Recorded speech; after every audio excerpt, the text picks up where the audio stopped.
Happy Saturday, everybody. Welcome in. Welcome, welcome, welcome, welcome, welcome, welcome, welcome. The world just to stop the feeling. World just to stop the feeling. Stop the feeling. I need caffeine so badly that I'm drinking one of those pre-workouts. So hopefully I don't get crazy. Or hopefully I do. I don't know.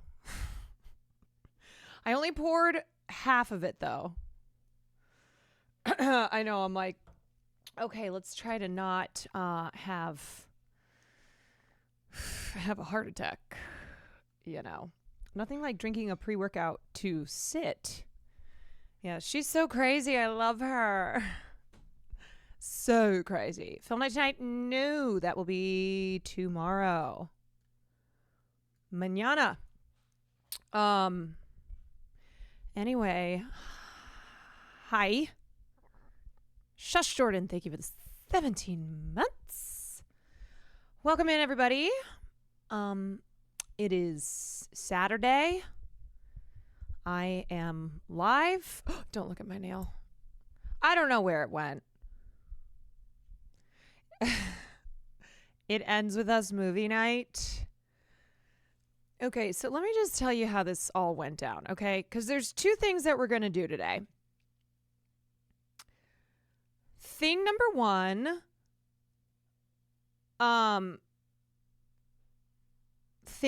is we are going to cover the lawsuit and the allegations of sexual harassment and general lack of safety on the set that apparently is what led to all this. That's where we began. So we're gonna cover that because I have a lot to say, and the reason, this is how I found out about it. Okay, this is how I found out about it. So this morning, Will and I both woke up because our phones were ringing. So we woke up after sleeping for like 3 hours, very early in the morning. And after we dealt with the phone calls, we were both kind of just like, all right, trying to get back to bed. And then he goes, oh my God. I was like, what?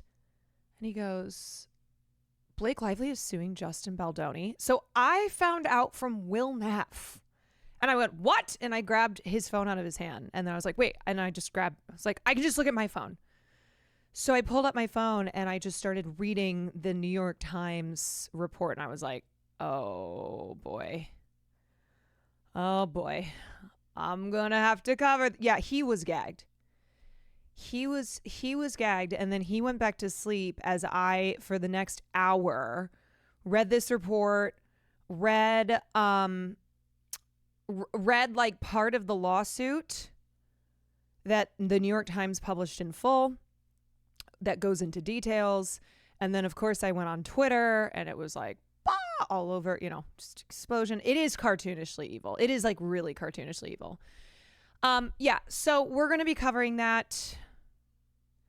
And then the second thing we have today is the 2024 pop culture recap.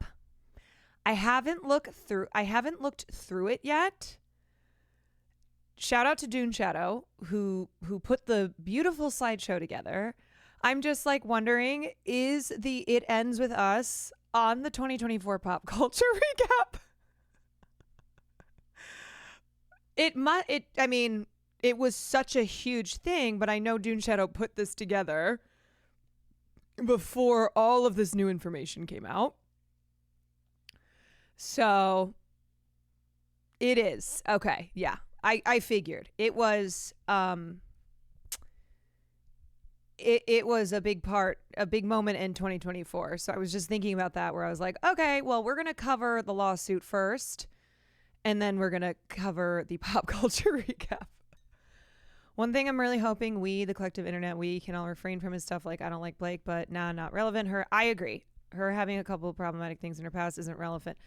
I agree. I think that it's like common that we feel the need to do a disclaimer. We feel the need to be like, all right, well, you know, she's not perfect, which just feeds into the like victims needing to be perfect victims narrative when like what happened here according to this suit is separate from like other shit Blake or Ryan or, you know, whatever that they've done, that they've been associated with, that like actually ironically was used as part of the smear campaign.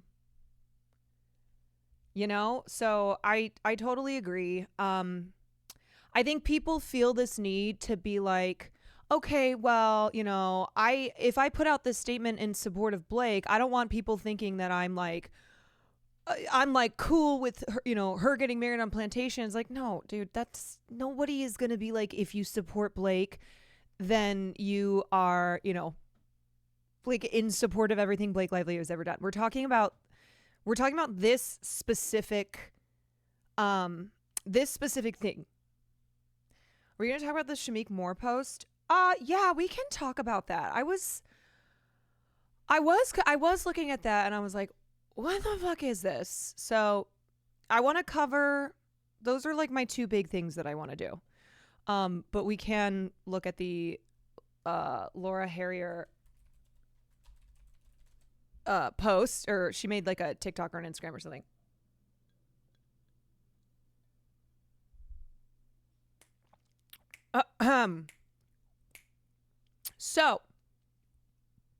So anyway, oh,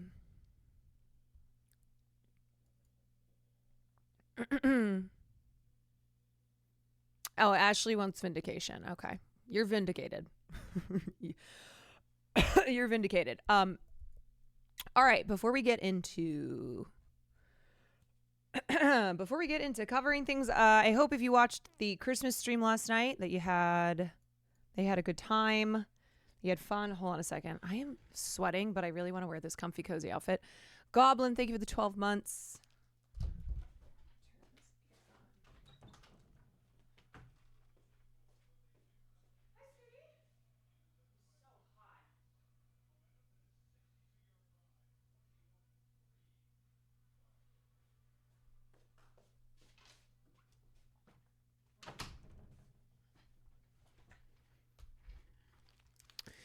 You know how like you might be hot, but you want to wear a comfy, cozy outfit. You're like, I don't want to take this off, but I am sweating right now. That's where I'm at, where I'm like, oh, I'm so comfy, cozy, but I'm also sweating. Wait, the entire VOD is muted?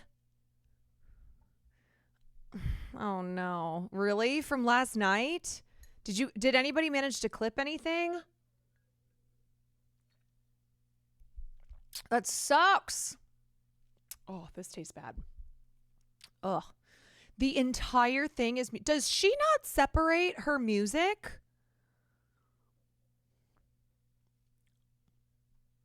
Does she not separate her music from her VODs? It's not because of music? Wait, why is it muted then? Oh no, the clips are gone.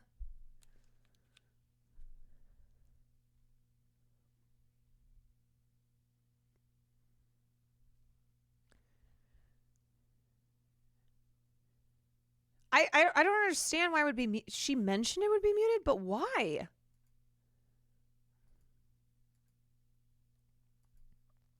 Ludwig said the C word. You know what? Yeah, it's his fault.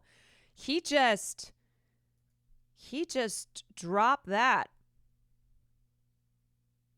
Do you know what's so funny is like Ludwig can make those jokes and stuff. But if I, a person who's also white, makes jokes, then I'm a user of slurs. Then I am a racist. Chat saying Cutie is a backup, which will go up on YouTube. Okay, good. That's good.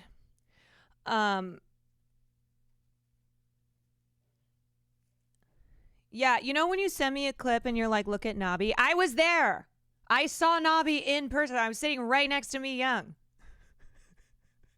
I don't need to look at a clip of Nobby because I was literally petting Nobby.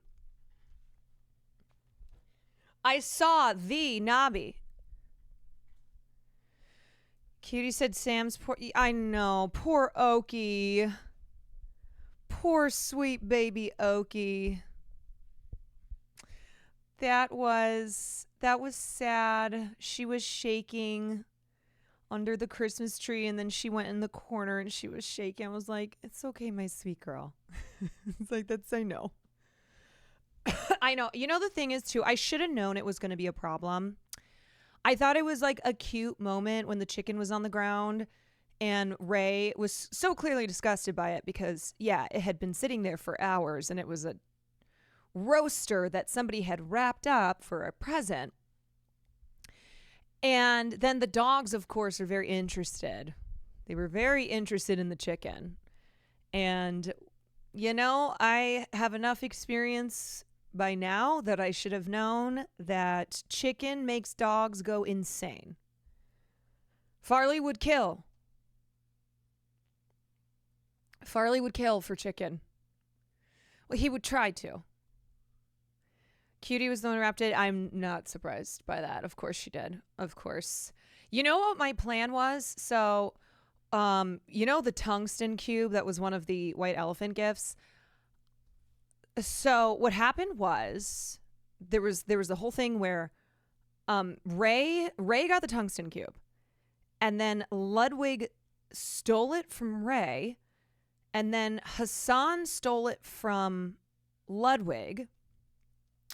And then there was a funny thing where Lud was like, oh, Cutie, you know, I'm going to steal your gift and, you know, help me out, girlfriend.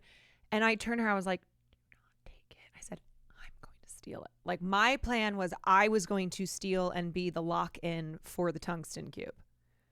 So I was like, do not do it. And she was like, yeah, I got you. And so then she doesn't steal the cube. She steals the wine decanter. And so, you know, Ludwig's going crazy. But I didn't have a chance to steal the cube because then what is Arky? Arky, yeah. Arky was the one who got the key. He got to do the final cube steal and then locked it in. So sadly, I didn't get to have my moment where I got to see the look on Ludwig's face when I stole the cube for the third time. The sweetest dogs in the world can be food aggressive in that situation. Mm-hmm. Yep.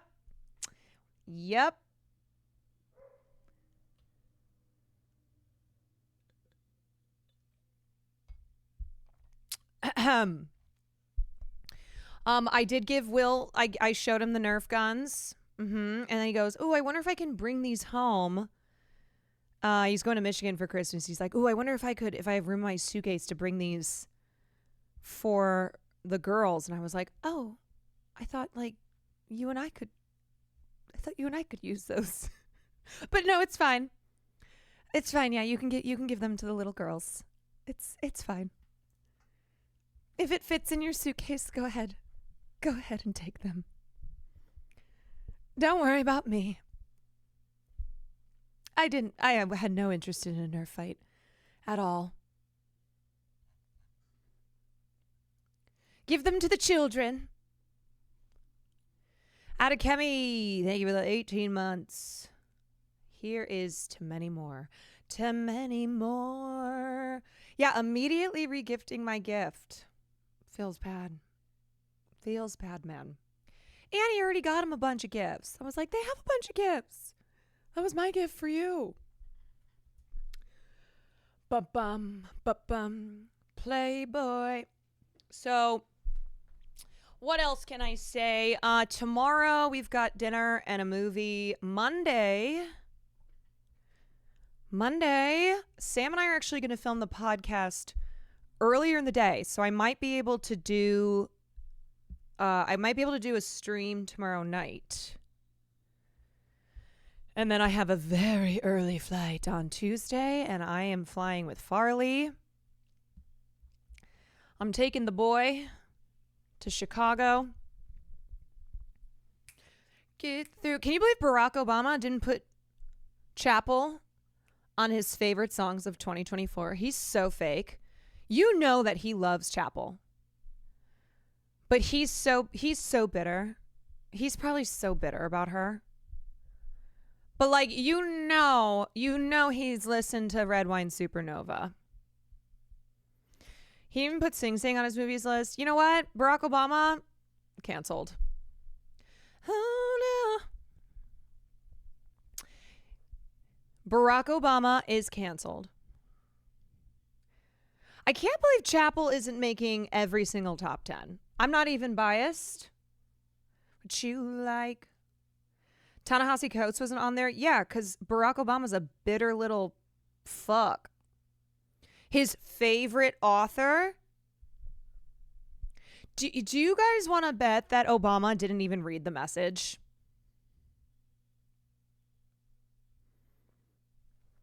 Yeah, where was Woman's World?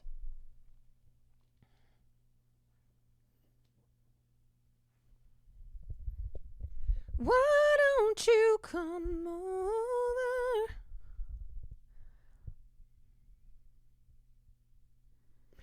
If Obama wasn't the only black president in U.S. history, would still not be talking about these lists. Well, I just remember when the list came out, it was like this fun thing in the beginning. And then I think collectively everyone got over Barack Obama. They were like, you know what? You're not cool. California King.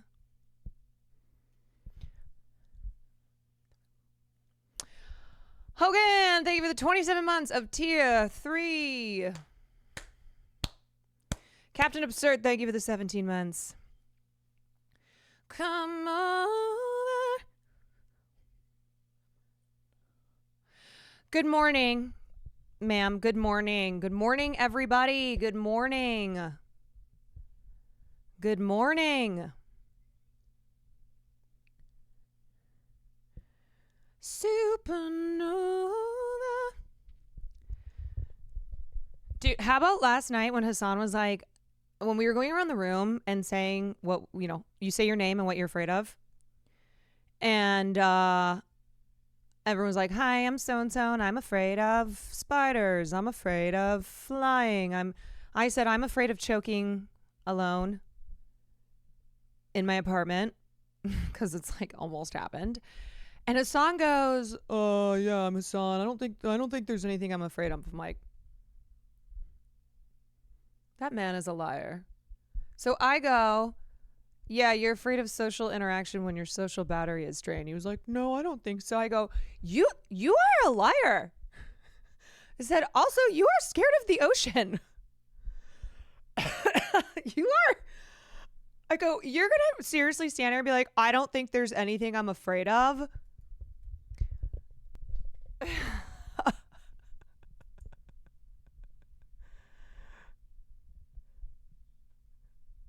I think if I were in a conversation with Hassan and I started like crying about something, he would get so uncomfortable. It's like, I think you're afraid of people being emotional. He'd be like, oh. Now, to be fair, that goes for Sam and Cutie as well. It's just 127.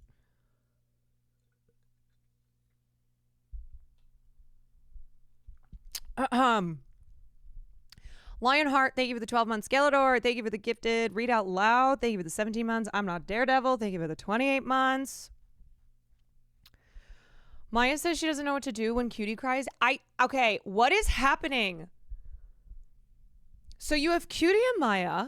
You have best friends Cutie and Maya, who neither of whom know what to do if the other person is showing emotion. I'm like, I feel like I need to be present for every instance of when someone is displaying emotion, so that I can be there to like be I don't know, like almost like you just hire me. I'll be like, here, I'll do what this person needs, which is to like, you know, to emotionally support them. I have been sneaking more hugs with Sam, and she has been handling it. Like when I got to the party last night and I was like saying hi to people, like snuck a little side hug, you know, little side hug. She gave me a little side hug back. I don't know when I'm checking the PO box. Sorry. I'm really busy trying to get all this shit done before I go out of town on Tuesday. So I'm sorry. I don't want to make any promises. I don't like to be a person who makes promises and then I don't keep them, and then people get up. People are like, so yeah, I wanted to try to go today, but then I ended up having to go to the opposite side of town. Yeah, this is just what always happens like the week before Christmas break, because I don't get home until the 24th. So I have to get all this shit done and then basically get home and then just collapse.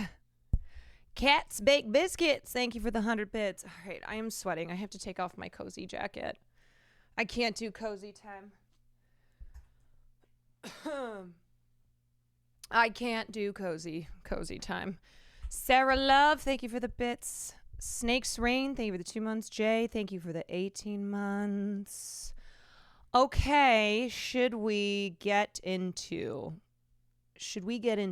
things? Without further ado, I don't think I have any more announcements.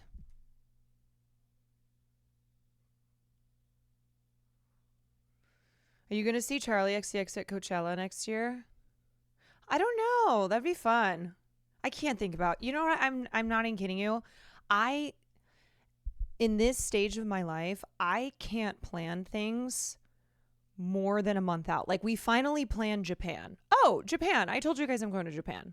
Right? I told you that. I'm officially going to Japan for the first time. Woohoo. Very exciting. But like that is next month.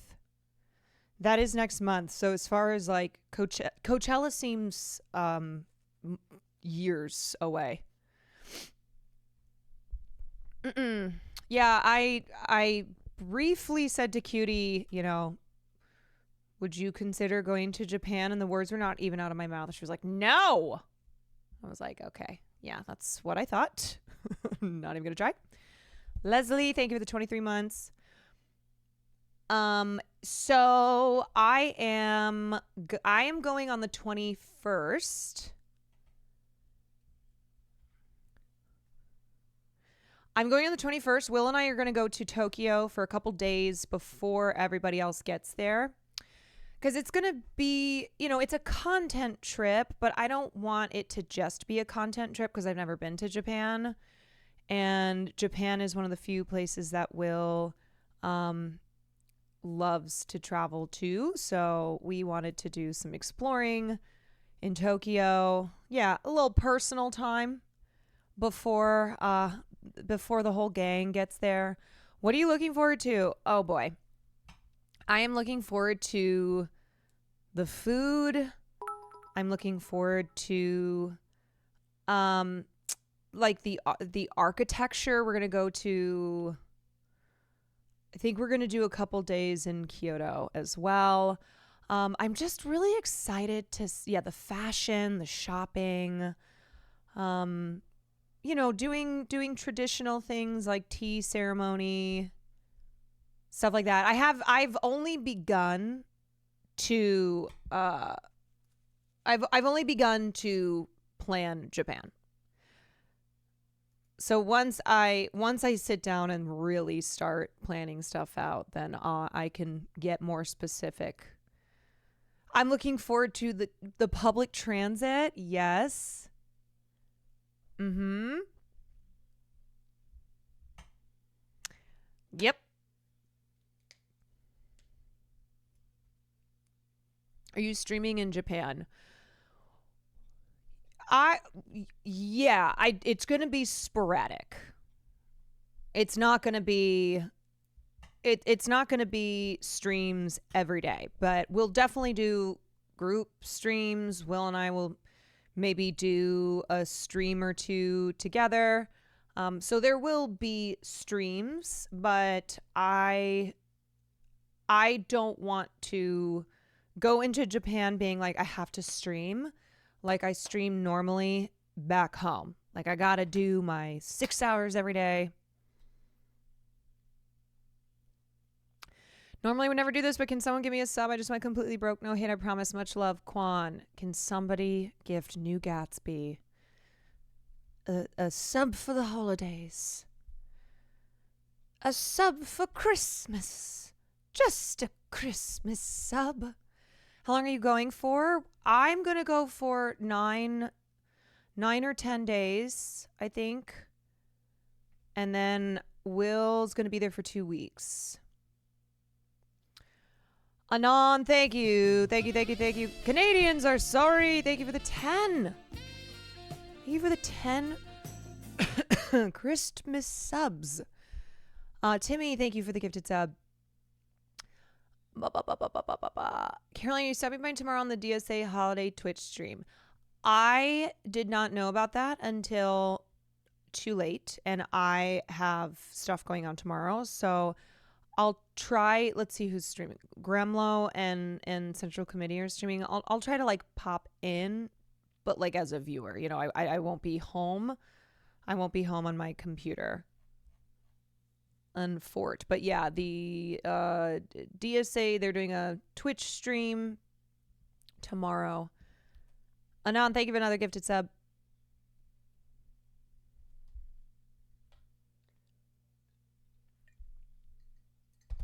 Better double check Will isn't applying for a visa and staying. Maybe I'll go to Japan and go, okay, let's move here. Will Uncle Nandre get Farley? Well, that's a long time. That's a long time for me to have somebody watch Farley, who is in this industry, and he just got a puppy. So that's the thing I have to figure out over Christmas break. I have to figure out the watching Farley situation. Oh, chat can watch him? Okay. I'll have the chat watch watch Farley. How long are the others staying? So everyone else is leaving on the 23rd, getting there on the 24th, and then I think staying until the 3rd or 4th. Farley cam with bit integration for feeding. Yes, great. I will hook up the whole apartment so that you guys can if you donate bits, then chicken will drop into a bowl for Farley.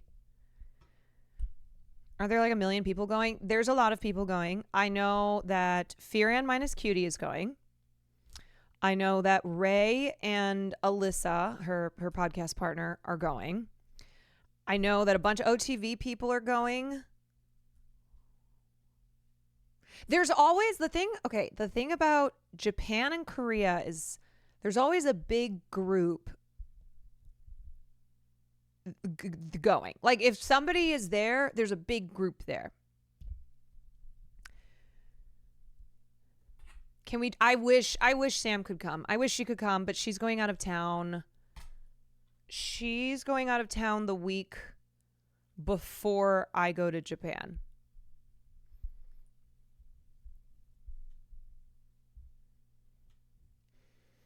Austin, I'm excited to I'm excited to be in Japan with Austin.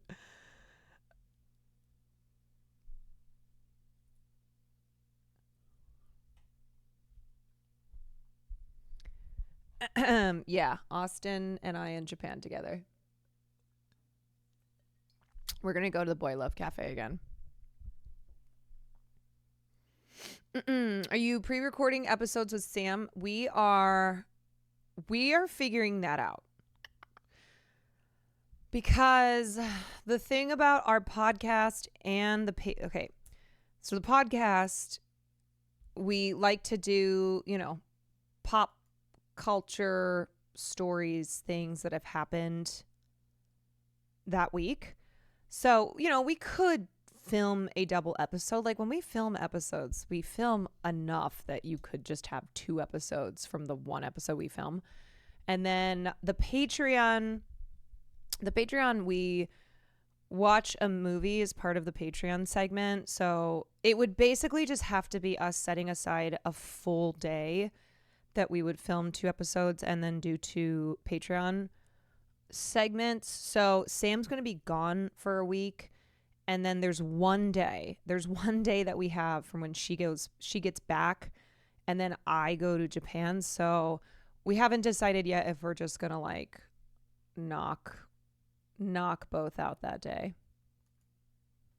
Why was this was the thumbnail?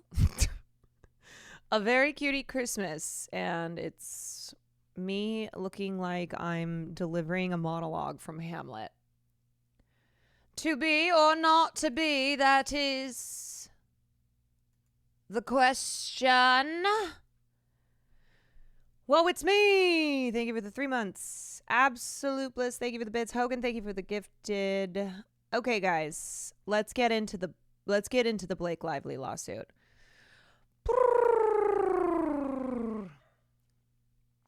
Okay. Sometimes when I want to make sure that my brain is going to fire, that I'm like, okay, I don't want to miss any part of this. Like the things that I want to say covering a story. I'm like, let's get our focus going. Okay. All right. How is Scooter Broad always at the scene of a crime? At the crime, I think that says a lot about Scooter Broad. Okay, so. Let me pull my stuff up. Play Cassandra, Mad Woman, to get you in the mood. Okay. Let's okay,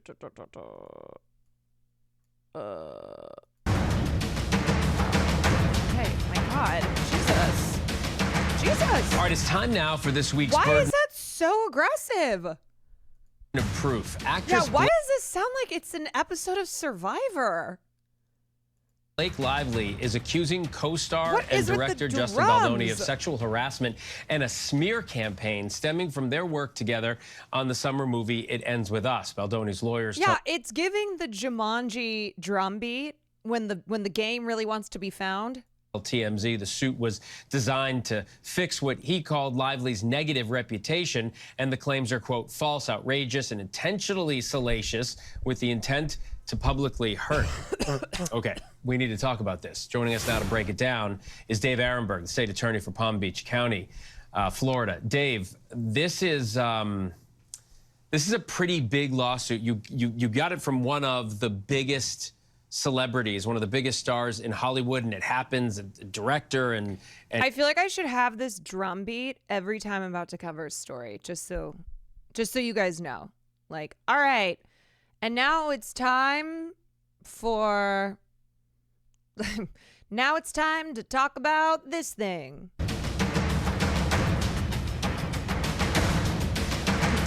All right, it's time now for this week. Like, it is so fucking intense. I'm sorry. Okay. All right. I'm already not focused. Good to be with you, Phil.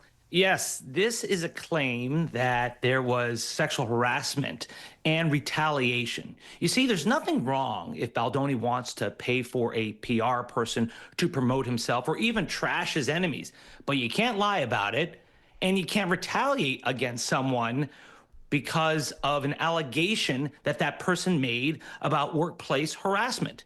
So that's what's being alleged here, the latter. There's not an allegation of defamation here, but there's an allegation that the reason why they did this PR campaign against Blake Lively is because she complained about workplace harassment. So that's what this is about. Now, the lawsuit has not been filed yet. It is a pre-lawsuit complaint within the state of California, but the lawsuit is coming. It's coming. And I'm wondering, just two quick follow-ups. One, do you think something like this gets settled before it even goes to a filing? That's the first part of it. And the second part of it, what are the potential legal consequences that Baldoni faces here?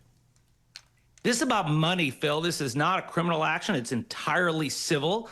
But I do believe it will settle in advance because you do not want discovery here on either side. You can have a lot of embarrassing text messages, emails, deposition, witness testimony that'll come out to the public. Right now, Blake Lively put out a lot of stuff in this complaint already, but it will get worse for both sides if this moves forward. I anticipate that this will settle. This is all about money. It's not criminal, but it could damage their careers on both sides. And perhaps there's a sequel in the works. The first movie made $350 million. It did really well. So I anticipate that it's in their both best interest to settle this in advance. Yeah, I read some of the exhibits in the complaint. You know, I just got to say, this guy is really emphasizing the both sides aspect of this, which we're going to get into the details of this lawsuit and of the allegations. And to me, Blake Lively would not have brought this suit or have been advised to bring this suit if this were like such a both sides thing, right? Like that is weird framing where it's like, oh yeah, I mean, she doesn't want this to go to court either because it's going to look really bad, where it's like, she's already been smeared to hell. You know, like there was such damage that was done to her reputation that has already happened. So what this is now is putting forth a legal suit that is alleging a coordinated smear campaign in retaliation to the allegations that Blake Lively had made, and to the steps that she required to be taken on set of It Ends With Us, which it happened. So the things that she required be put in place so that she felt safe on set, that the producers, the studio agreed to it, and the suit that she has filed is now alleging that Justin Baldoni hired a PR team to smear Blake to get ahead of any if she were to try and go public with what had happened on the set of It Ends With Us. And you're right, if it gets worse, I still don't see them acting together in the sequel, but we'll see about that. Like, why are we talking about a sequel, you weirdos? Okay, all right. You guys know. Nope, that's not what I want. Do you guys remember that Blake Lively and Justin Baldoni drama that went on when the movie It Ends With Us was released earlier this year? Well, we are bringing that situation right back because it has come out this morning that Blake Lively wants to sue Justin Baldoni amongst a number of other people who are on his team. This situation is absolutely shocking, and I'm telling you guys, you will be thinking. Also, TMZ, first, TMZ was the first to break the news of the lawsuit. They broke the story at like 5 a.m. this morning.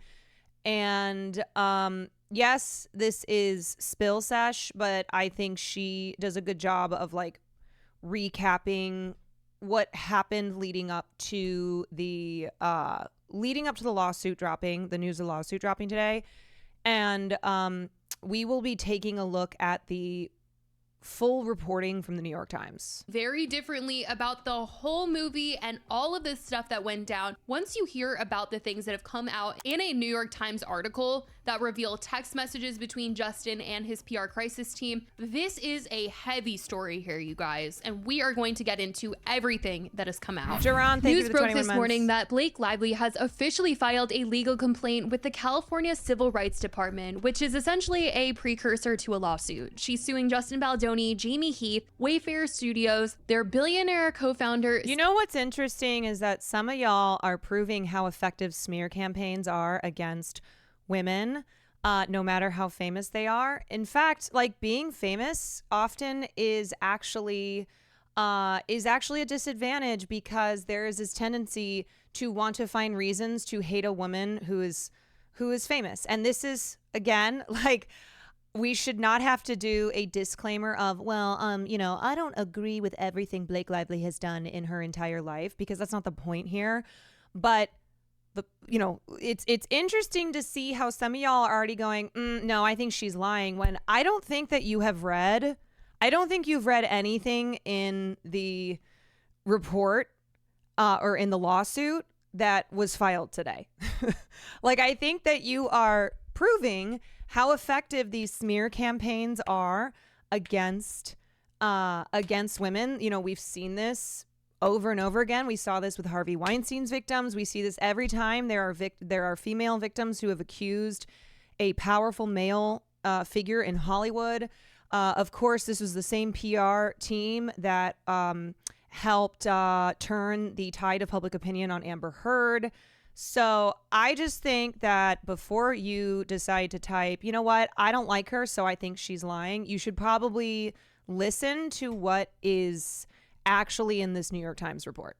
Steve Swartz, and key PR figures involved in the campaign. She gave a statement to the New York Times they published that reads, in a statement, Miss Lively said, I hope that my legal action helps pull back the curtain on these sinister retaliatory tactics to harm people who speak up about misconduct and helps protect others who may be targeted. She also denied that she or any of her representatives planted or spread negative information about Mr. Baldoni or Wayfarer. And for anyone who doesn't know, Wayfarer is the production company that Justin Baldoni co-founded and also made the It Ends With Us movie. So here's the breakdown of how we even got here to this moment. It Ends With Us, a highly anticipated film based on the Colleen Hoover novel, starred Blake Lively and was directed by Justin Baldoni. Everything seemed to be all sunshine and rainbows at the beginning of this year as Justin was arm in arm with Colleen Hoover promoting the movie. But just before the film's release, fans noticed that Justin was not followed by any of the major players in the cast and that Colleen Hoover had unfollowed him. He also started doing press by himself and people wanted to know why. He was also the only one that was promoting the film for what it truly was about, which is DV, whereas the rest of the cast had been promoting it in a lighthearted romantic comedy type of way.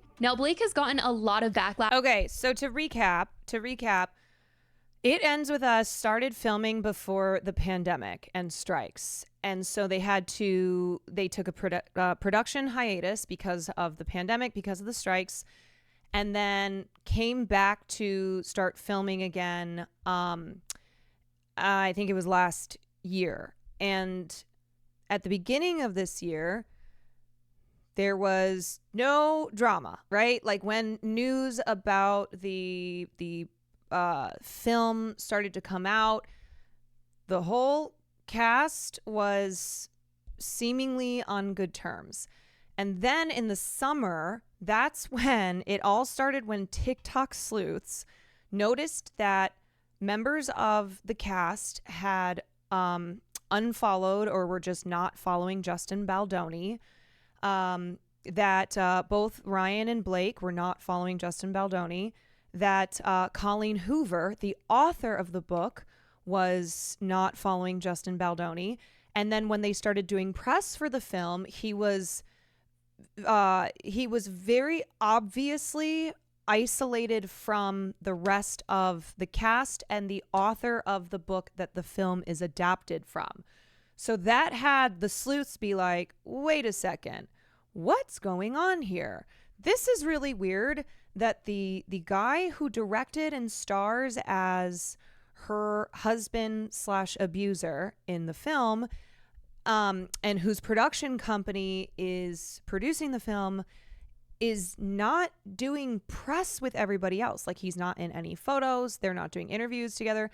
And you would think that they were promoting two different movies. Like, the way that Blake and everybody else was promoting the film versus Justin. So that's when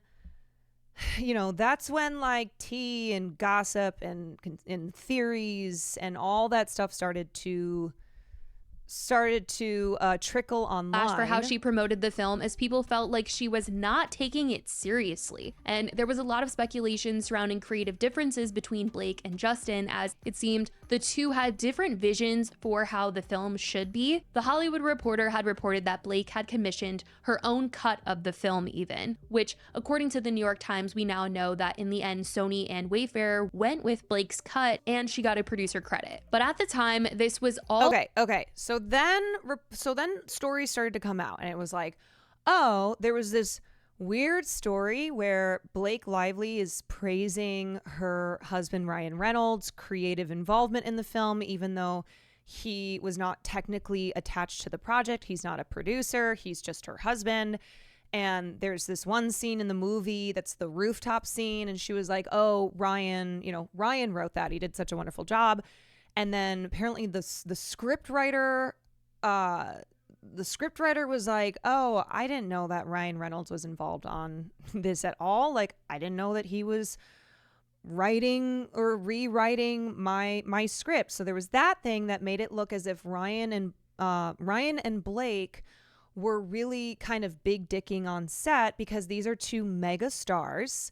They're both, they're two of the most famous people, a power couple. And then there was a story about how she and Ryan had done their own cut of the film that then they brought to Sony and to Wayfair, the production company that produced the film. And that was the cut that ended up getting picked. And so that seemed really weird too, where it was like, why is Ryan Reynolds involved on this film? Why does this seem like maybe it's like egos clashing, a story of like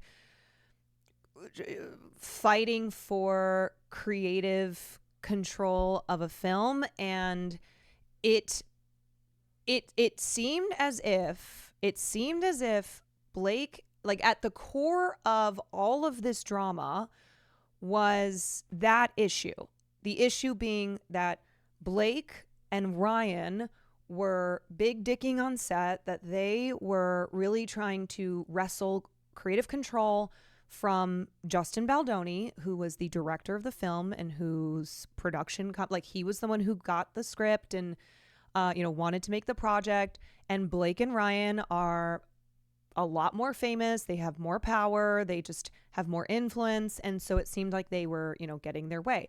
But there were other things that were weird, where it was like, okay, so does that explain why the rest of the cast and Colleen Hoover seemingly want nothing to do with Justin Baldoni, including this actor? I can't remember his name, but the actor who plays her, who's the other male lead in the film, he put out a statement in like August where he praised the women in the film, and he also praised Colleen Hoover. And looking back on his statement now, knowing what we know now, it seems as if he was obviously aware of everything that had gone on, and he was publicly voicing his support for Blake and the other women who worked on the film. So it wasn't just like it was the women versus Justin Baldoni. It was also this guy who was the other male lead in It Ends With Us. All getting talked about, the internet really didn't love this idea that Blake took over the movie, feeling like they could see why Justin would be upset, but they didn't understand why the rest of the cast would unfollow Justin. It was certainly a really confusing time because when you think about it, if Blake was this controlling person who took over the movie, you would think that the cast would be on Justin's side and follow him, but everyone was just dying to know what the heck the tea was behind the scenes. Claims of inappropriate behavior on set then started coming out though, where articles claimed that Justin made Blake feel uncomfortable on the set of It Ends With Us. This is when Justin Baldoni hired a crisis PR manager. He hired Melissa Nathan, and The Hollywood Reporter wrote at the time, Nathan launched the agency group earlier this summer after spending nearly a decade working for leading crisis strategist Matthew Hiltzik. Her New York-based outfit specializes in communications, crisis, reputation management, personal publicity, and digital team services across the entertainment industry. Among the clients joining her from Hiltzik Strategies was Johnny Depp, whom she represented during the Amber Heard trial. Yeah, so this was another big moment in the entire It Ends With Us drama, where Justin Baldoni hires this PR crisis firm, which, like, you know, seemed like a red flag, especially this being the firm that represented Johnny Depp, that helped lead the smear campaign against Amber Heard. But it was also like, because there was still kind of there was still this like uncertainty as to what had gone down on this set, like why he was hiring a PR crisis team. You know, there was just not enough information. There was not an understanding as to like why this happened. But it was when this news dropped, it caused a lot of people's, you know, cause a lot of people to hesitate and go, okay, something serious is going on here. And then what a lot of us didn't realize was the effects that hiring that PR crisis team had on the news cycles involving anything to do with It Ends With Us, Blake Lively, and Justin Baldoni. But if you recall, when he hired this crisis team, in the weeks following, there were non-stop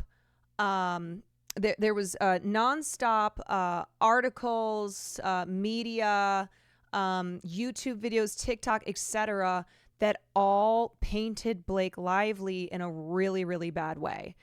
And now we have come to find out that this was a smear campaign with the intention to bury her. And it was very effective. And now Blake is suing over all of this, feeling like her reputation tanked as a result of her speaking out against what was going down on set with Justin. According to the complaint, during filming, Blake raised some pretty serious concerns about misconduct on set. And when I say misconduct, I mean repeated boundary violations, inappropriate comments, and just overall unsafe vibes, according to Blake's allegations. Blake allegedly requested safeguards, including a full-time... Okay, let's get into looking at this New York Times report, because I think it's important to look at this entire thing so that you can see really how cartoonishly evil Justin Baldoni comes across in this. We can bury anyone inside a Hollywood smear machine. Private messages detailed an alleged campaign to tarnish Blake Lively after she accused Justin Baldoni of misconduct on the set of It Ends With Us. Last summer, as the release of It Ends With Us approached, Justin Baldoni, the director and a star of the film, and Jamie Heath, the lead producer, hired a crisis public relations expert. During shooting, Blake Lively, the co-star, had complained that the men had repeatedly violated physical boundaries and made sexual and other inappropriate comments to her. Their studio, Wayfarer, agreed to provide a full-time intimacy coordinator, bring in an outside producer, and put other safeguards on set. So I just want to pause for a second, because we've been having this conversation around intimacy coordinators because of the comments that Mikey Madison made on the Actors on Actors with Nicole Kidman when she talked about how they did not have an IC on the set of Anora. And so intimacy coordinators are a relatively new thing, and there has been backlash to them as it relates to backlash to Me Too in general. And so what we've talked about when it comes to intimacy coordinators is that they are a protection on set for both the studio, the producers, and the talent.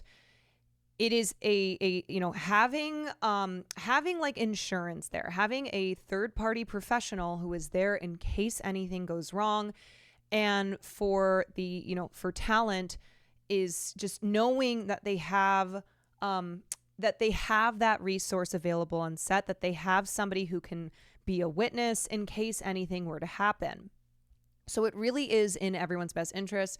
Intimacy coordinators should be a requirement. This should not be something where it's up to the cast of a film to either push for having an intimacy coordinator like Blake Lively did here, or to be asked, hey, do you want an intimacy coordinator, be put in the position where you have to say yes or no, and maybe feel pressured into saying no. So I think this is an important point, because Blake Lively, again, what we need to remember is Blake Lively is she is very, very famous. She has a lot of resources. She, as a wealthy, famous white celebrity, has certain privileges, and yet all of these things still happen to her. And it's like the Amber Heard situation, where if it can happen to Amber, if, a smear campaign can effectively be led against a person who by societal just dictations is a person of privilege, then it can happen to any woman. And so Blake had to push for an intimacy coordinator on the set of a film about domestic violence. Just keep that in mind. In a side letter to Miss Lively's contract signed by Mr. Heath, the studio also agreed not to retaliate against the actress. So just to set the stage here again, before any of the "it ends with us" drama started to trickle out online, Blake Lively had made complaints about not feeling safe, about her boundaries being violated, and she went to the studio and they agreed to implement safeguards. In addition, it was agreed that they would not retaliate against her for requesting these safeguards, okay? But by August, the two men who had positioned themselves as feminist allies in the Me Too era expressed fears that her allegations would become public and taint them, according to a legal complaint that Blake filed on Friday. It claims that their PR effort had an explicit goal: to harm Miss Lively's reputation instead. Her filing includes excerpts from thousands of pages of text messages and emails that she obtained through a subpoena. These and other documents were reviewed by the New York Times. There have long been figures behind the scenes shaping public opinion about celebrities through gossip columns, tabloids, and strategic interviews. The documents show an additional playbook for waging a largely undetectable smear campaign in the digital era. While the film about domestic violence was a box office hit, making nearly $350 million worldwide, online criticism of the actress skyrocketed. He wants to feel like she can be buried, a publicist working with the studio and Mr. Baldoni wrote in an August 2nd message to the crisis management expert Melissa Nathan. You know that we can bury anyone, Miss Nathan wrote. In the following weeks, Miss Nathan, whose clients have included Johnny Depp and the rapers and the rappers Drake and Travis Scott, went hard at the press, pushing to prevent stories about Mr. Baldoni's behavior and reinforce negative ones about Miss Lively. The text messages show. Okay. Jed Wallace, a self-described hired gun. This guy is a fucking son of a bitch. Not in a good way. Jed Wallace, a self-described hired gun, led a digital strategy that included boosting social media posts that could help their cause.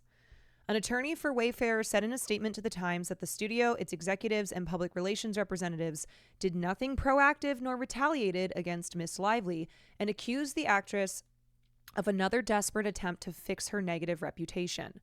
These claims are completely false, outrageous, and intentionally salacious with an intent to publicly hurt and rehash a narrative in the media, the lawyer Brian Friedman wrote. Mr. Friedman did not address her allegations about misconduct during the filming by Mr. Baldoni and Mr. Heath. He alleged that Miss Lively planted, quote, negative and completely fabricated and false stories with media about Mr. Baldoni, which he said, quote, was another reason why Wayfarer Studios made the decision to hire a crisis professional. The effort to tarnish Miss Lively appears to have paid off. Within days of the film's release, the negative media coverage and commentary became an unusually high percentage of her online presence, according to a forensic review that she sought from a brand marketing consultant. Miss Lively, who is married to the actor and entrepreneur Ryan Reynolds of Deadpool fame and is close with Taylor Swift, experienced the biggest reputational hit of her career. She was branded tone deaf, difficult to work with, a bully. Sales of her new hair care line plummeted. And let me tell you that when it comes to how people react online, if a woman is difficult, that will take all of the oxygen over any allegations of bad behavior from the male counterpart. It's the classic difficult to work with. As a woman in Hollywood, still, if you are branded as difficult to work with, that is like a death sentence, because God forbid, the last thing that a woman should be is difficult. And we have seen, and I have gone over so many examples of actresses who were labeled as difficult and it ruined their careers. They were literally blacklisted from Hollywood. Meanwhile, men in Hollywood who had sexually harassed and abused others faced no consequences, no repercussions. So, yep, that is unfortunately the reality for women in this industry. And Blake Lively was labeled as difficult, and that was that was all that needed to be focused on. Is Blake Lively set to be canceled? Read a Daily Mail headline 1 week after the attacks. Mr. Baldoni, by contrast, emerged largely unscathed. This month, he was honored at a star-studded event celebrating men who elevate women, combat gender-based violence, and promote gender equality worldwide. Oh, boy. Miss Lively's complaint against Mr. Baldoni, Mr. Heath, Wayfarer, Steve Sarowitz, a co-founder of the studio, Mr. Wallace, Miss Nathan, and Jennifer Abel, another public relations executive involved in the campaign, alleges sexual harassment and retaliation, among other claims. The complaint filed with the California Civil Rights Department is a precursor to a lawsuit. In a statement, Miss Lively said, "I hope that my legal action helps pull back the curtain on these sinister retaliatory tactics to harm people who speak up about misconduct and helps protect others who may be targeted." She also denied that she or any of her representatives planted or spread negative information about Mr. Baldoni or Wayfarer. Okay, now let's get into the details. In May, several months after the filming wrapped, Mr. Baldoni realized that Mr. Reynolds had blocked him on Instagram. "We should have a plan for if she does the same when movie comes out," Mr. Baldoni wrote of Miss Lively in a text exchange that included Miss Abel, a publicist who has long worked for him, and Wayfarer. "Plans make me feel more at ease." Mr. Baldoni, 40, and Mr. Heath, 55, had a lot riding on the film, which is based on the best-selling novel by Colleen Hoover. Baldoni was best known for the CW satirical romantic dramedy Jane the Virgin. Wayfarer provided the resources for bigger ambitions. It was bankrolled by the billionaire Steve Sarowitz, who is co-chair of the studio with Baldoni. They and Mr. Heath, the chief executive, are all deeply involved with the Baha'i religious organization, which promotes unity, peace, and gender equality. Mr. Baldoni has presented himself as an ally to women, writing books, co-hosting a podcast with Mr. Heath, and giving talks on toxic masculinity. You know, this is so relevant to the conversation that we were having last time I streamed about how when men present themselves as allies to women, people fall over their feet to worship them. It's not oh yeah, great, that's a man acting how a man should act, because all men should treat women with dignity and treat them as equals, right? Like, we're all human beings in this world. That's how you should fucking treat one another. But because we live in a world where there are so many egregiously bad men, when a man presents himself as like, I'm one of the good guys, you know, I believe that women will, you know, women should rule the world. Like, women are equals and yada yada. And these men are held up as heroes. They are worshipped. And sometimes it turns out to be the fact that they are just as bad as the quote unquote bad men. Blake Lively was by far the bigger star. The TV show Gossip Girl catapulted her to early fame, and she appeared in films ranging from The Sisterhood of the Traveling Pants to The Town. She built businesses outside the entertainment industry, appeared on the covers of glossy magazines, and amassed more than 45 million Instagram followers. Miss Lively had expressed concerns about Mr. Baldoni from the beginning, according to her legal complaint. Before shooting began, for example, she objected to sex scenes that he wanted to add that she considered gratuitous. In November of 2023, as the cast of It Ends With Us was preparing to resume shooting after a months-long writer's strike, Miss Lively went to Wayfarer with the side letter seeking safeguards. Our client is willing to forego a more formal HR process in favor of everyone returning to work and finishing the film as long as the set is safe moving forward, her legal team wrote to the studio. She detailed her complaints during a meeting with Mr. Baldoni, Mr. Heath, and other producers in January, according to the legal filing. She claimed that Mr. Baldoni had improvised unwanted kissing and discussed his sex life, including encounters in which he said he may not have received consent. Okay, so let's look at that part of the lawsuit here. So here's the details in the suit itself. During a car ride with Miss Lively, her assistant and driver, Mr. Baldoni claimed to Miss Lively that he had been sexually abused by a former girlfriend, which he has since shared publicly. At the end of the story, Mr. Baldoni shared that it had caused him to re-examine his past. He then said, "Did I always ask for consent? No. Did I always listen when they said no? No." Mr. Baldoni claimed this was an example of how we all have things from which we can learn and grow. Miss Lively was unsettled by Mr. Baldoni's suggestion that he engaged in sexual conduct without consent. When Miss Lively exited the car, her driver immediately remarked that he did not want Miss Lively to be alone with Mr. Baldoni going forward. Okay, here's another example of like just, you know, crossing boundaries, being inappropriate in a way that, or behaving in a way that made Blake Lively feel uncomfortable to the point that like she had to file a formal complaint and then have this meeting. On the day of shooting the scene in which Miss Lively's character gives birth, Mr. Baldoni and Mr. Heath suddenly pressured Miss Lively to simulate full nudity despite no mention of nudity for this scene in the script, her contract, or in previous creative discussions. Mr. Baldoni insisted to Miss Lively that women give birth naked and that his wife had, quote, ripped her clothes off during labor.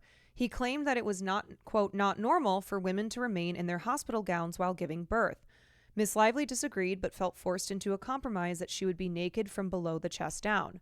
When the birth scene was filmed, the set was chaotic, crowded, and utterly lacking in standard industry protections for filming nude scenes, such as choreographing the scene with an intimacy coordinator, having a signed nudity writer, or simply turning off the monitors so that the scene was not broadcast to all crew on set and on their personal phones and iPad.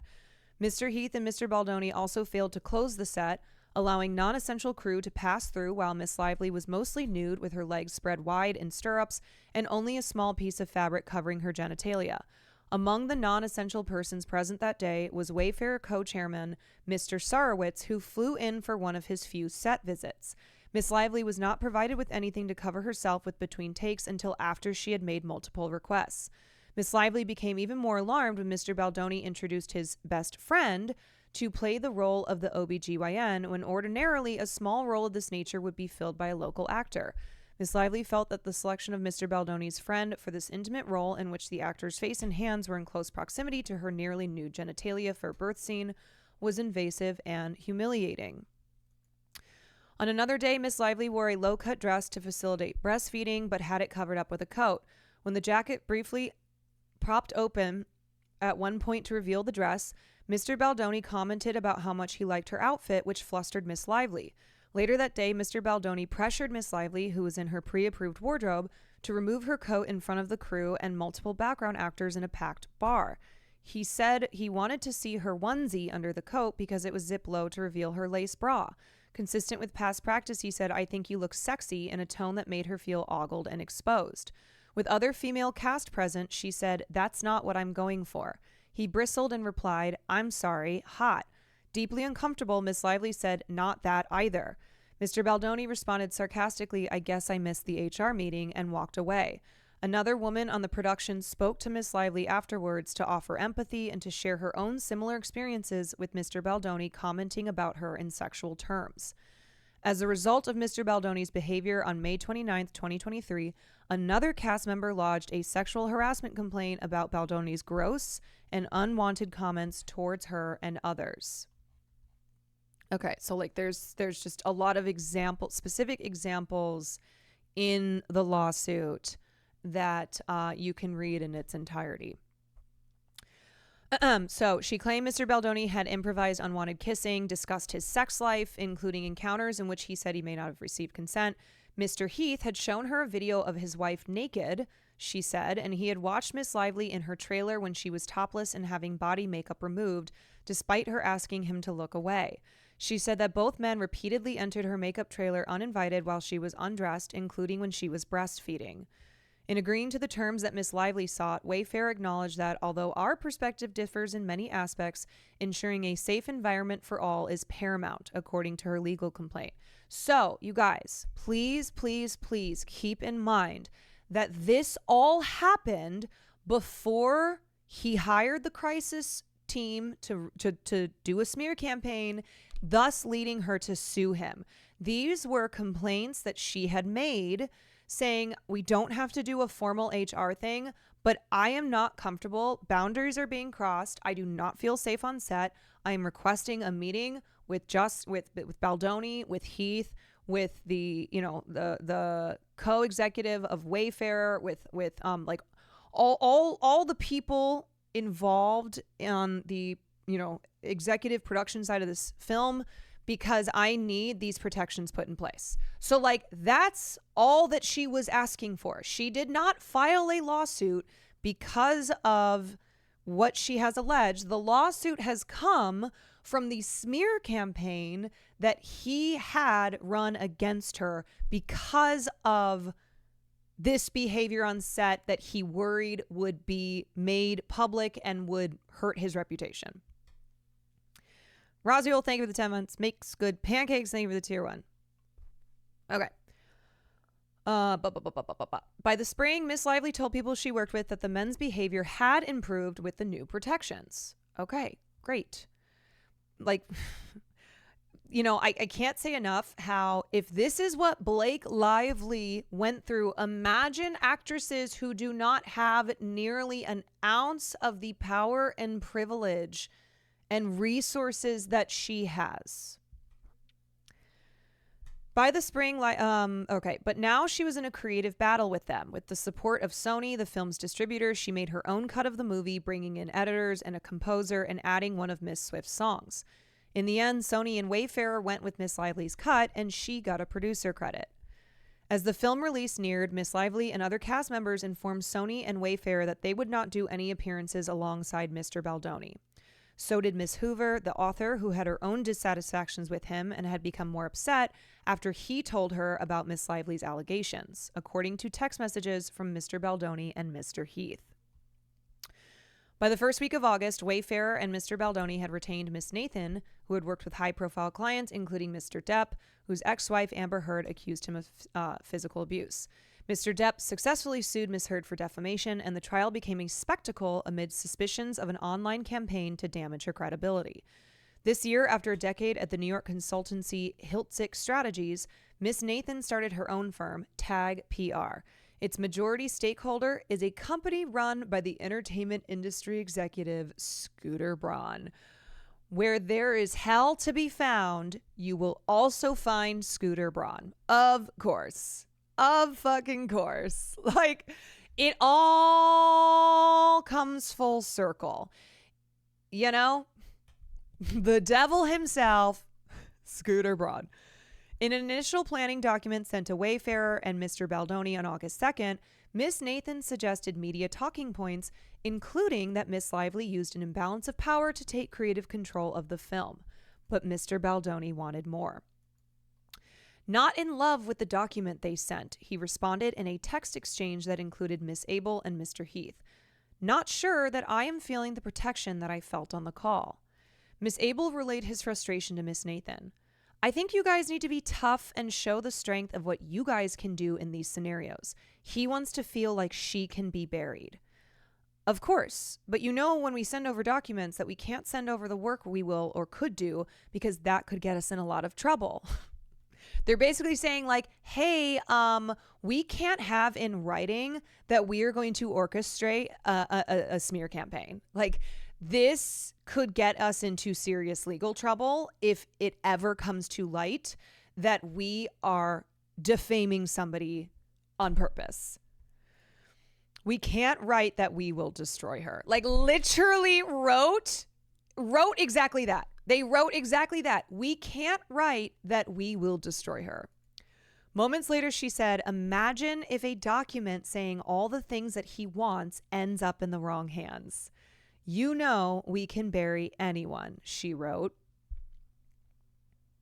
You know, there's something so, like, I'm not going to take the onus off of these fucking men, okay, Baldoni and Heath, but there is something insidious about women who gleefully will bury other women. And that is their job. And they are very, very good at it. And you will see in text messages how they gleefully do this shit. 3 days later, Baldoni texted Miss Abel, flagging a social media thread that accused another celebrity of bullying behavior and had generated 19 million views. This is what we would need, he wrote. Does anybody want to guess what that was? Because that was inspiration for Baldoni in his smear campaign against Blake Lively. Yes, it was Hailey Bieber. So, like, something I think is important to take away from this entire case is that this happens all the time and we are not aware of it. But because we are so primed to believe that women are horrible, right? Especially famous women who are beautiful, who are privileged, we are primed to want to tear them down. So what had happened was all of this shit about Hailey Bieber, which allegedly is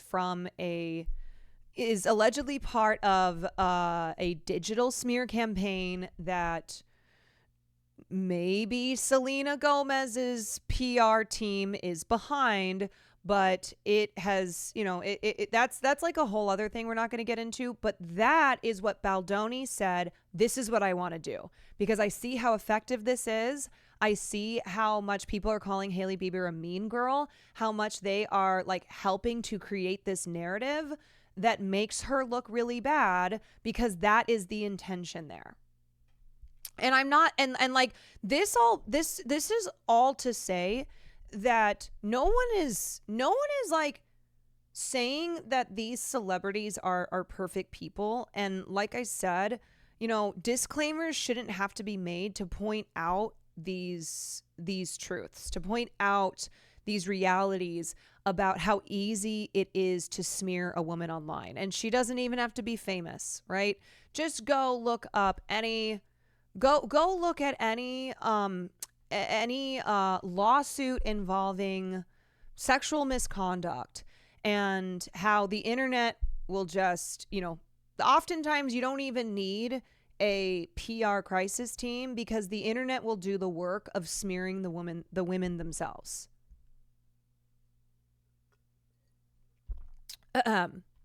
Miss Nathan soon floated proposals to hire contractors to dominate social media through full social account takedowns by starting threads of theories and generally working to change narrative.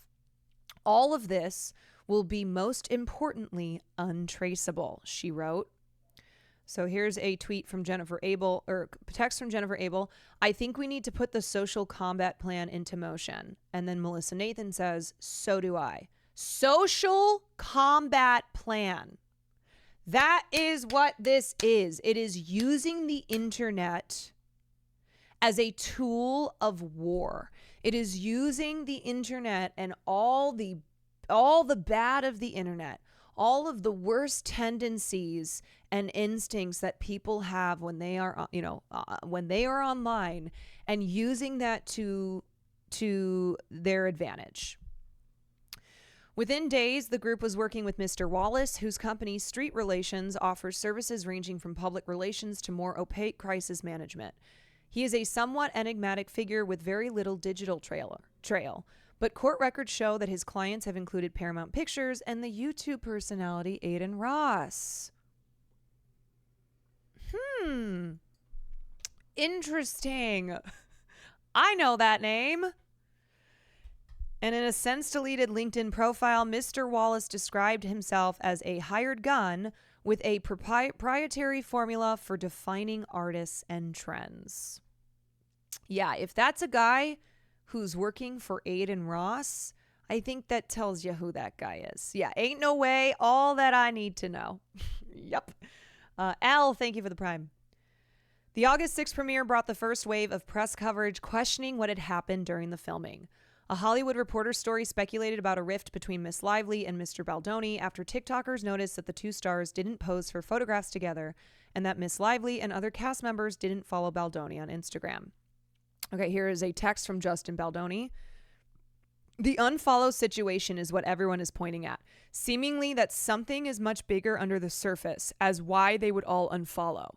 Tag PR executive wrote, we have flagged to Jed and his team as well. So basically Justin was like, hey, the internet is noticing, like, hey, this is a problem. Okay. So like people are noticing online. So like, you need to flag this. Like, we need to get ahead of this. We need to control the narrative here, or else people are, they're starting to ask questions. Miss Nathan had already been speaking to other journalists, according to text messages. When Miss Abel wrote to her on August 4th that, quote, I'm having reckless thoughts of wanting to plant pieces this week of how horrible Blake is to work with, just to get ahead of it. Miss Nathan replied that she had spoken off the record to an editor at the Daily Mail. She is ready when we are, Miss Nathan wrote. Like I said,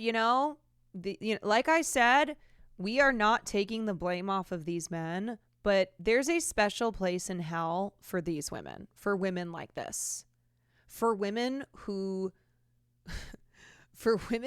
make a lot of money off of working to destroy other women like this here, and like are gleeful about it. I'm having reckless thoughts of wanting to plant pieces this week of how horrible Blake is to work with. A flurry of articles followed the Hollywood Reporter piece. Many made it seem as if the only rift was over creative control. And yeah, it worked, man. Like, I absolutely fell for this. I do remember when covering this story that I was like, okay, so, this does seem weird, like, blah, blah, blah. But because of my own, my own misgivings against Blake Lively and, like, the whole plantation thing and being like, her and Ryan, like, blah, blah, blah, I absolutely bought it hook, line, and sinker that this was an instance of this power couple wrestling creative control from the party that did not have as much power as them. Because to me, even though Ryan wasn't formally a part of the film, everything that, like a lot of stories that were coming out made it seem like he was just there. And it was like, why the fuck is he there? He doesn't have anything to do with this film. Okay, well, hold on a second. So these articles come out. Some journalists had gotten wind of complaints about Mr. Baldoni's behavior, but none of the most serious ones were published. I think it was like page 6. In my recalling of this, page 6, which is obviously a salacious gossip site, was like the only publication that had published a story about Justin Baldoni's alleged bad behavior on set. But otherwise, like the notable, noteworthy, serious entertainment publications were all talking about the fight over creative control. He doesn't realize how lucky he is right now, Miss Nathan texted Miss Abel. In other exchanges, Miss Nathan claimed that she had kept allegations against him out of stories, writing in one message that major news outlets were, quote, standing down on the HR complaint. Okay, text from Jennifer. So are we in the clear now? Did we survive? Melissa, we survived. All press is so overwhelming. We've confused people, so much mixed messaging. It's actually really funny if you think about it. Meanwhile, an online backlash against Miss Lively was underway. It's impossible to know how much of the negative publicity was seeded by Miss Nathan, Mr. Wallace, and their team, and how much they noticed and amplified. On August 10th, Kirsty Flaw, a Norwegian entertainment reporter, uploaded to YouTube a 2016 interview in which Miss Lively snapped back when Miss Flaw commented on her baby bump and remained testy for the rest of the conversation.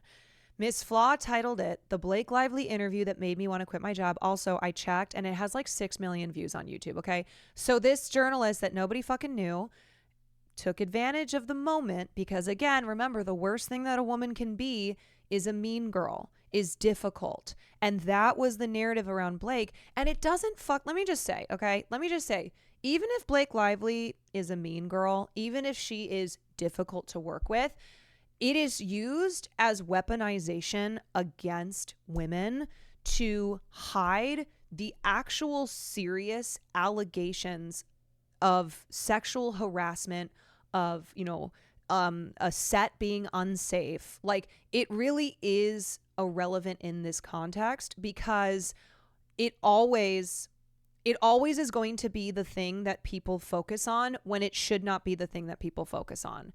And so, I when this interview came out, like, yeah, I absolutely went, ooh, God, she doesn't come across as good there. And it's just another like, oop, that's another, black stain against Blake Lively. Oop, she really is coming across as someone who's like, she's not very nice. I would believe that on set with her, that she was, trying to run the whole show, that she was trying to, take creative control, her and her husband. Men are allowed to be picky and detail-oriented, but if it's a woman, they're too nitpicky. If something goes wrong after the fact, it's their fault. Right, like behavior, the same behavior that a man does and that a woman does, the woman will be criticized for it. The woman will be, her reputation will take a negative hit, and the man, nothing, right? Like, oftentimes when we talk about the tortured genius, when we talk about, oh, well, he was very difficult, but it's because he's an artist and that was method acting. Like, men, there are excuses provided for them for the same behavior that a woman might commit, or even if it's not the same behavior, for a woman to be anything other than completely gracious, completely amenable, completely,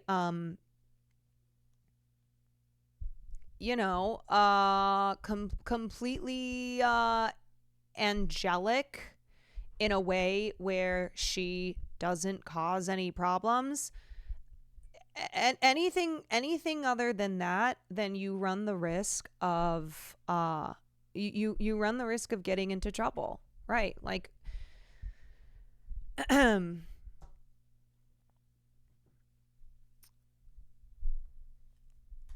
when sorry, let me read some of your comments.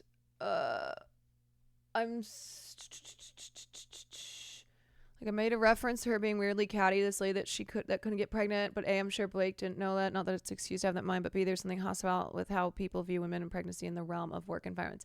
Yeah, and I think the most important thing is, look, I don't think what's important is to like defend Blake Lively in that interview. What I think is important is to recognize why that interview, which happened all these years ago, resurfaced 2 days after he hired the crisis PR team, and why it now sits at 6 million views on YouTube, and why people were so ready to take Justin Baldoni's side by using that as evidence. You know what I mean? Like, that's what's important to be considering here. We don't need to go back and be like, you know what, actually, Blake, she was pregnant. Maybe she was feeling...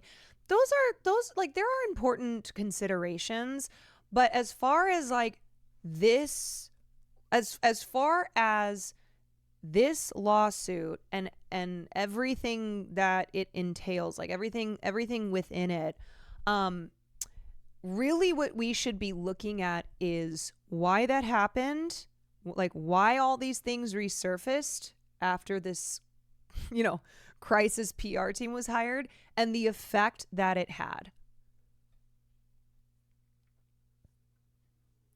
I was also saying in a prior message, patients, our employees, and these new doctors we had to sell half the practice to are regularly dismissive and disrespectful to my mom in a way that would happen were she a male doctor or business owner. Oh yes, my mom works in a male dominated industry, and what she has had to put up with, and what the men around her are praised for. Like, the men who my mom works with, they are rewarded and praised for being aggressive, right? Whereas if my mom is aggressive, then she gets called a bitch. She gets called, she gets all sorts of criticism thrown her way. Scooter posted this the week after all this happened in August, by the way.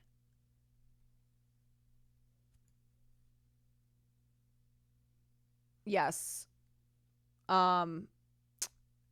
He posted this. Taylor Swift, Travis Kelce host Blake Lively birthday bash in Rhode Island. Posted, how was I not invited to this?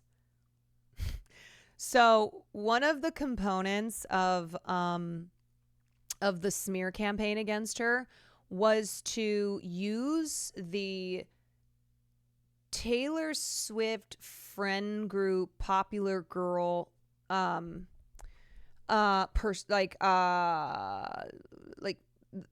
this friend group of Taylor Swift's, which includes Blake Lively, that people are primed to be like, oh, these are mean girls, right? They're all pretty, they're all rich.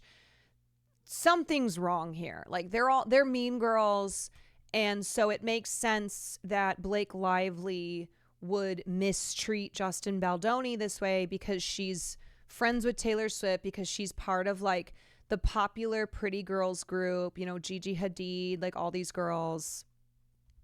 All right. Anyway, let's continue. Let us continue. Actually, let me grab some water. Hold on.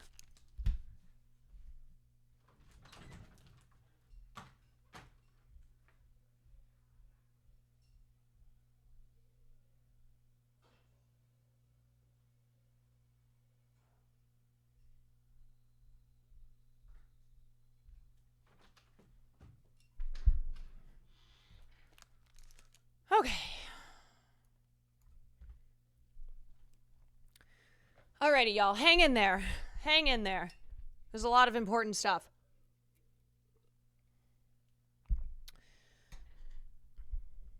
Okay, so the 2016 interview surfaces.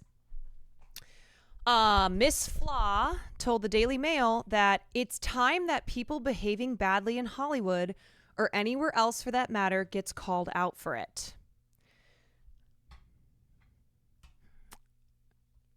Okay. It wasn't the first time she had posted a video aligned with a client of Miss Nathan. In 2022, in the midst of Mr. Depp's legal battle with Miss Heard, Miss Flaw posted clips of her interviews with the actor tagged #Justice for Johnny Depp. During the film rollout, Miss Lively was also accused of being insensitive about domestic violence. The official promotion plan instructed the cast to focus more on the uplifting aspects of the movie than on abuse, and to embrace a floral theme. Her character has a flower shop. Now, I was turned off by the way that they were promoting this film, and I talked about it. And I think not to rehash all this, but I think the book is trash. I think that, I think like Colleen Hoover is trash. So whatever. The point is, though, that this was the official plan to promote the film. So you might not agree with it, which is fair. And I think that promoting a film that has domestic violence in it and promoting it as like this uplifting story is weird. But it's very important to note that this was another big part of the internet turning on Blake Lively, of her coming across as like a horrible person, and Justin Baldoni coming across as like this feminist ally who actually cares about domestic violence, and Blake Lively doesn't give a shit about women type of thing. But the promotion plan was that the cast, which included Justin, was supposed to promote the film this way. He was the one who decided to go off script. And, in the context of knowing that he was orchestrating a smear campaign against Blake and that he was responsible for bad behavior on set, it seems really cynical and insidious. This isn't I don't look at this as, oh, he decided to go off script because he realized that a film about domestic violence required the press of the film to be very serious and to center the violence that women face so often in the home. Like, it feels so gross now, knowing what we know. But that being said, you don't have to, as I said, you don't have to like agree that the press of It Ends With Us was that the press was carried out in an appropriate manner. But you need to know that that was the official promotion plan. In several appearances, Blake never made reference to domestic violence at all, and she faced criticism when her Betty Boo's beverage company was promoting the film, given the role that alcohol can play in abusive relationships. Seeing that blowback, the text messages show Mr. Baldoni and his PR team decided instead to highlight survivors of... Okay, actually now, this isn't even a surmising. This is now fact that the reason that he changed his approach to how he did press for this film was because of the blowback that Blake was receiving. So instead, he decided to highlight survivors of domestic violence in his interviews and social media. And it fucking worked, okay? It fucking worked because the internet loves to praise a man who just seems like he's such a feminist ally. More criticism came when Miss Lively said in an interview that Mr. Reynolds, who had no role in the film, had helped rewrite a scene, prompting snarky comments about the actress leaning on her husband and speculation that he had violated the writer's strike. It is unclear exactly how Mr. Wallace operated.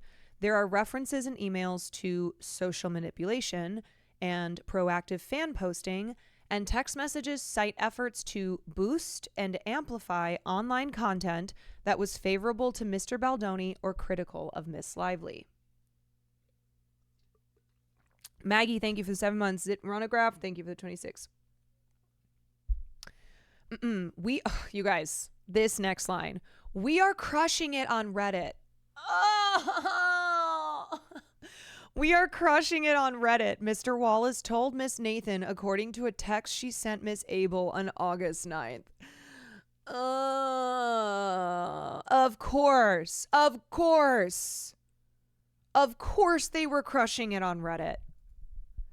As someone who has been a victim of a smear campaign, just know Reddit is always going to take the side of the bad actors, okay? You can never trust Reddit.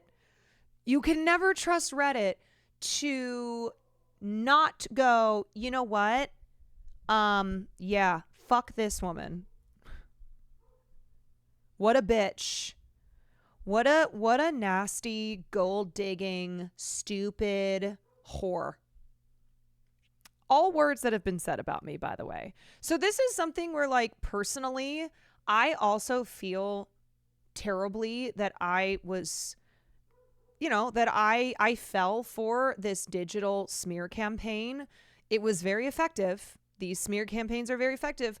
But, like, as somebody who has been victimized by a smear campaign, the fact that, like, here I was fallen for this smear campaign, believing that, oh, this was the problem, and my own, just my own, kind of just taking a look at what were my instincts, what was I tending, what did I want to believe, basically? What did I want to believe? But it's a good reminder. Yes, it is a good reminder to check ourselves. The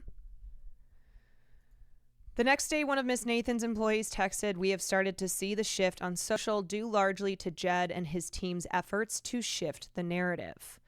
Miss Nathan wrote to Miss Abel, "And socials are really, really ramping up in his favor. She must be furious. It's actually sad because it just shows you have people..."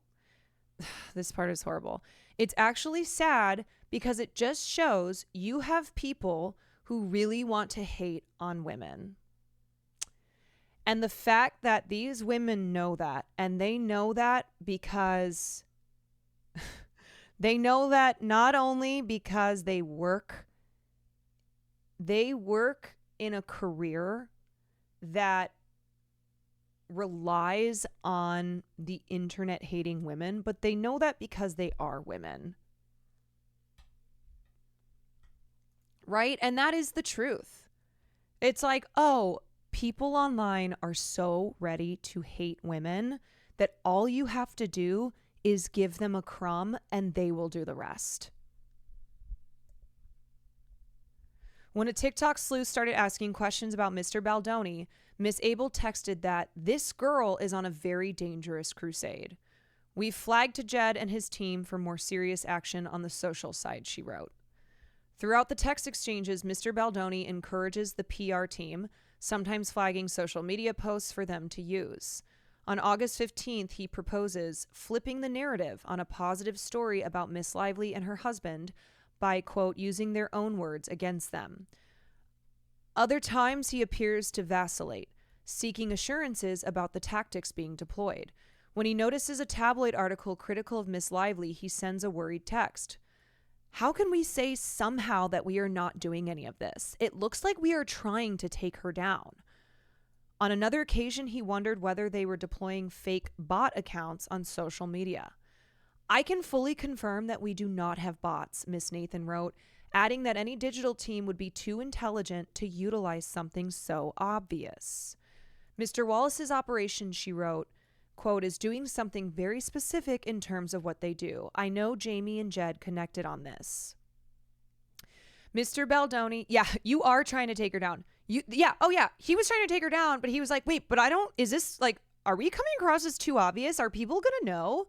Are these TikTok sleuths going to like, is this going to pick up steam? Are they going to know that we are intentionally smearing her? Mr. Baldoni, Miss Nathan, and others on the team claimed in their text messages that Miss Lively was using her own PR team to create bad press about Mr. Baldoni, but cited no evidence to support these claims. By mid-August, the team was reveling in the damage to Miss Lively's image. Text from Jennifer Abel. "The narrative online is so freaking good, and fans are still sticking up for Justin, and there literally has been no pickup of those two articles, the ones that like talked about his bad behavior, like the allegations on set, the one that like Page 6 had published. There's literally been no pickup of those 2 articles, which is actually shocking to me. But I see this as a total success, as does Justin. You did amazing work. Melissa Nathan wrote, narrative is crazy good. So did you. The majority of socials are so pro Justin, and I don't even agree with half of them. LOL. Wow.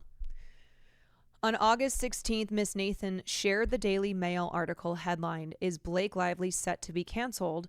with references to hard-to-watch videos and a tone-deaf promotional Q&A. Wow, you really outdid yourself with this piece, Miss Abel responded. That's why you hired me, right? Miss Nathan replied, I'm the best. My God. We men have to step up. A brand marketing consultant, Tara Keat, produced a report in August for Miss Lively that concluded she had likely been the object of a targeted multi-channel online attack similar to one against Miss Heard, and that it was damaging her reputation. The report did not identify who was behind the attack, but by analyzing the entirety of Google's search index for Miss Lively's name, it found that 35% of the results also included a reference to Mr. Baldoni. This was highly unusual given the length of her career, the company said, and suggested that the media environment was being manipulated. A separate report by Miss Lively's hair care company, Blake Brown, concluded that the social media onslaught also had a negative effect on that business. Her product line, which had launched in August with record-breaking sales, estimates that it lost as much as 78% in sales. With the recent arrival of It Ends With Us on Netflix, Mr. Baldoni has begun another round of promotion and messaging. In an interview on Access Hollywood, he said, "There is never an excuse to hurt a woman physically or emotionally." He added, "We men have to step up and figure out how we can be better allies." How did we acquire these texts? A subpoena. That is how the texts were acquired. So this is an update. WME dropped Justin Baldoni. Like, the story in the New York Times and other publications dropped today, and the same day Justin Baldoni was dropped by WME. Baldoni was informed of the decision Saturday. WME also reps Lively, and based on the seriousness of the allegations in Lively's complaint, the agency felt action needed to be taken swiftly. There's another part of this story. Okay, so I think where's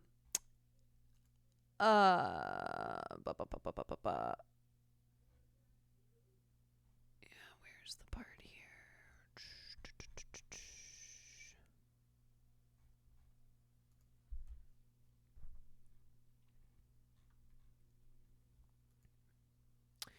Okay. Here are some of the demands. And what we also learned, has he said anything publicly? Not that I have seen. But what we also learned was the day that this meeting was had in January. So when Blake had filed her complaints, and said that, you know, in lieu of a formal HR thing, she's like, let's just sit down, talk about this, and I need safeguards to be put in place, and I also need in writing that you will not retaliate against me. So this was a meeting that Baldoni, Heath, the co-executive of Wayfarer, and then I think a couple other people, which included Ryan Reynolds. So like, you know, before knowing all of this, before having this information, Ryan Reynolds being a part of It Ends With Us came across as like an ego move, right? Blake and Ryan, this power couple, here they are throwing their weight around with Sony, throwing their weight around to take creative control. Like, they came across as obnoxious because of their status, because of how famous and, you know, and powerful they are as individuals and as a couple. But knowing now that Blake had Ryan be there for that meeting, in context, I look at that as she as Blake Lively, who had, you know, was much more famous than Justin Baldoni, ostensibly had more power because of her fame, and yet was still experiencing harassment and was very, very uncomfortable on set. She had her husband there as support, and because he's Ryan Reynolds. And, you know, I think about it and it's like, I as a woman have also had to have Will step in situations where I know that I will get what I need and that I will be protected in a way that I wouldn't if Will were not there. And I hate that is not, I hate that, like, I, you know, that it's not me hating that he is there to protect me.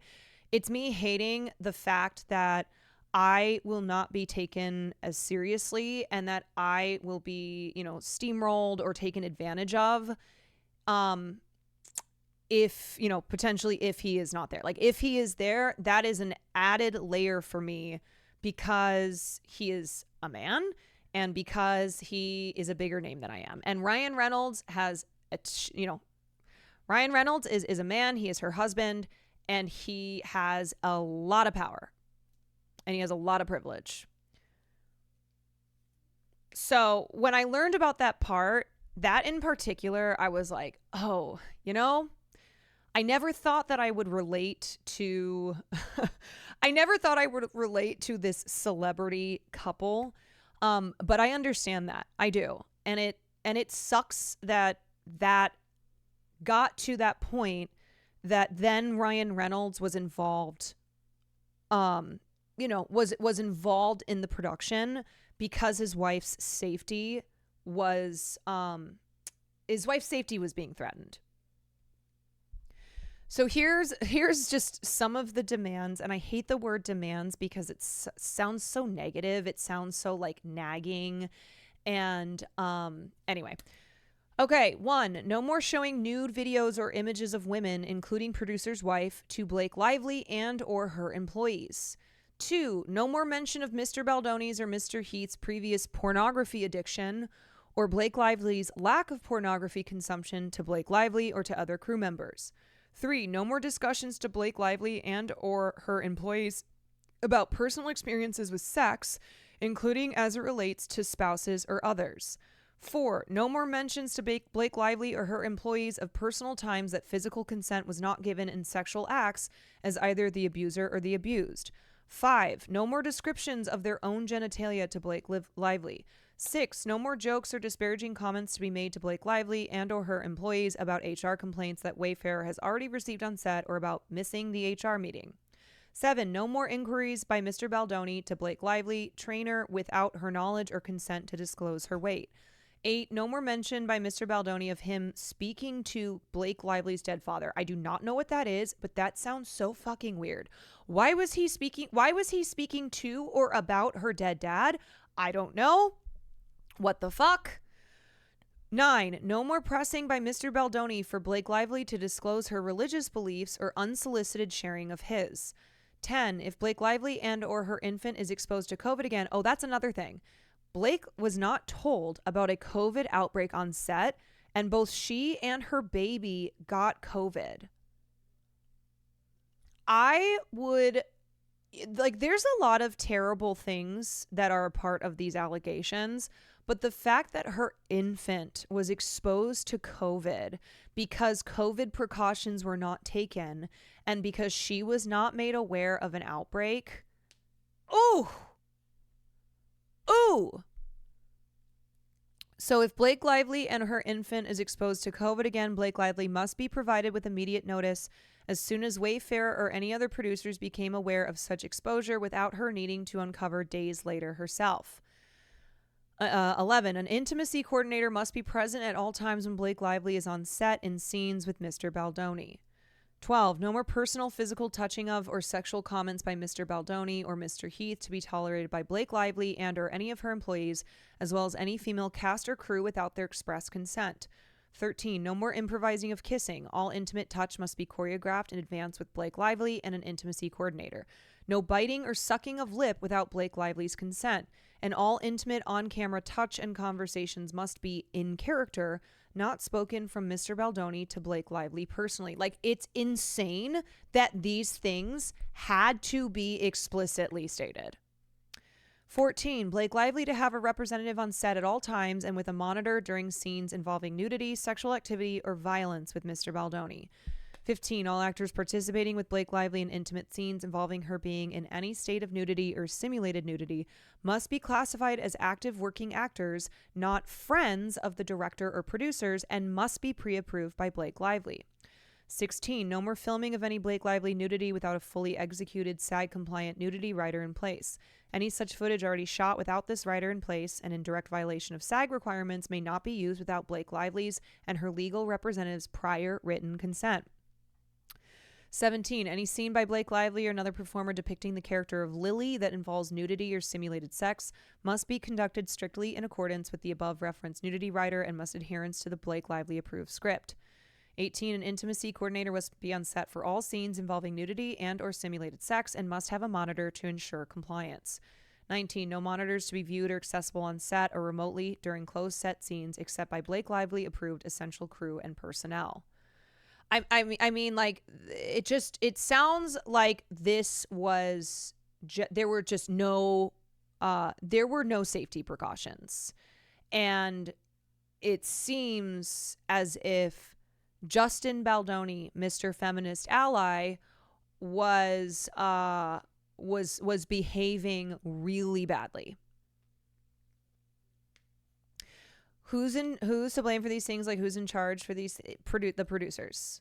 Like, this is why she sat down with Baldoni and with the producers and said, these are the safeguards that need to be put in place. This is the behavior that needs to end. And then we can continue shooting. Like, I will continue doing this movie, but I need this to happen. Like, these conditions alone detail how fucking bad it had gotten. Right.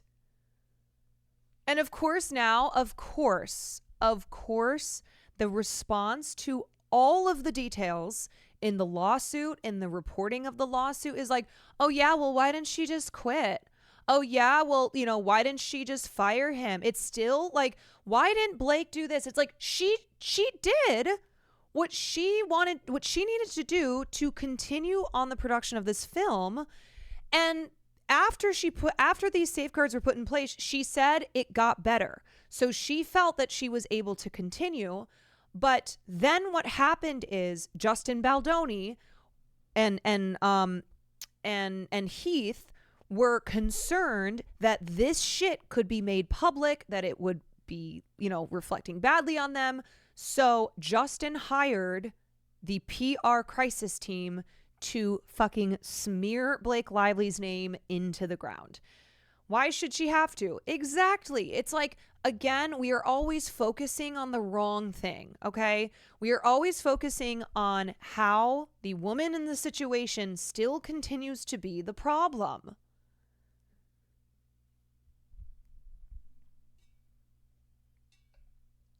Half of these aren't even safety. It's weird shit that everyone knows is inappropriate.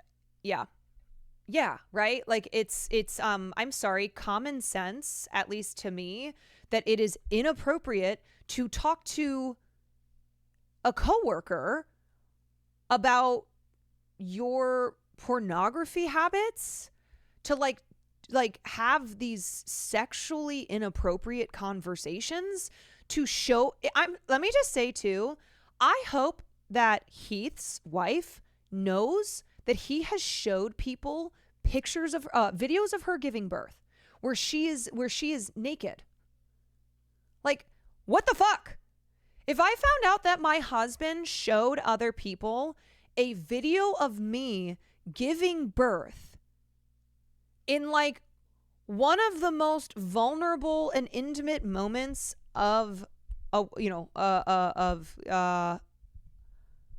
of my life, like giving birth, and that's just being shown like it's a fucking TikTok video.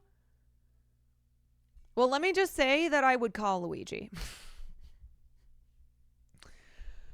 So many sexually explicit conversations from like different angles. Like it wasn't just one thing or another. It's giving. I mean, it is unfortunately something that's more common than not. And I think it's why I keep pointing out that this is what happened to Blake Lively.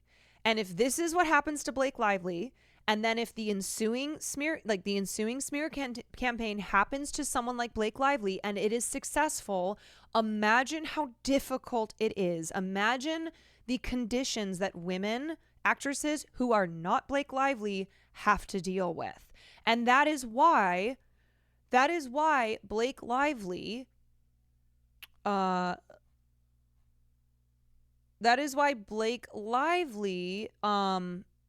where is her statement here? Sorry. Yeah. Blake Lively said, I hope that my legal action helps pull back the curtain on these sinister retaliatory tactics to harm people who speak up about misconduct and helps protect others who may be targeted. Because Blake has the resources to burn these fuckers into the ground, right? Blake has all of the resources available. She has the privilege of her wealth, of her fame, of her husband's wealth and fame, to take them to court, to, you know, have this be what the result of their actions is. Most women do not. And so it is why, like, it is why in this whole story, what we can't lose sight of is, one, if this can happen to Blake Lively, if this can happen to a woman like Blake Lively, imagine how bad it is for women who are not Blake Lively, which is most women. And two, it is important, though, that this has come to light. It is important that Blake is filing, is pursuing this legal action so that hopefully it makes things better for women who do not have the power and wealth that Blake Lively has.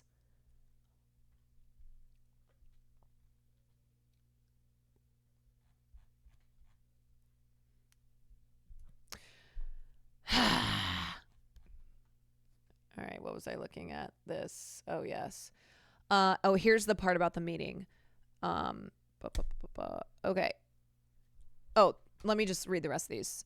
So 20, no more entering, attempting to enter, interrupting, pressuring, or asking Blake Lively to enter her trailer or the makeup trailer by Mr. Heath or Mr. Baldoni while she is nude for any reason. 21, no more private multi-hour meetings in Blake Lively's trailer with Mr. Baldoni crying. I'm sorry, that one's just kind of funny. It's like, stop coming into my trailer to cry. With no outside Blake Lively appointed representative. Like, it's not funny. It's not funny because this is so, this is all so bad. But just the way that is worded. With no outside Blake Lively appointed representative to monitor. 22, no more pressuring, no more pressing.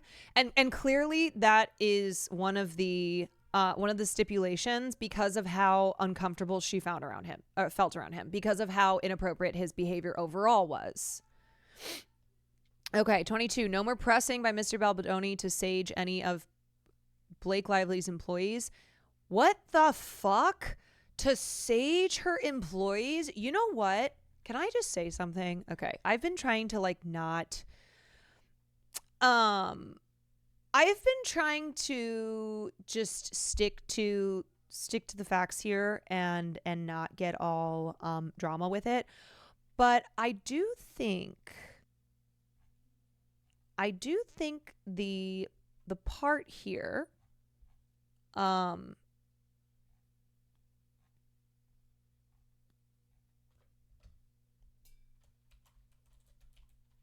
yeah, okay.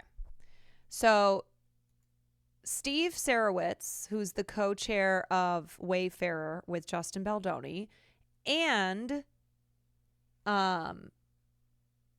Heath, who was the main producer on the film, They are all deeply involved with the Baha'i religious organization which promotes unity, peace, and gender equality. So I am not making a condemnation on this religious organization. I really don't know much about it.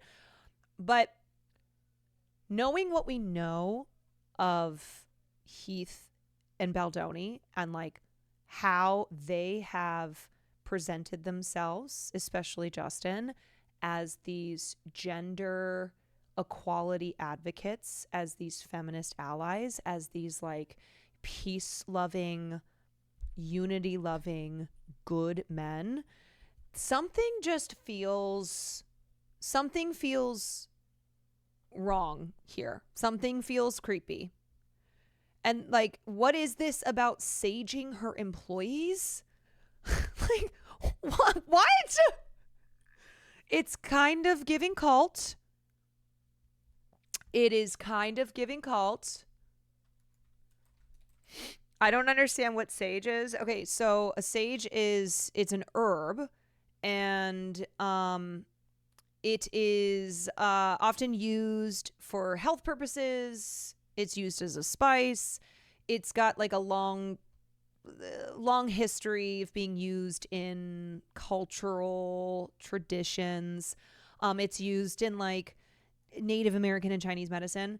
And it's also something that like if you go to a fancy shop in Los Angeles that sells $50 crystals, like it's like a white person shop that sells $50 crystals and bundles of sage that cost like $40.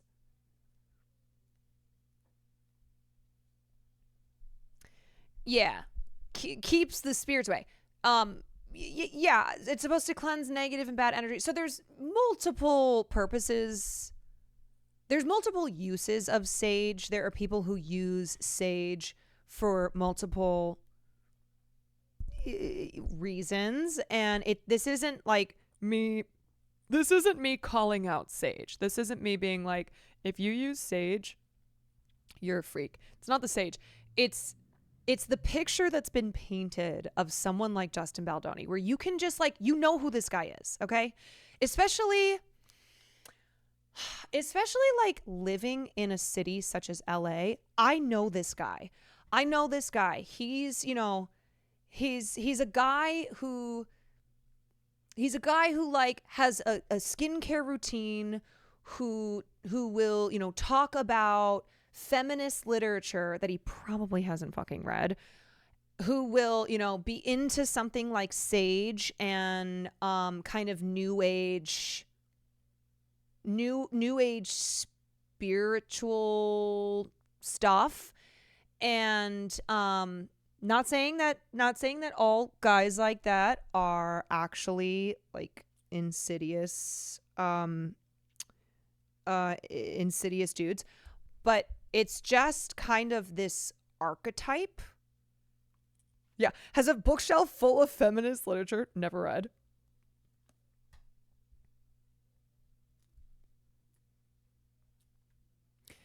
You know, the other funny thing too is like, I think people were kind of trying to do the thing where they were making this out to be Blake and Ryan as two white people, oppressing a person of color, Justin Baldoni, who I think is Italian. Yeah, they also had a contingency plan if Ryan came out in defense of Blake. If Ryan made a public statement in defense of Blake, their plan was should scenario 3, Ryan comes forward in defense of his wife. Should Ryan come forward in defense of his wife, we would advise against any direct engagement statement, etc. I wonder why. I wonder why you would advise against any direct engagement statement, etc. of Ryan Reynolds. Inquiring reporters and those in need of updating would be given a pre-approved line of background attributed to source, implying his lack of connection or involvement with the making of the film, and that this is another imbalance of power and attempt to strong-arm production by major A-list stars. Oh my God, and it worked, and it fucking worked. This is what so many of us believed. And now you look back on it, and it's like Ryan Reynolds was there because he had to be a safeguard for his wife, because he needed to be there like as a witness. And he also then became involved with the production because of the bad behavior of Justin Baldoni, of the director and producer.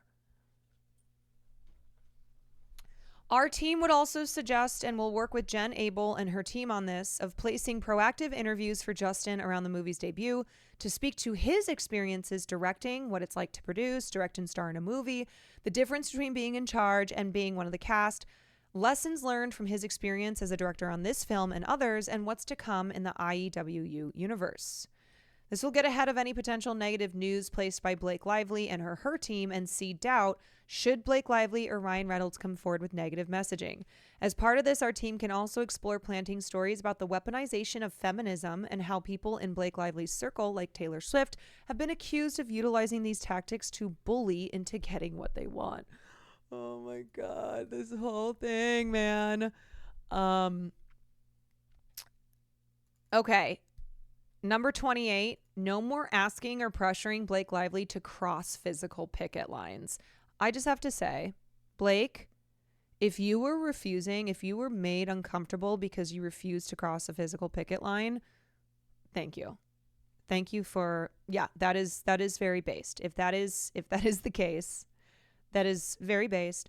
And the fact that this was included in the list of demands for production to continue makes me think that this happened. It makes me think that there was pressure on her to cross a physical picket line. No more retaliatory or abusive behavior to Blake Lively for raising concerns or requesting safeguards.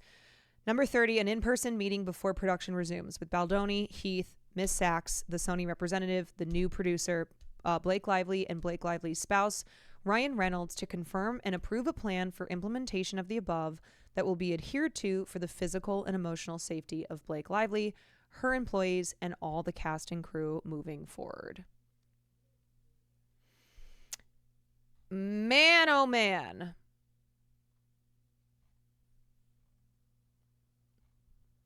But yeah, so they have all of these documents. They have the PR firm's whole plan for the smear campaign. They have like the entirety, all the details of the suit.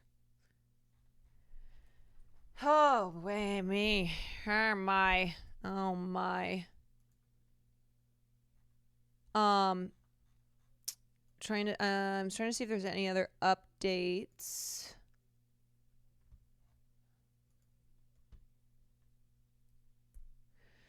Yeah, so, you know, the takeaways here are that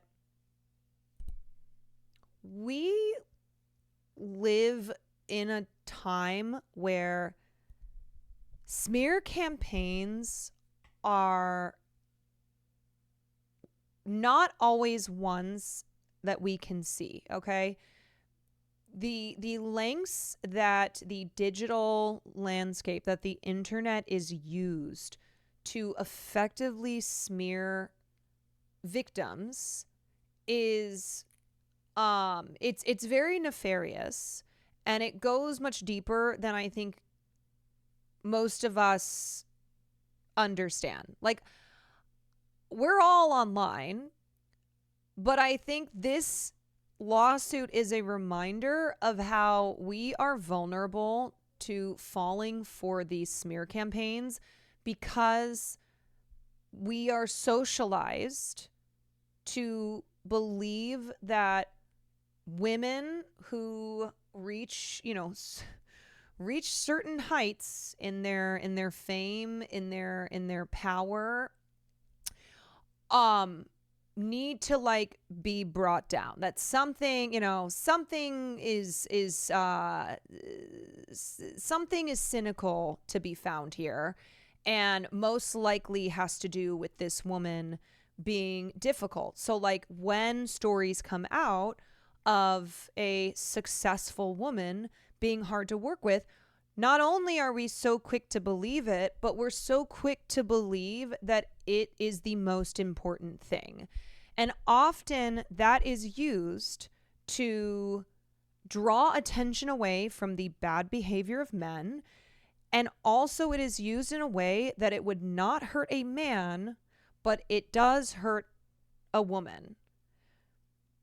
We are so easily manipulated by all kinds of social cues. It's hard to admit a lot of the time. To be fair, we saw her partake in the completely tone-deaf PR for the movie and make gross comments. No, totally. What I want to say is like, this isn't something where I'm saying that we were just being completely misogynistic by believing that Justin Baldoni was like, you know, the just totally innocent victim here, and Blake was the bad guy. I like, that's why this was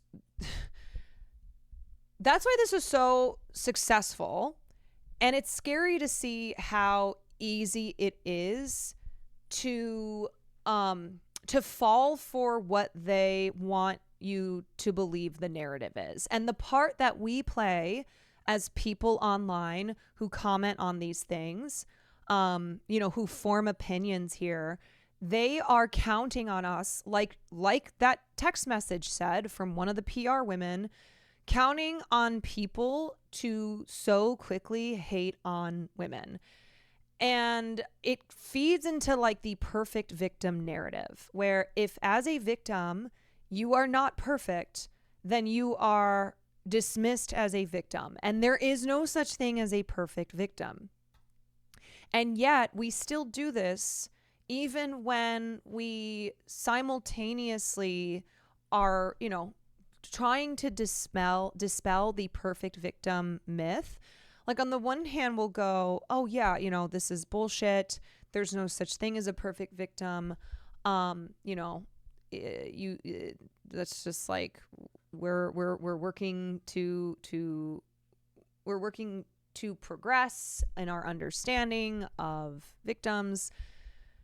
And yet we'll also fall for something like this because that is something that is still ingrained, where it's like, ooh, she did come across looking really bad. And it's not to say that that wasn't the case, but how that leads then to the conclusion of, ooh, all of this stuff together, I know who's at fault here. I know who the bad person is here.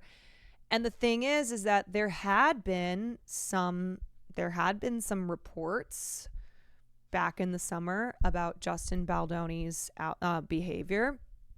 Unfortunately, the main entertainment publications decided not to focus on that because the better story was Blake Lively is a bitch. And the fact, too, that the cast of the film wanted nothing to do with Justin Baldoni. Like, absolutely were on Blake Lively's side, whatever it was that had happened.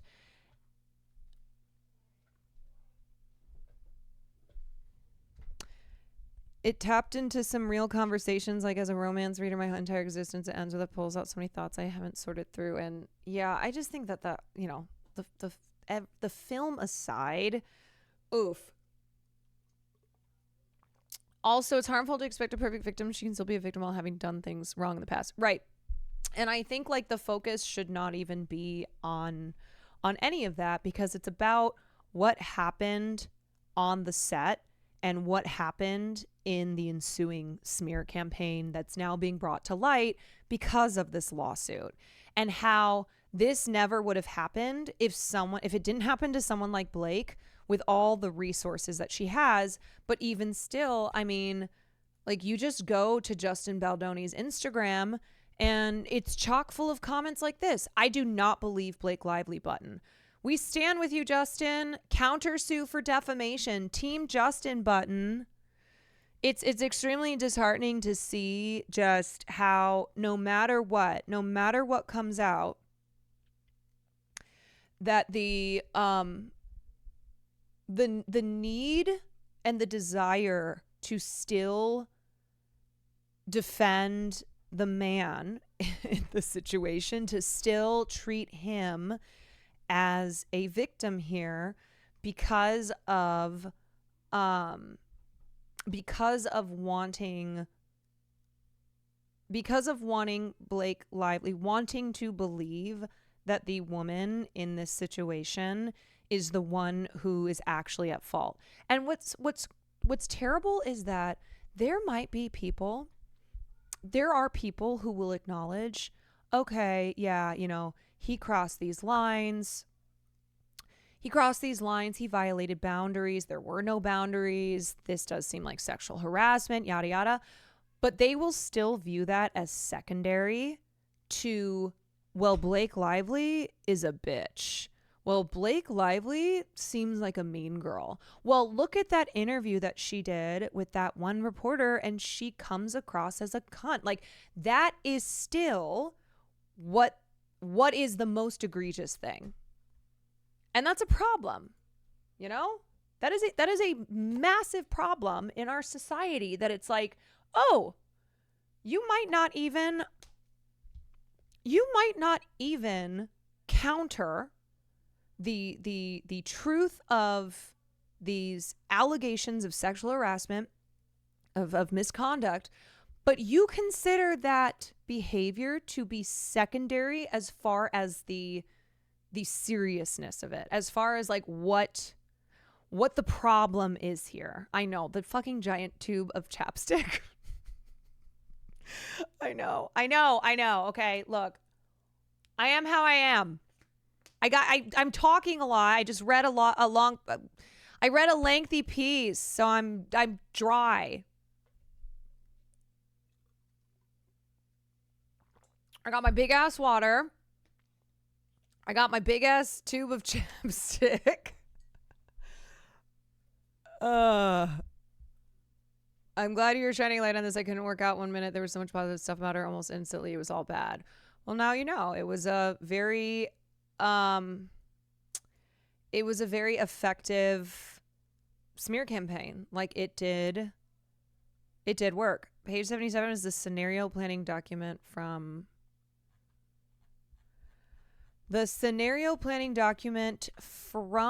the PR team. Yeah. Objective: protect the reputation of Justin Baldoni, Jamie Heath, and Wayfarer Studios in the lead up, during, and following the premiere of It Ends With Us. Underscore the achievement and efforts of the Wayfarer team in bringing this movie to life, and emphasize Justin and the studio's commitment to their team in making the broader industry a more inclusive space. Oh, it's so cynical. I really hope this causes more people to be critical of a sudden hate campaign against women, especially now since it's proven to be a strong tool to invalidate real victims on multiple occasions. So the sad thing is that after the Amber Heard and Johnny Depp case, a lot of people recognize that it was a turning point. And there is no denying that it was a turning point. And it's why you saw someone like Marilyn Manson go, oh, you know what? I'm going to sue my victims for defamation. Johnny just won his case. The entire internet is on his side. So now I'm going to sue the women who have alleged rape and sexual assault. And we saw a wave of men who were, famous men who were like, ooh, I'm going to use that tactic now.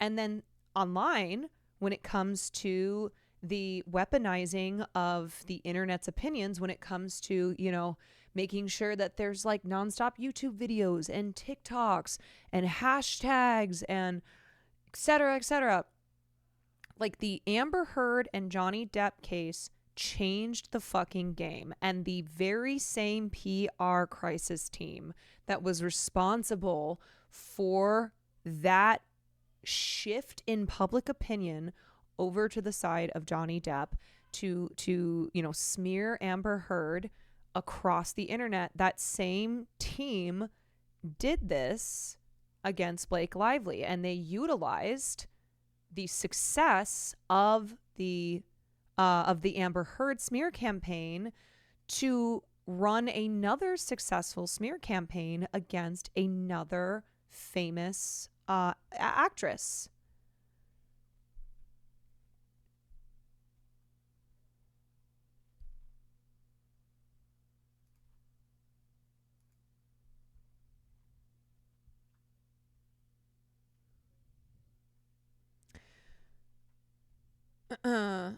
Among the bombshell allegations presented in the lawsuit filed by Lively, which is obtained by TMZ, were claims regarding Baldoni's alleged criticisms about Lively's appearance. In the lawsuit, Lively claims that throughout filming, Baldoni was objectifying her as a sex object, but at the same time allegedly went out of his way to message criticisms of her age and weight. Yeah, and at the time it was like well, he has a bad back and that's why he brought up her weight to her trainer. But now in the context of everything, it's like, you know what? I don't believe anything this man has said. Like, that already felt weird to begin with, where the excuse was, oh, well, he has a bad back, and so that's why he's been bringing up his concerns over Blake Lively's weight, because she had just had a baby. So that's why she was also having to breastfeed her baby on set, and those guys would just come into her trailer while she was breastfeeding.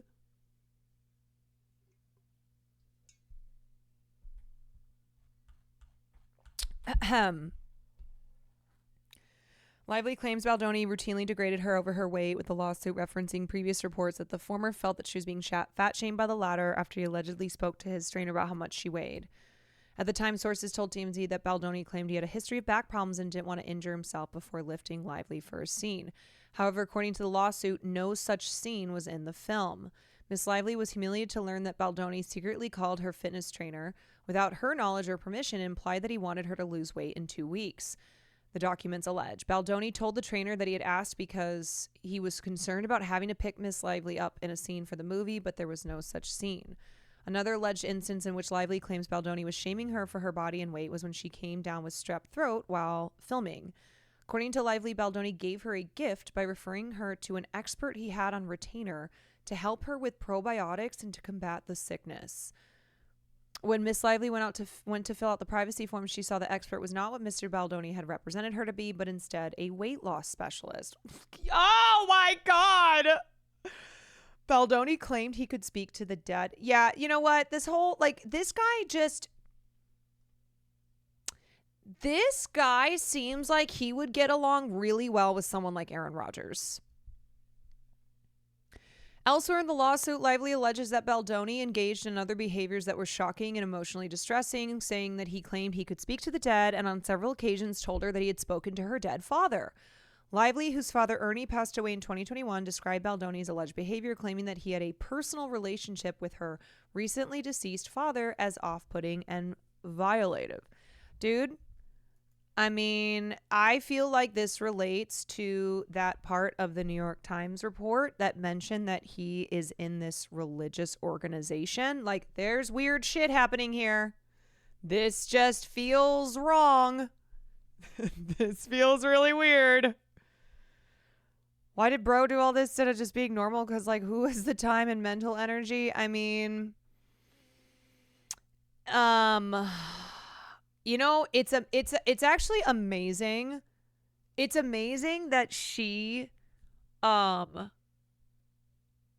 it's amazing that she didn't go public with any of this. That she tried to handle this behind closed doors and was like, okay, there's a lot of problems here, right? And that in response to his fears that if any of this shit was made public, that it would ruin him, which it's like, are we showing some self-awareness here? Are we recognizing that the shit that you allegedly did on the set of this film is really creepy and inappropriate and gross and weird?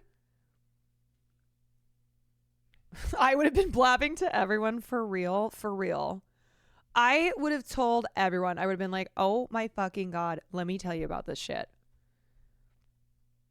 Let me tell you about this weirdo.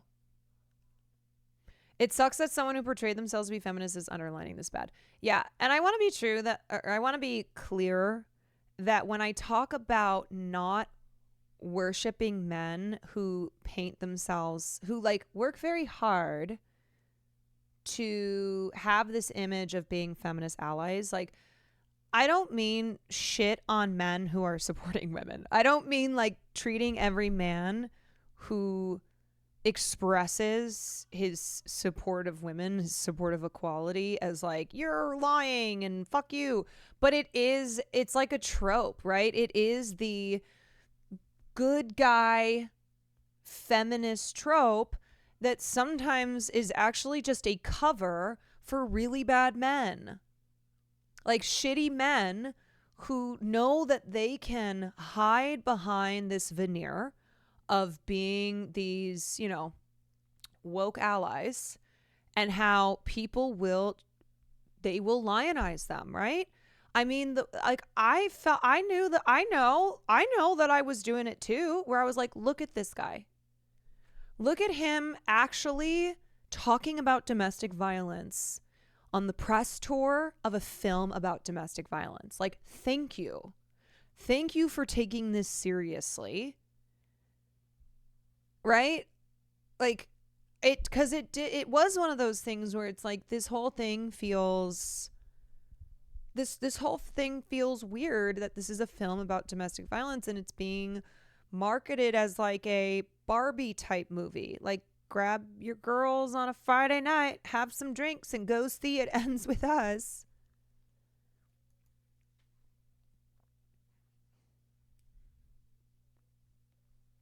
And the fact that he was trying to add in more nudity, that he was trying to have more sex scenes, and it's like, oh, you're actually the worst of them all.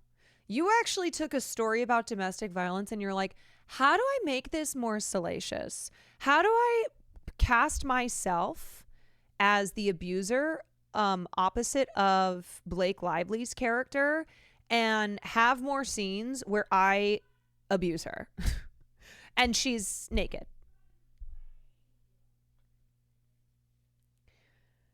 Guys like this calculate who to project this image to so that they'll have personal testimonies from people saying he could never. I mean, yeah, it's the, no, but he's a good guy. No, that guy, no, he's a good guy. And so this woman, she's certainly the problem. Ugh. Like, there was a time once that a friend came to me and she was like, you know, I have to tell you something. And it wasn't even a friend. It was someone that I knew. And she was like, this guy has been harassing me, like has been making me feel really uncomfortable.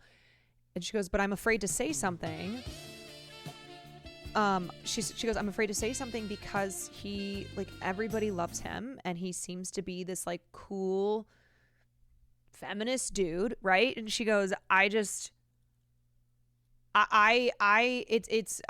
she was dealing with the, not only do I feel like people won't believe me because I'm a woman, I feel like people won't believe me because he's a good guy.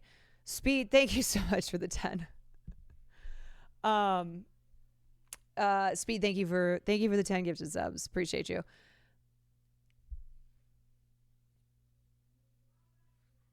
It's the textbook nice guy. Yeah. And I think it was even her reckoning with like, I'm so confused because I thought this guy was a good guy. You know, like he's a leftist. He's like his politics are like mine. And I said, you know, it doesn't matter what your political beliefs are. It doesn't matter how you present yourself. That does not that is not something that keeps men from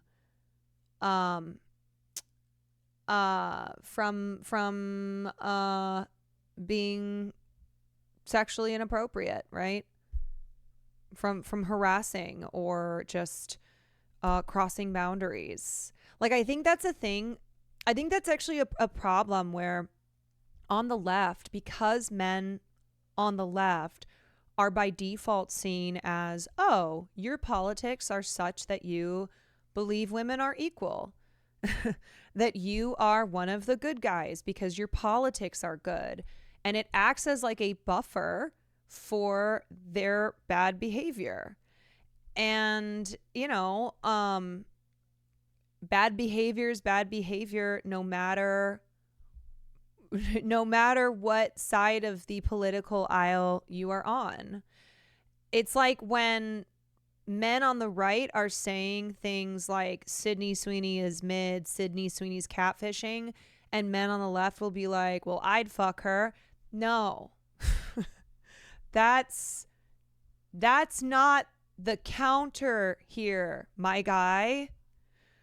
Like when all the comments were being made about Margot Robbie last year, and you had leftist men doing the defense of, well, I'd fuck Margot Robbie. It's like, oh boy. Or more for us then, that's fine. We'll take her. Like you guys, you don't want her, like, we'll take her on the left. It's like, oh Jesus. Oh boy.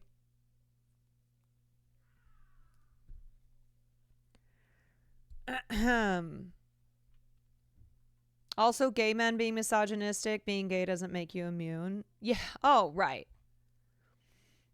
Your political beliefs, your identity does not make you immune to bigotry and other bad behavior. And like I think that's that's the thing to keep in mind. And I think like when we have conversations all the time about always checking in, seeing like, hey, are my blind spots keeping me from progressing, from being better?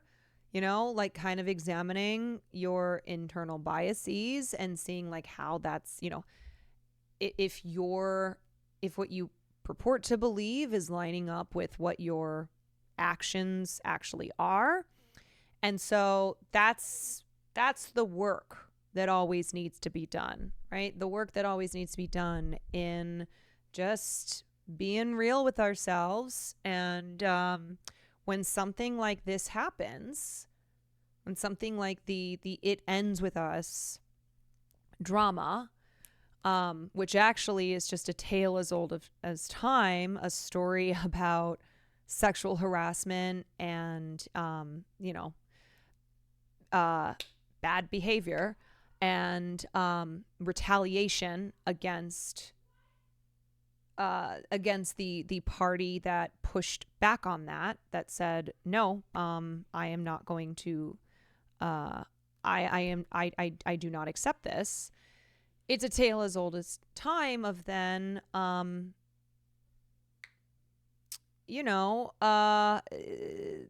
actually being what's at the heart here of this case, of this drama. And how now, because of the internet culture that we live in, the internet is weaponized in so many ways that we are aware of and that we're also not always aware of. And it used to be with celebrities that it was just like the tabloids, right? You would have all these stories running in People magazine and Star and National Enquirer, and even in some of the more, serious journalistic outlets. But because of the internet, now that is used as a weapon to oftentimes ruin a woman's life or career. If God forbid a woman, no matter if they are a famous person like Blake Lively, or they are, just somebody who's making $11 an hour working as an assistant for Miramax, the repercussions of the repercussions of trying to have agency, trying to protect yourself, calling out inappropriate bad behavior from men, and then facing the retaliation of that. I think we see how that is still something that is happening, and it's shitty that we had the Me Too movement in 2017. And since then, we've had so much backlash. It's like the progress that we made, we've also taken these steps backwards. And it cannot be said enough how the Johnny Depp and Amber Heard case was really such a turning point. And so much damage was done there. And we're seeing like so much damage was done from that case. And we are seeing the repercussions from that. Who's the girl sitting next to you?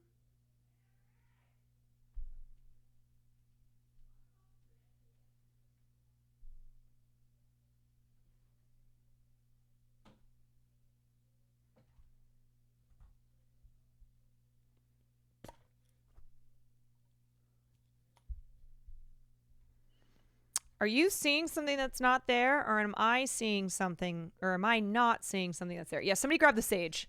Hello, where's the sage? Where's the sage? I'm just gonna use my chapstick.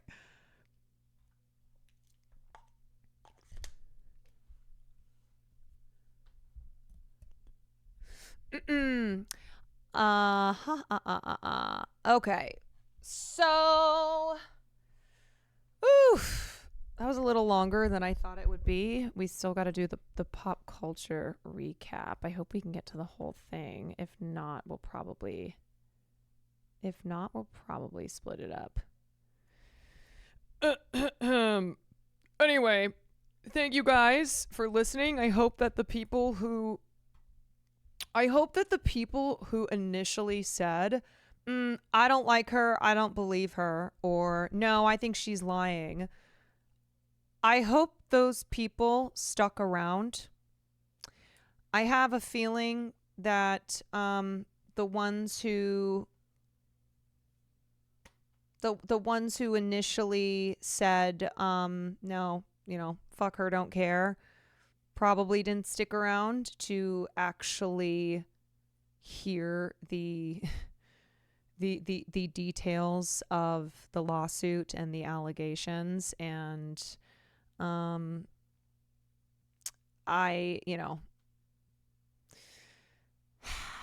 it's just one of those things where this is not the first nor the last smear campaign of its kind.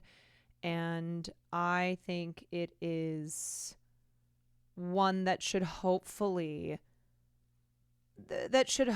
have us critically examining the next time something like this happens, right? Like using our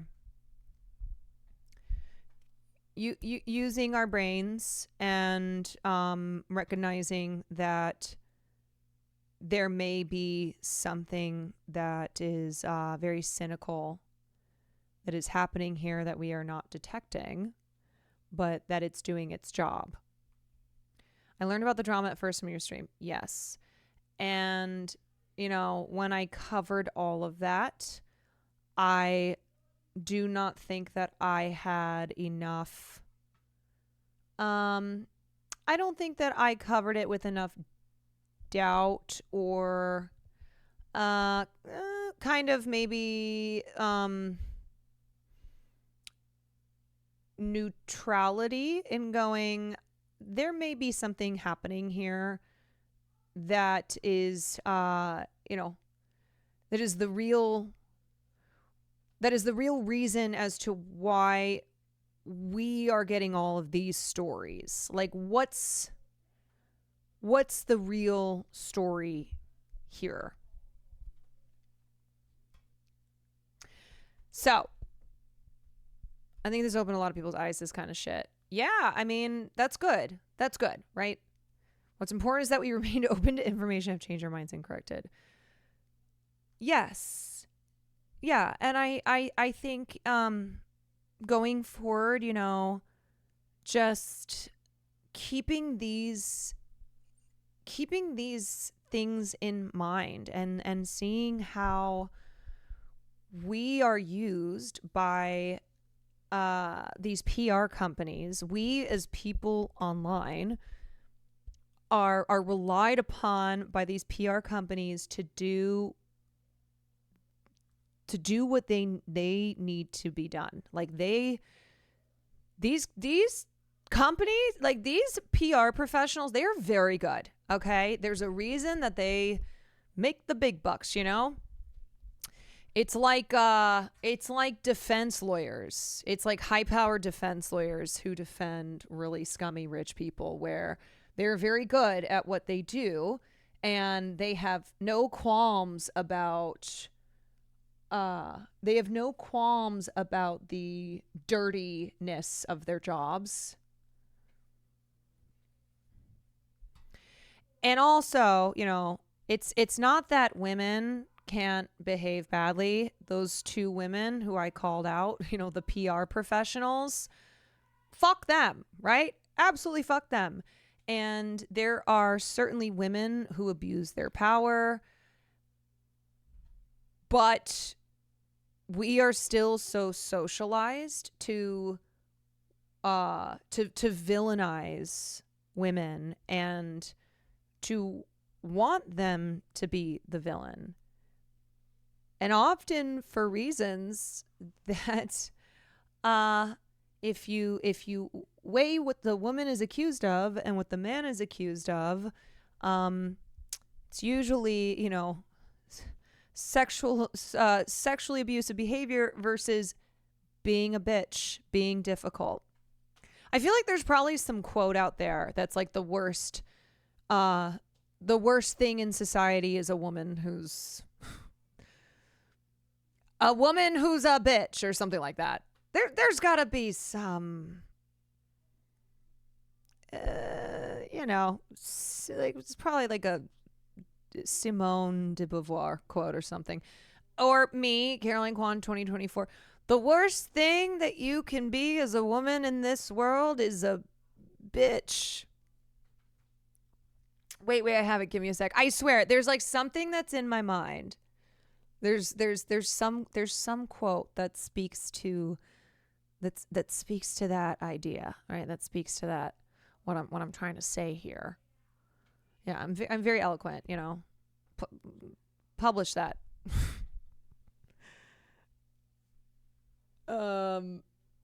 Anyway. I think it's also a good sign of how primed the general public is to hate people who they see as successful. I think it depends. I think we need to get into some real specifics there, right? Like a CEO who's very, very wealthy and by all accounts very successful, and yet achieve that wealth and career success through causing pain to numerous struggling people in this country. Like, yeah, fuck that kind of person. You know, I think it's good that society identifies that person as a bad person. But I think, you know, I think sometimes the eat the rich mentality can be used, can backfire. And so it can be, oh, this woman who's rich and successful and beautiful and privileged, fuck her, and I'm going to cast her as the villain in this story. How wealth is achieved is more significant to the analysis. Yes, and I also think it's like what the wealthy person at the center of the story is accused of doing. Like what are the circumstances here? What's the context here? Hogan, thank you for the gifted sub.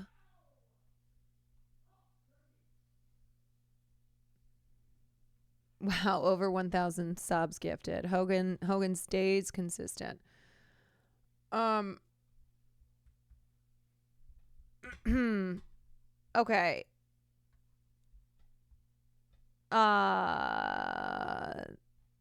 The chat requests? No. No, sorry. If it were you requesting, maybe, but the fact that the chat is requesting it, no, I'm not gonna do it. Nah, sorry, chat. Sorry. Not gonna play the Taylor Swift song. Would have done it if it was just Ashley, but she specified that it was the chat who was requesting. So, women who carry water for the patriarchy just so they can have a slightly longer leash and stand a few rungs up in oppression from other women, particularly marginalized women, make me a special kind of angry. Being master's favorite dog is still having a master and being a dog. Yeah, where it's always not losing sight of the bad behavior of men, but hell has a special place as well for women who are women who are their servants, who enable them and protect them, and especially women who do so professionally, like those women who professionally and not just they're doing their job. They so clearly. What if I give subs? How many are we talking?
Chatter.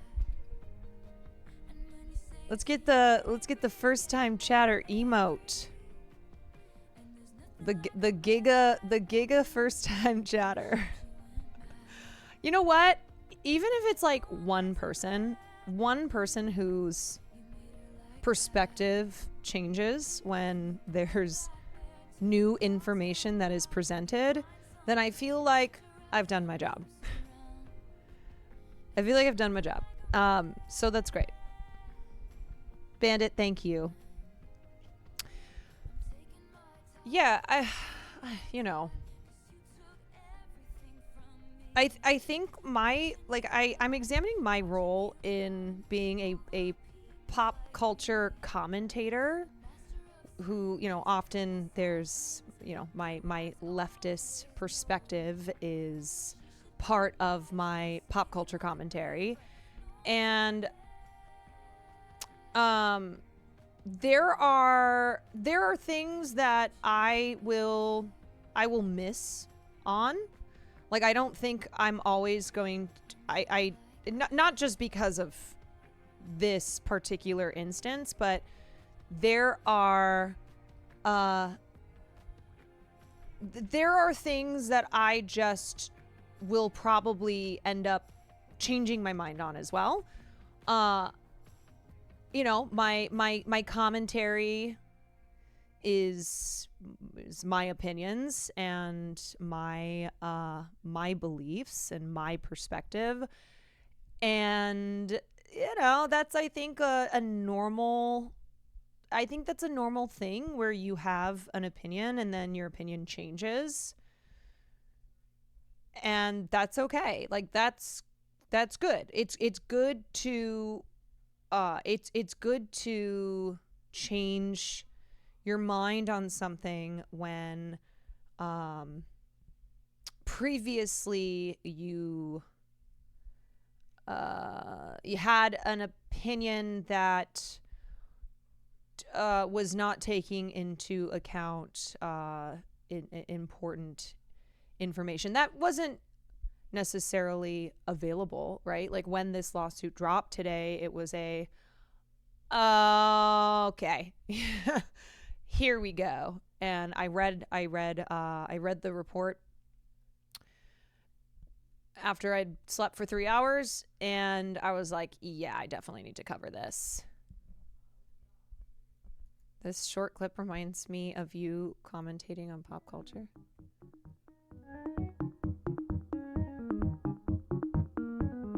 What does this even mean? Is this the new poop sock?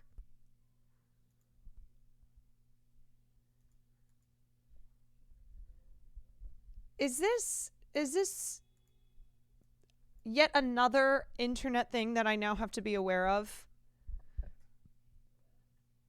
Stick bug? I got stick bugged? I got stick bugged. I think you do an excellent job. Most importantly, you acknowledge when you're wrong or when your opinion changes. Case in point with the story. Also, I love your leftist perspective informing your commentary. Thank you. What do you mean you're not perfect? No, but as Miley Cyrus said, nobody's perfect. Nobody is perfect. You're also developing your opinion live. That's hard a lot of the time. Yeah, I mean, you know how, like, even when you're in a conversation with someone, sometimes you say something and then you'll be like, wait, I didn't even mean that. Why'd I say that? And now imagine that you live stream and you have to fill hours and hours of just talking. Just talking. And, you know, it's not always like a serious thing, but, oh, thank you, Katie. Thank you for banning Dude What. He's not been banned enough on this platform.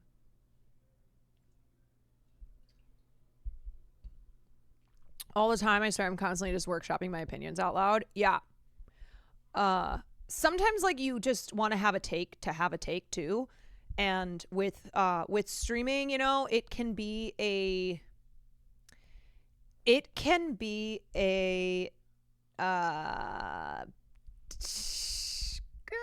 not a great tendency to have all the time where you're like, okay, I need to have a take on this, or like, what's my take? I gotta have a take.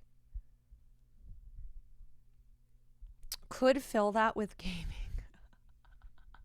Oh, is that your opinion? Is that your take? Deb J250, thank you so much for the gifted sub.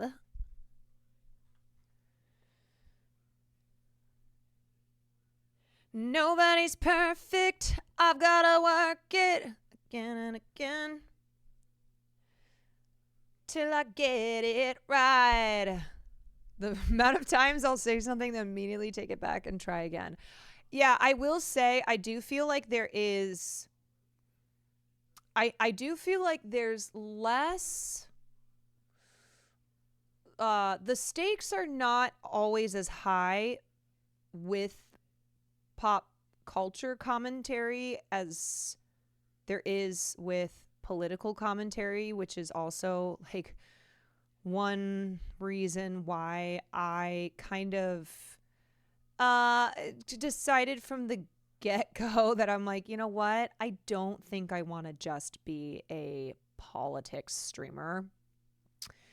They're just I knew I would feel an enormous pressure to be perfect and right on every thing that I talked about in politics, and I'd rather have a right take than the first take. Yeah.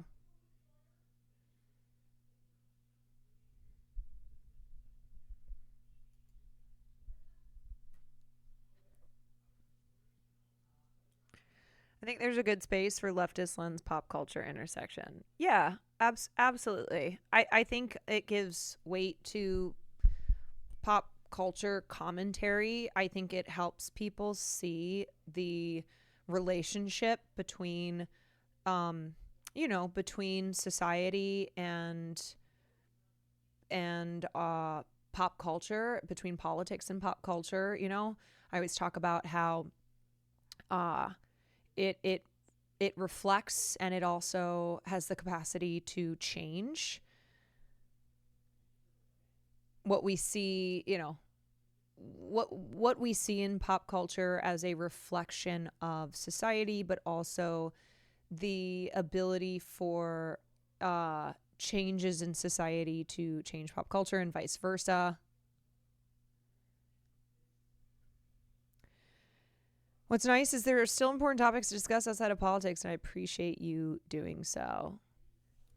Yeah, I think it's just after 2 years of doing it, I think it's the space that I think it's the space I belong in, because I really do fucking love pop culture. And speaking of pop culture, let's get into the 2024 pop culture recap. Because man, oh man, I cannot get enough. Cannot get enough of pop culture. So let's talk about what happened this year. It's the hot gift, drawing screams and sobs of joy. Okay, starting off strong with consumerism in the form of the Stanley Cup trend. I say as I drink out of my Stanley Cup. You know what I will say? We covered the Stanley Cup trend before I got a Stanley Cup. And then when Pokey released her cookies and she sent cute little PR boxes to friends, that's how I got my first Stanley Cup. And I was sold. I was like, you know what? I'm a Stanley Cup girly now. Do I need 30? Maybe. No, I don't. I don't need 30. But I do love hashtag not even an ad. I do love my Stanley Cup. Can't believe that was this year. It feels so long ago. I know. This has been a long ass year. Insert clip where Caroline finds mold in her cup as well. Yes. But you know what? Mold schmold. Mold schmold. Am I right? Am I right?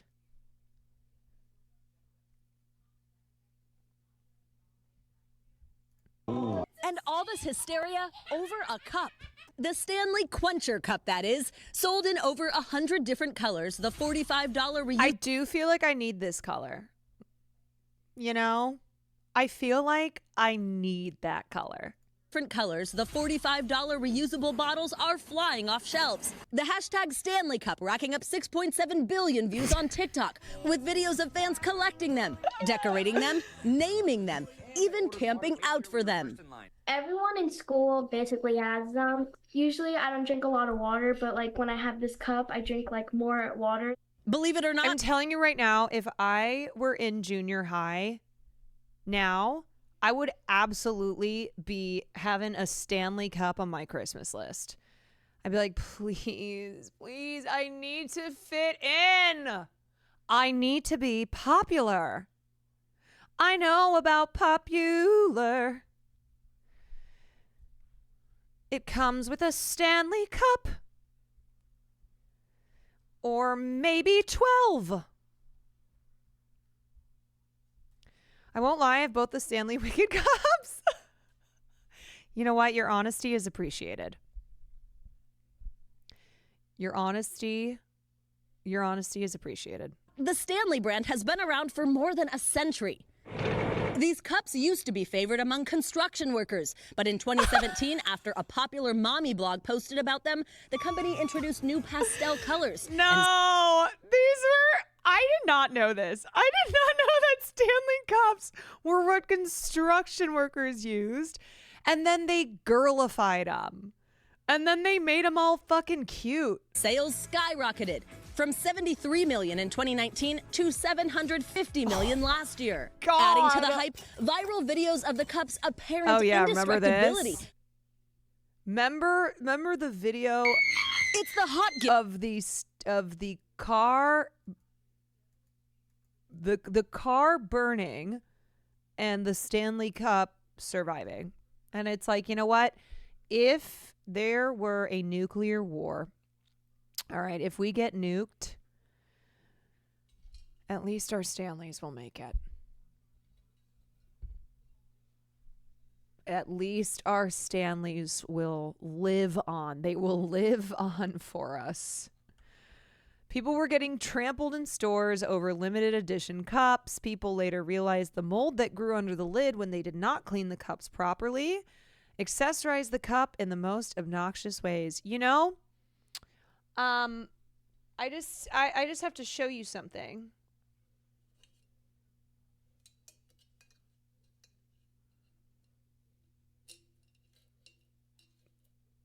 I still have my accessories on, and they're cute as hell, okay? They're fucking cute.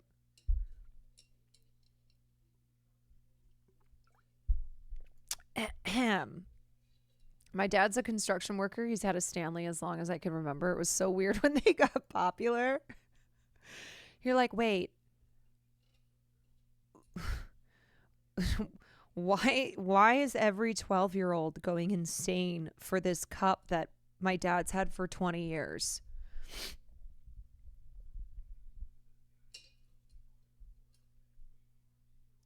Yeah, people laminated the paper wrapper that came on them when they bought the cups. Remember the TikToks that we watched of people showing off their Stanley cups? And they would build shelves. Like they would have an entire wall that their Stanley cups were lined up on. Like people use Stanley cups as art, as like decor in a house. Yeah, my dad did it first. Is this the one that had mold? Honestly, I don't even remember. But like I said, mold schmold. Mold schmold. All right. What else we got? So we got the Stanley Cup. Elmo asks how we are all doing. In short, not well. Elmo soon after followed up with a tweet. Wow, Elmo is glad he asked. Elmo learned that it is important to ask a friend how they are doing. Yeah, remember Elmo was like, how's Elmo checking in? How is everybody doing?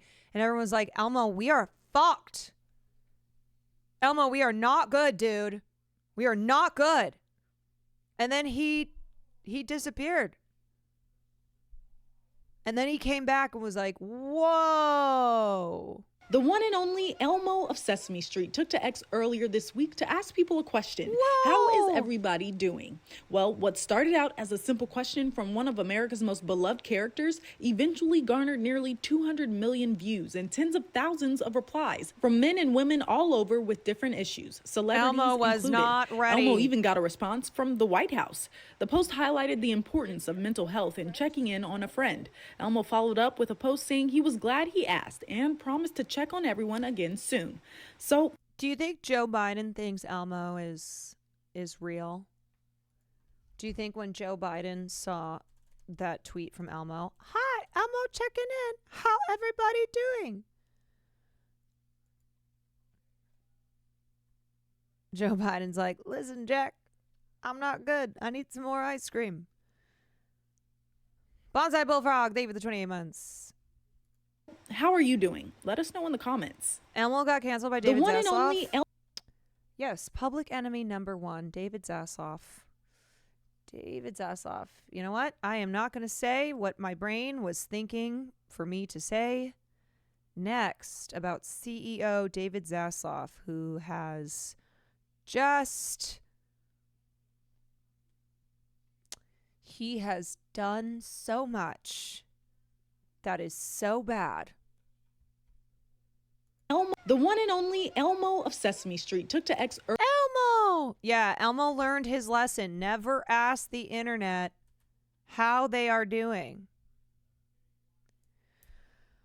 Oh my God, who the fuck did I marry? So this was February. Oh, okay, wait. Dude, shut up with the date. So January was Elmo and Stanley Cup. The one and only Elmo. February was Who the Fuck Did I Marry? And we watched the entire thing. Remember that? We watched the entire 50-part, 7.5-hour TikTok series where this woman, Risa Tisa, recounted her relationship during COVID with a man that she called Legion, who was a psychopath, a pathological liar. And oh my God, what a wild ride it was. And then Hassan stole your content. I mean, that's that socialist son of a bitch. The series went viral as she had everyone locked in with her storytelling skills. Risa Tisa, thank you for giving us 8 hours worth of content where, of course, I said many times, we're not going to watch this whole thing. We're just going to watch some of this. We're just going to watch this next part. We're just going to get to this point. We're not going to watch this entire thing. I watched it twice, once with you and once, there are many of you who watched Who the Fuck Did I Marry multiple times. Some of you watched it on your own and then you watched it here. Some of you who watched it with multiple streamers. I have a question.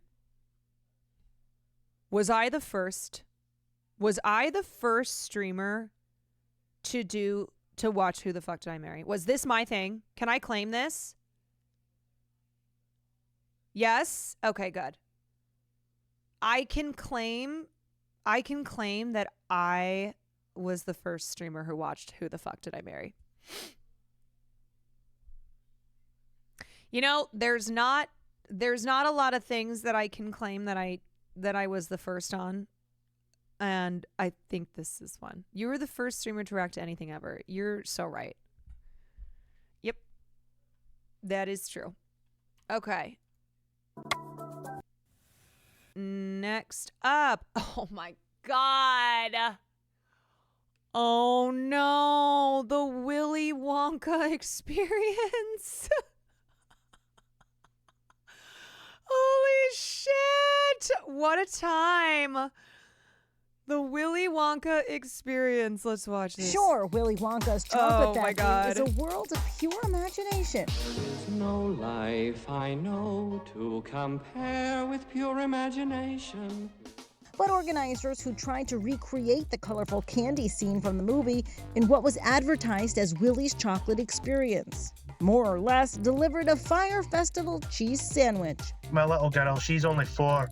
She was dressed up as Willy Wonka, and she was quite disappointed. Parents and ticket holders like this dad were stunned to see what was promised, like in these ad photos, was anything And but. then what was Turns the out the location reality? in Scotland where this event was being held was sparsely decorated, a few balloons and things. My 2 oldest boys, they It was so sad. Oh no. And the kids who were crying. found it funny. They laughed it off. Organizers wrote an apology on Facebook that has since been deleted, saying they would offer refunds. This is Inside Edition Digital. Oh my God. A failed event in Glasgow, Scotland quickly received mainstream media attention. Attendings. Wait, wasn't it somebody in this community whose tweet went viral that I saw? And I covered this story right when it was just starting to go viral online. And I swear the person whose tweet went viral that I saw was in chat. I was also the first to do the Willy Wonka experience. Yep, that is correct. I was the first to cover the Willy Wonka experience because of this tweet that I saw. And I swear it was somebody who, maybe they're not like in the community, but they came into stream because in my stream title I said like crazy Willy Wonka Willy Wonka catfish. Oh my God, that was such a funny fucking day covering the story. Actually, if Hassan is a pop culture take, I can usually assume that you covered it first like a week beforehand. Yeah, just check the VODs. Oh my God, the unknown. Yeah, remember we read parts of the script that the performers were supposed to read from. Attendees saw AI-generated advertisement photos for the experience, but when they showed up, the venue was sparsely decorated and workers were giving out singular jelly beans to kids. That's right. They got like a Dixie cups worth of lemonade and like 1 jelly bean. Tickets were $44 a piece. Police were eventually called to the venue and the event shut down before completing the weekend run. The unknown was kind of sick. I'm surprised there were not more I hate gay Halloween, because what do you mean you're the woman dressed as the Oompa Loompa from the Willy Wonka experience in Glasgow, Scotland? Or like, what do you mean you're dressed as the unknown who was standing in the corner terrifying children at the scam Willy Wonka event? I didn't know this was paid. Oh yeah, it was a huge scam.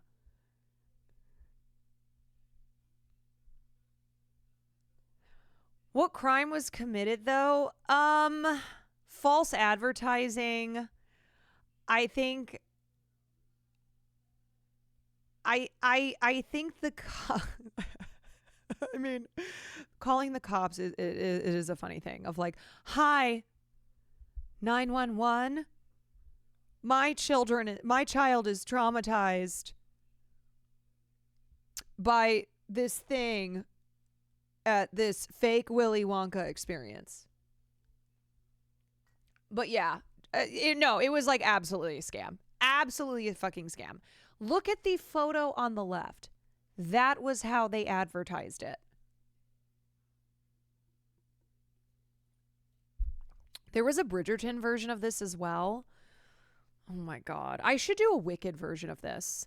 The Wicked experience. I'll charge like $100. And it'll be like 2 munchkins. And then like a 60-year-old sad looking man dressed as Glinda.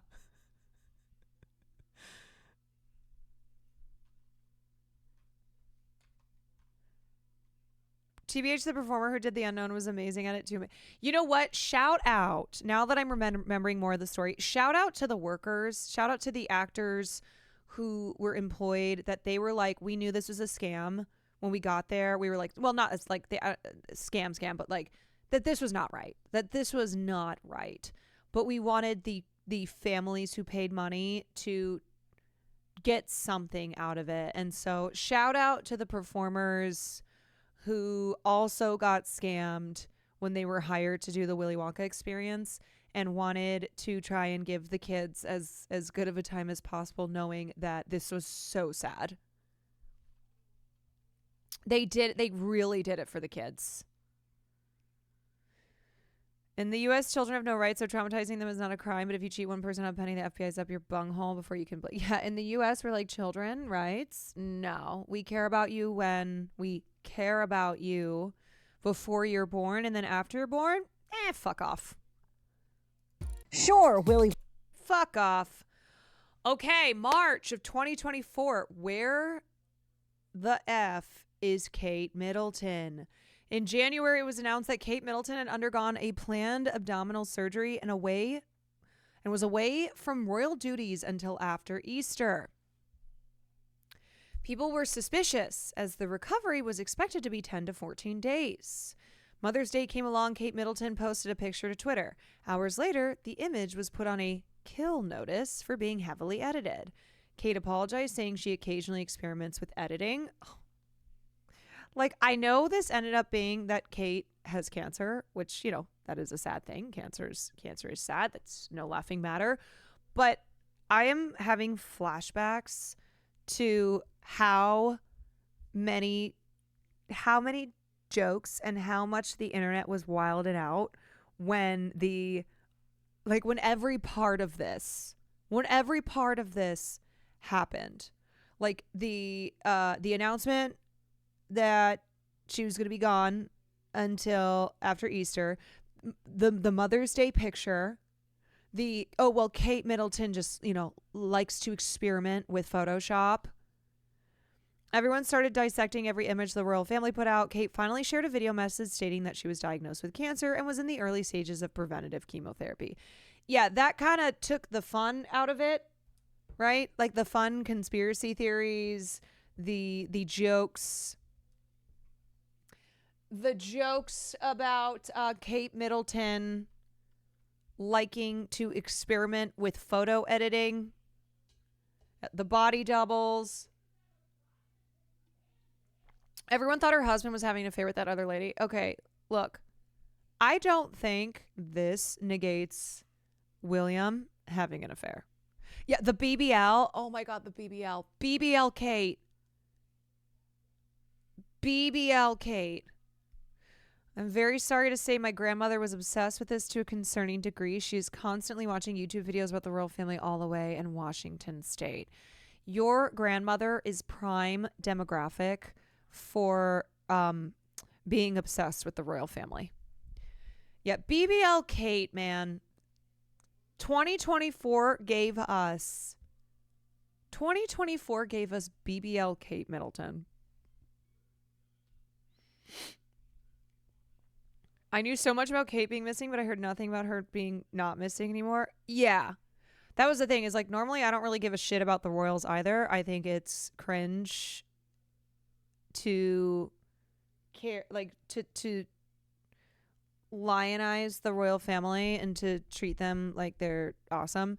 But let me tell you, I was all over that Kate Middleton shit. Okay, I was all over BBL Kate.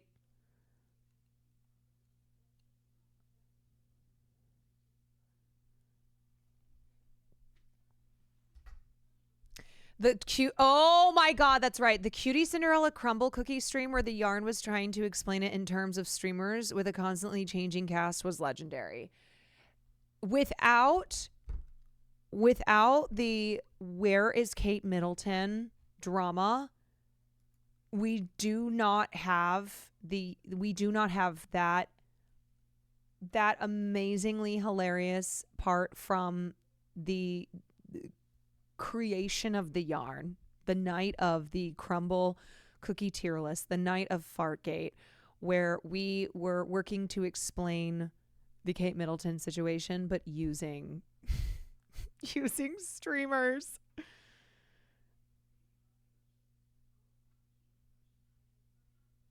I'm pretty sure you're the first to notice Kate was Photoshopped. You know what? We're just going to say I'm the first for all this. I was the first to say BBL Kate, question mark. Yes, that was the night that either Sam, Cutie, or Cinna farted and nobody would take accountability. Sad history grad. Thank you for the 12 months. Oh, Kate Middleton. You know, I am sorry. I am sorry. This is so terrible. I am sorry that I stopped seeking any information related to you when it came out that you were diagnosed with cancer and were in the early stages of preventative chemotherapy. It did end the journey. It was like, oh, well, okay. That's the end. March to September. So we have a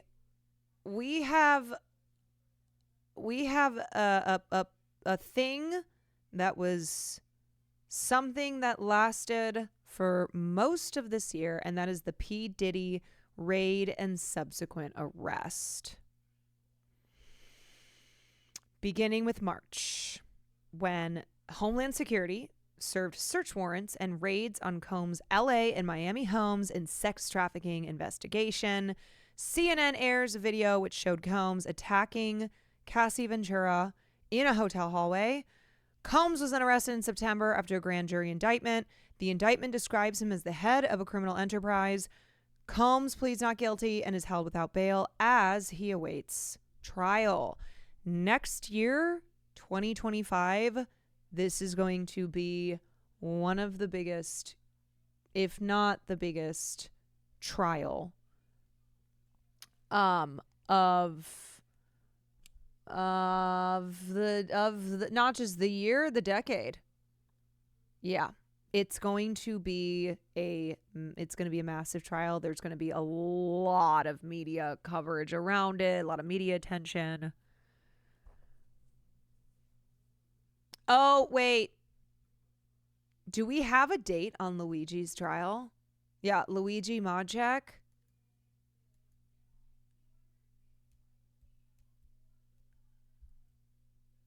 Very busy time for that couple between Luigi and Diddy. Oh, yeah. The married couple representing Luigi and Diddy, they got a big year next year.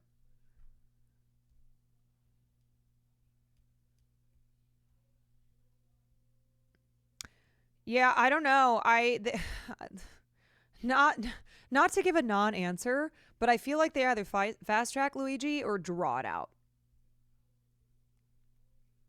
Like we could either get this sooner than we think, or it could be into 2026. Wait, do we have Luigi's trial? Okay. CEO shooting suspect Luigi Mangione to be arraigned on state murder charges Monday.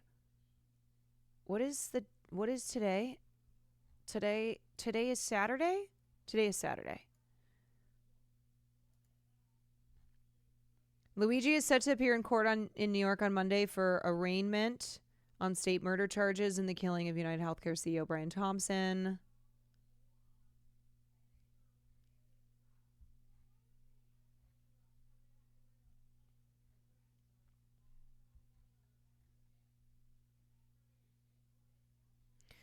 Yeah, the state charges are coming before no,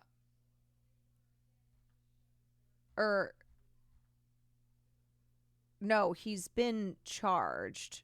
No, the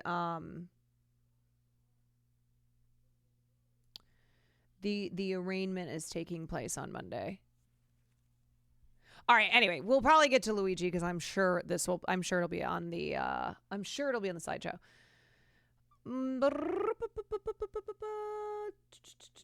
You made a PowerPoint and everything? No. This is Dune Shadow. Shout out to Dune Shadow for the PowerPoint. Okay, so we got the P. Diddy trial next year, and what a terrible year for P. Diddy. Couldn't have happened to a nicer guy. No, seriously though, the fact that this motherfucker was able to do this for decades and faced no consequences, and it was really not this super duper secretive thing. It was more of an open secret in Hollywood. And now the downfall of P. Diddy. Didn't you mention P. Diddy first? I think I covered this as it was breaking. I think I was live as the Homeland Security raid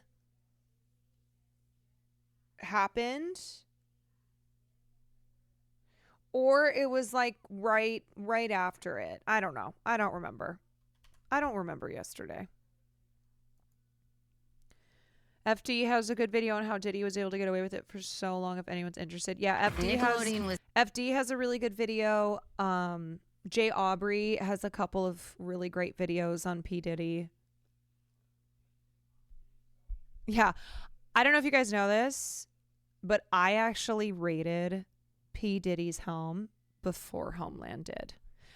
Yeah, that's right. I was there for your stream back in 2011 when you were like, hey, Diddy's probably a creep. Mm-hmm.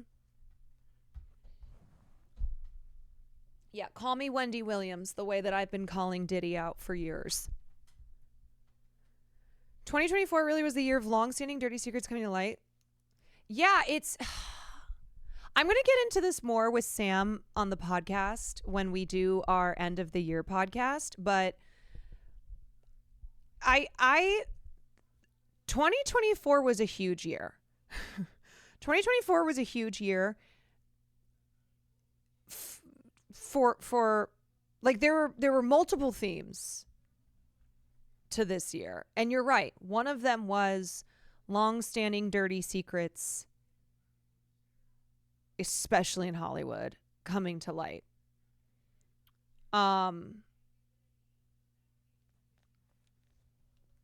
Yeah, there really were many major moments. 2024, the year of spilling tea. 2024, the year of spilling tea. The year of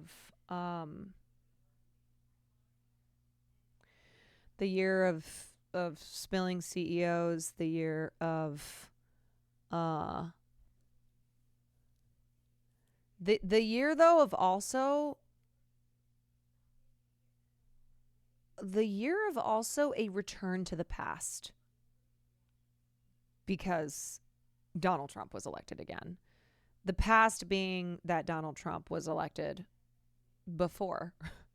No go back. Oh, no, we went back, but also we're, in a direction. We went back, but we're also going forward, but it's not a good direction. Was Epstein this year? No, Epstein was not this year, but weren't the Epstein call logs? We're going off of a cliff. Yeah. We have gotten off the road and we are heading over the side of a cliff. Yep, the Jeffrey Epstein records were this year. You know what this year was the year of? This year is the year of going, okay, nothing can surprise me anymore. This is the year of being like, surely now nothing can surprise me. Okay, in March of 2024, also in March of 2024, we had the Quiet on Set documentary, which I covered this quite extensively. This 5-part documentary debuted on Max. The series focused on Dan Schneider and the work conditions of Nickelodeon sets in the 1990s and 2000s. Schneider later released an apology video on his YouTube channel, which fueled more discussion. Here is the... This kid, everything. But that marked one of the darkest chapters. 3 predators worked at Nickelodeon. You get comfortable with people until you're not. It made me wonder who was being hurt. Oh my God. I forgot James Marsden's involvement in this, where he wrote a letter on behalf of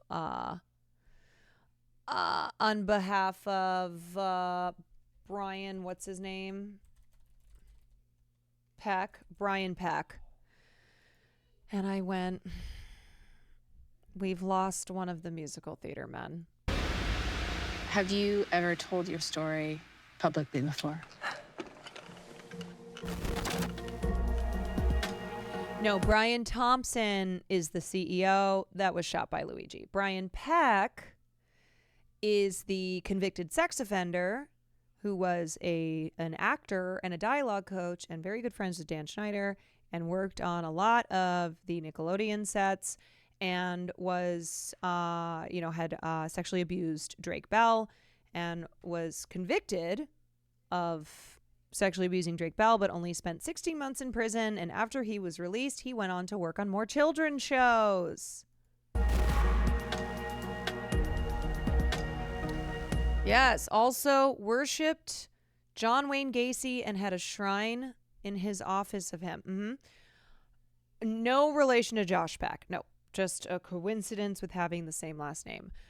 But we had the Quiet on Set documentary, and then, in the aftermath of this documentary, there were a number of former Nickelodeon employees or talent who came forward and said one thing or another, ranging from, I want to share my experience, and my experience was that I was also abused. All support to those who, all support to those who were abused by the likes of Dan Schneider and Josh Peck. And then you also had the Ned's Declassified response, where they were mocking the victims of Dan Schneider and Josh Peck. And oofda. Sorry that all y'all have is your little podcast these days, and I hope that you don't even have that anymore. Wait, what did I say? Shit! Not Josh Peck! Damn it! See, I knew that would happen. Did I say Josh twice? Oh, no. I'm going to get sued by Josh Peck. Oh, no. I'm going to be sued. Let me be clear. No, that's that mind thing that happens, though, where somebody mentioned Josh Peck, and I went, no, not Josh Peck. Brian Peck, who just happens to have the same last name. Ah, shit. Josh Peck, I'm sorry. It is not you who I'm referring to as a convicted child sex offender. It is Brian Peck. Okay, anyway. Anywho, Lindsay Shaw needs her own segment here. But we had the Quiet on Set, huge moment. Not that anybody's really surprised, but I think just the shock of the shock of how extensive and how deep the abuse and the enabling of the abuse went on at Nickelodeon, because this was something where there had been, in previous years, there had been information that had come out. Nothing quite to the extent of the Quiet on Set documentary, and certainly not the effect that the documentary had on, what people were saying online.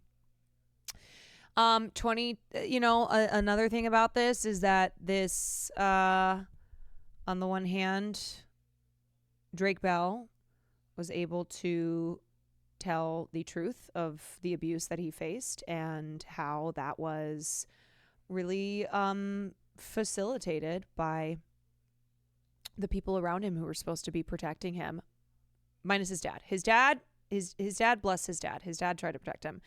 But it also, unfortunately, on the other hand, led to Drake Bell getting to excuses being made for him, the revising of history, that history being Drake Bell's own sexual abuse allegations and his legal troubles. And it really sucked. And it was part of the conversation that I tried to have around it, was how you can absolutely be a victim of abuse and also be a perpetrator of abuse. And not all victims of abuse go on to perpetrate abuse, but sometimes it happens. And it's it is something where both of those things have to be true. Like, they have to both be, they can be true, but also when it is true, it has to be part of the conversation where, yes, this person was abused, and also this person was an abuser. Yep. And how one does not absolve, right? Like, violence that is done to you, trauma that is inflicted upon you does not justify, does not absolve you of turning around and doing that to somebody else. Yep. And we had conversations around the cycle of abuse, breaking the cycle of abuse. And yeah, it got a little nasty there, It got nasty because suddenly there were a bunch of Drake Bell defenders. Drake Bell was using the good the goodwill towards him to rewrite the narrative. It was like we were watching it happen in real time. That was a conversation that I had with Kat Tenbarge and Stephen A. Sarch, both journalists who covered the Drake Bell aspect of the whole Quiet on Set thing. So yeah, that felt like that was a dark time. That was a dark time in the pop culture moments of this year. Yeah, you know what also happened? Yeah, do you guys like Alexa Nichols, who came into chat that day, and it was like, great and kind of exciting. It's like, oh, this person is here who can actually attest to her experiences, and we get to have this conversation. And yeah, and then I will say I'm glad I never got a chance to arrange to have her formally on the stream. Yeah, she crashed the fuck out. I don't know if she's still online. She crashed out big time, and then there was information that surfaced about how she had really stolen Eat Predators and taken it over, and was she was guilty of bad behavior, and she was crashing out online when people were calling her out for it, and we're like, hey, yo, I don't really remember all the details, I just remember seeing it happen, and it wasn't like it wasn't super big online. It was kind of one of those things where I saw something because I had followed her on Twitter, and then a tweet about her popped up, and I was like, I'm gonna look into this. And that's when I was like, oh boy,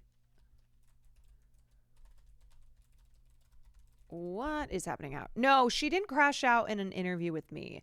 She crashed out online before I had the chance to interview her, and I was like, ooh, I don't think that this person is I don't think that this is a person I want to have on my stream. Hold on, Farley. Yeah, I haven't seen anything. I haven't seen any activity from her online, so I don't know if she just like got offline or what. I saw it because I follow Adam McIntyre, and Kat is his best friend. Oh yeah, she got into it with Adam McIntyre. He was calling her out. Hold on. He was calling her out, and then there was like an exchange there. Anyway, okay, hold on. Oh, that baby.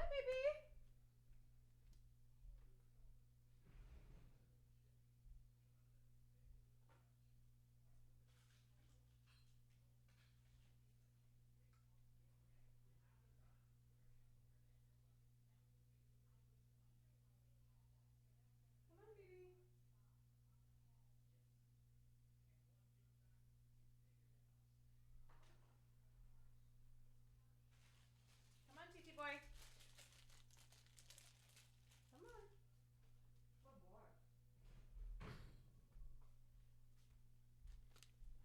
boy. Okay.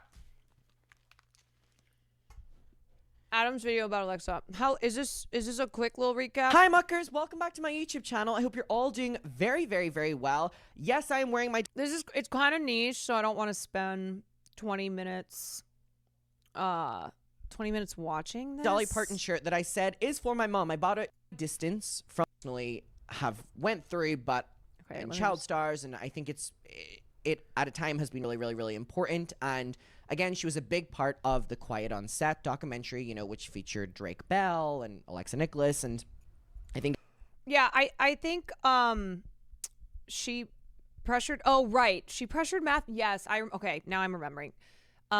She had, it was like so gross, her pressuring of Matthew Underwood, who's a former child actor, to make a statement about being a victim of sexual assault. She criticized Christy Carlson Romano for having platformed Drake Bell. No, sorry. She criticized Christy Carlson Romano for platforming a predator. I can't remember who.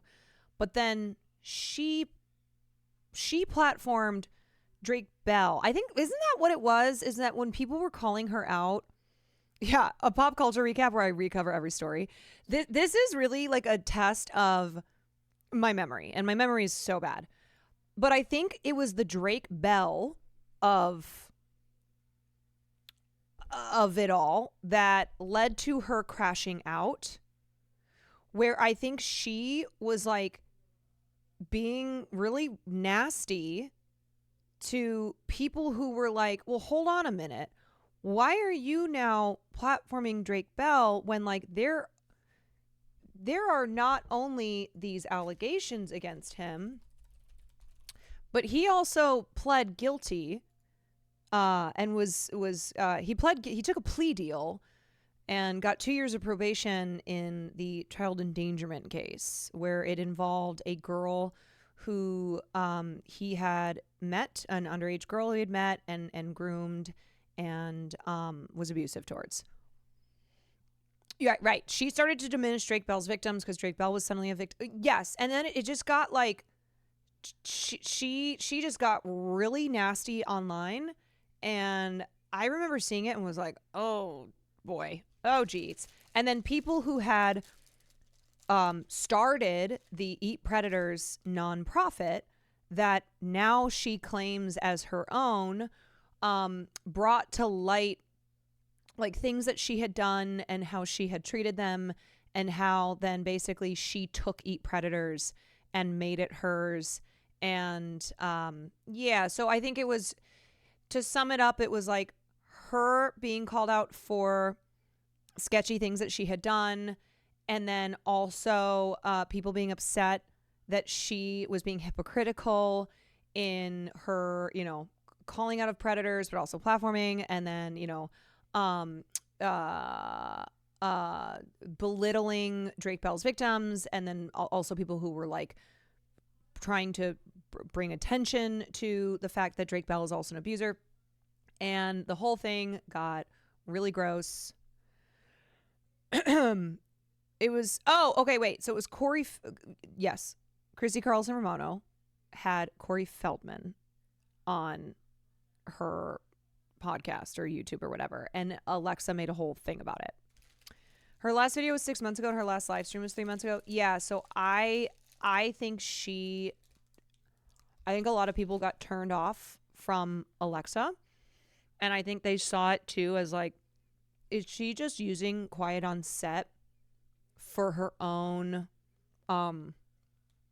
notoriety, and maybe is not actually the best person to be, the best example, the best role model to be someone who's taking on sexual abuse and predators in Hollywood.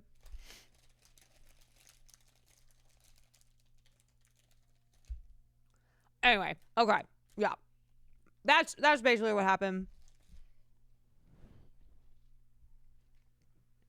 She got a big call out from Jamie Lynn Spears in her book too for bullying on the Zoe 101 set. Yeah, and I think because Quiet on Set was so big in March, a lot of people watched it, a lot of people were talking about it.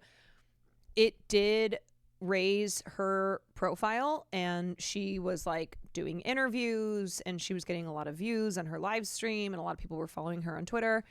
And I think that's all done. Like I think it was a big moment for her, and then she really showed her ass, and now I just haven't seen anything about her. Yeah. CCR is still fucked, but in my opinion, so is Alexa at this point. Yeah. Or it's just like, you know what, girl, you have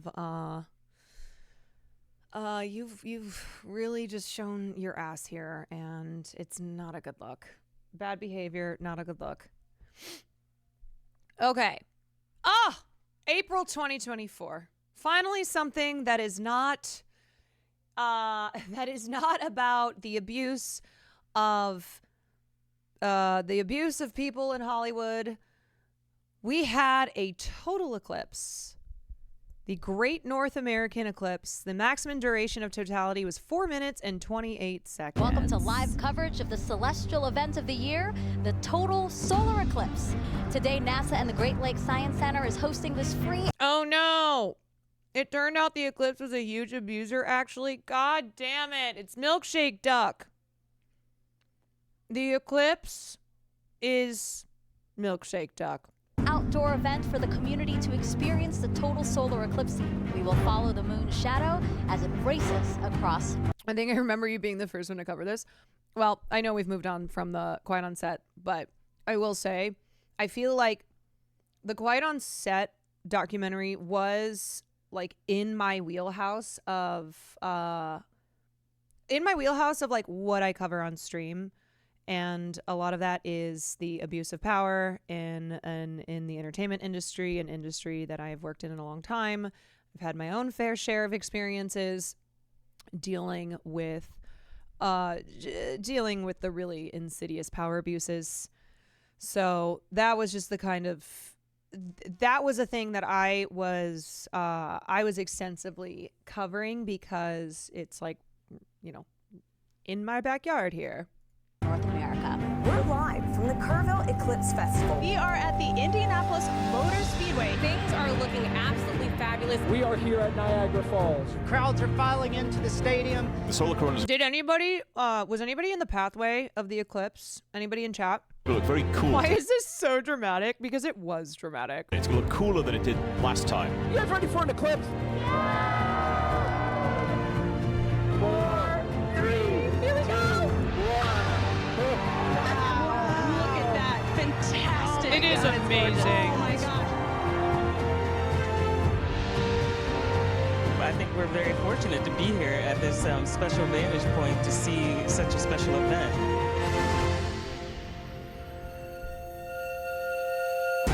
Oh my gosh, that is gorgeous.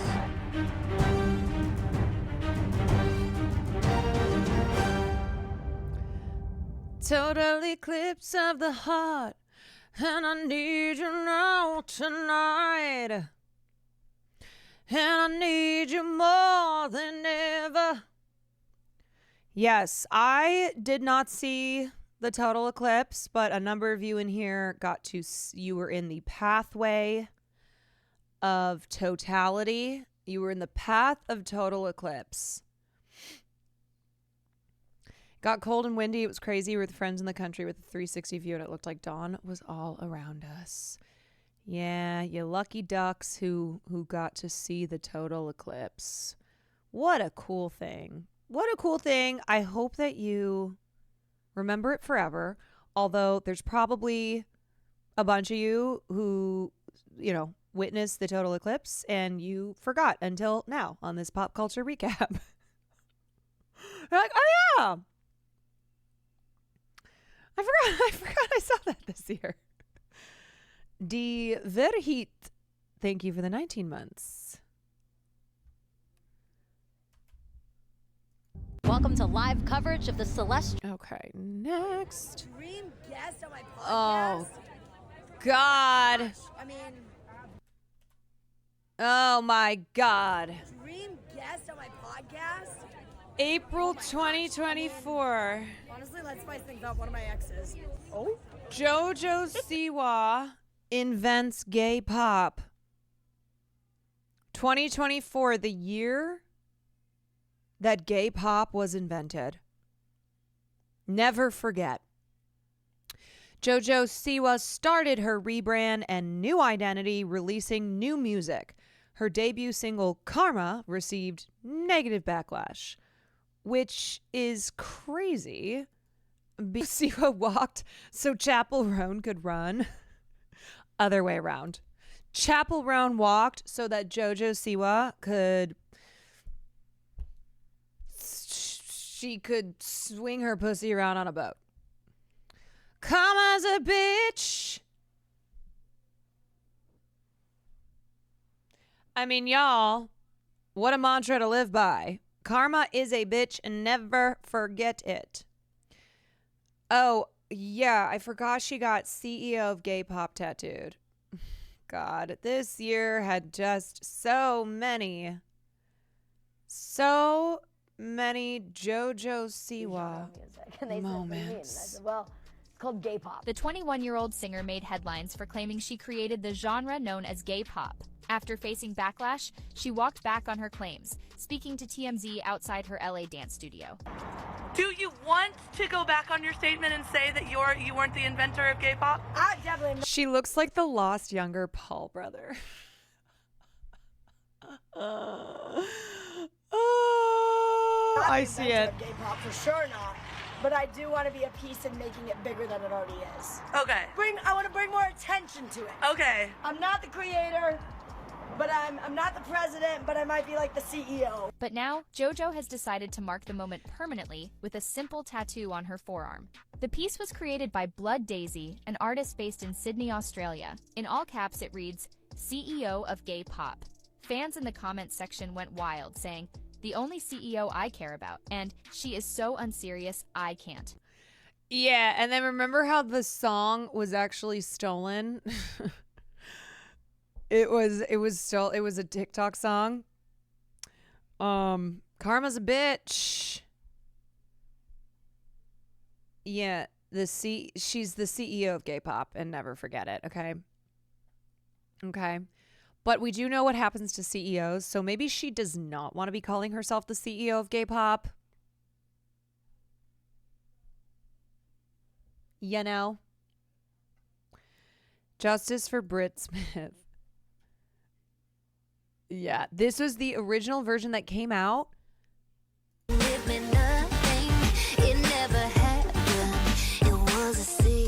12 years ago. It's not even it's just the song. Another late night, another crazy mood, and I didn't think twice what it would do to you. I was a wild child, you always knew it. It was a matter of time before I blew it. Thou shalt not lie, thou shalt not cheat, thou shalt not get caught. Though she did, Brit did come out and say that she was here to set the record straight. JoJo did not steal my song. Which, yeah, I don't remember that whole thing because it is literally the same song. It's not a matter of plagiarism. It's not like, the Ed Sheeran, the chorus from Ed Sheeran's song is ripped from Marvin Gaye. It is just the song. But yeah, I can't. I remember JoJo C was like, I don't know who Britt Smith is. She's like, I don't know who she is. Who is that? JoJo said what happens is people write songs and then they just don't do anything with them, and then a few years later it makes more sense for another artist.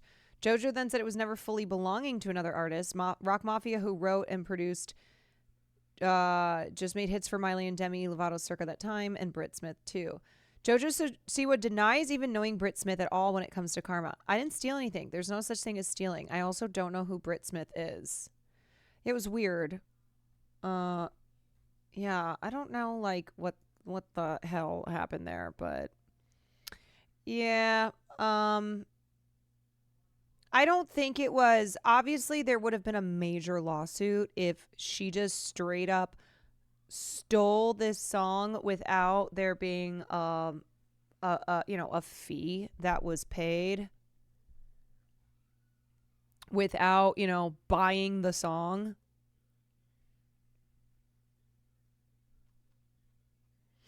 Yeah.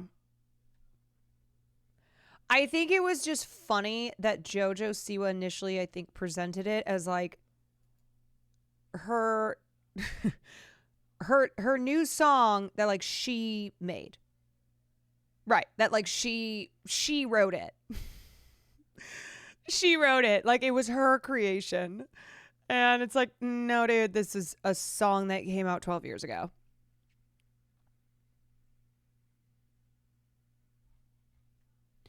Anyway, JoJo Siwa, I'm sure we will get more of you in 2025. I'm sure you will be inventing another genre of music. Maybe it'll be like pop country. JoJo will do a pop country album and be like, yeah, it'll be gay pop country. She made that song the way that she made gay pop. That is true.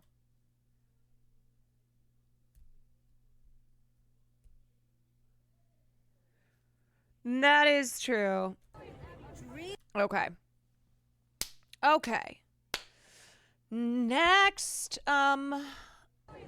actually, how many slides in total? Let's see. We are in slide 11. Ooh, we got a good chunk. Okay. Slide 11. Let's do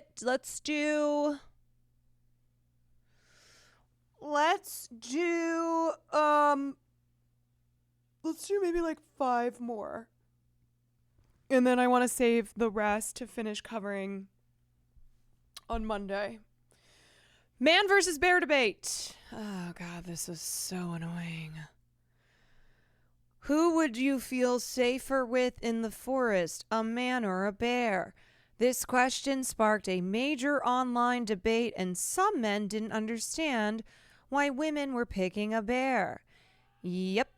Men who were mad that women were picking the bear felt the need to explain why they, as a good man, should be picked instead of the bear because they wouldn't rape a woman, and it's insulting that a woman would ever pick a bear in the first place. And also, this was not about you, but now you've made it about you, and that is weird. I think it originally got posed to women. Would you rather be alone in the woods with a random bear or a random man, right? This is a big sign of the political divide that shaped the election. You know, it's certainly a part of it. It is certainly a part of it, and it's all part of this culture of it's part of this culture of men who are mad, men who feel like women's progress has come at their expense, and they are, you know, they are suffering under the material conditions that exist in their lives, and they are turning to people who are offering them what they think is the solution. And I think people were astonished at how many women picked. The solution being, including that women are to be, you know, women and trans people are to be, shit, I just dropped something. Women and trans people are the reason that you don't have health care. I think it originally got posed to women. Would you rather be alone in the woods with a random bear or a random man, right? And I think yeah, and Luigi Mangione came along and was like, yeah, and immigrants. And Luigi Mangione came along and was like, no, it's actually people like this motherfucker, Brian Thompson, who is part of the reasons that your conditions in life are so throttling, have left you so broken and feeling absolutely crushed. People were astonished at how many women picked bear, because it was a lot. I've actually seen very few videos that weren't bear. Which is shocking. It's like, I don't know, it took me aback. And a lot of dudes on the internet got very upset. They got so angry that they were like, why would you pick a bear? Why wouldn't you be, what, are you out of your mind? Are you stupid? Why wouldn't you want to be left alone with a random man, you stupid bitch?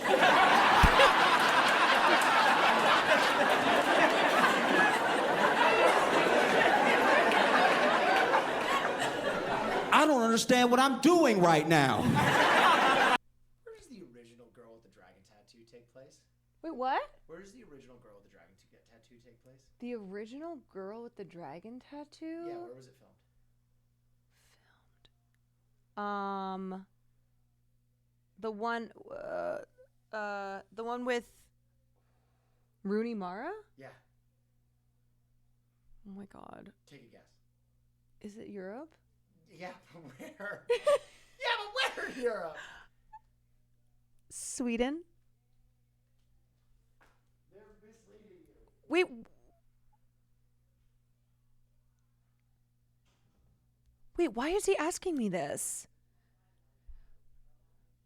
Wait, no, the original was new. Oh, wait, I can never say her name. Numi Rapace.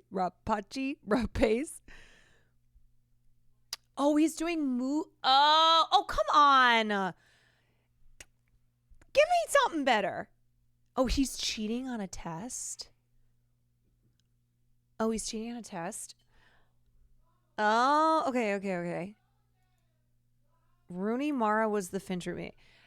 You know, I don't know then if I have seen... I can't think... Okay, so there's Numi, Rooney... And then, isn't it also,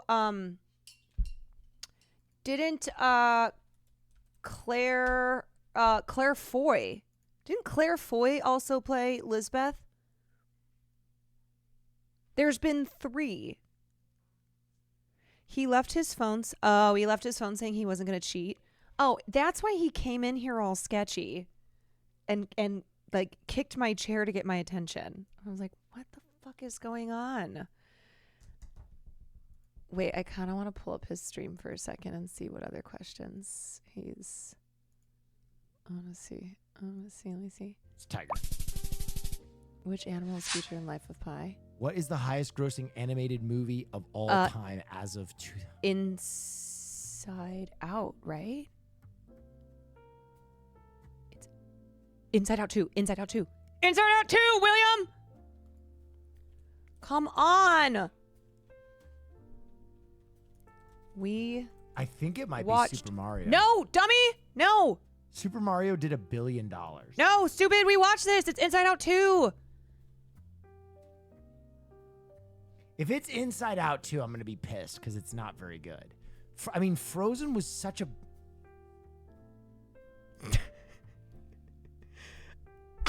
Stop cheating. Okay, Haas, to be fair, we watched all these movies. What? What was the first James Bond movie? Okay, that was kind of cheating. It's Dr. No, isn't it? It's not Goldfinger. It's ban not me? Thunderball. Haas It's is saying either to From ban Russia with me. Love or I'm gonna go Dr. No. Haas is saying to ban me, that little fucker. What That was little the first fucker. music to feature sound? That's Al Jolson's the jazz singer. Wait. Yes. That was the first talkie, but is it the first movie to feature sound? Yes. Yes. Okay. At 857 hours long, what is the longest movie ever made? What? Ooh. 857. I don't know. Logistics or the cure for insomnia? I mean, logistics sounds right. I'm invincible. I'm invincible! Which of these movies does not hold the record for the most Academy Award wins of all time? Wait. Which of these movies does not? Come on, Will.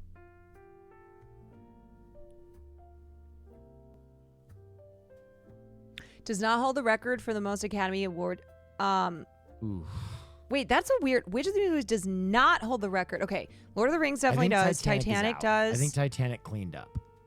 I think it's I think it's Ben-Hur cleaned up.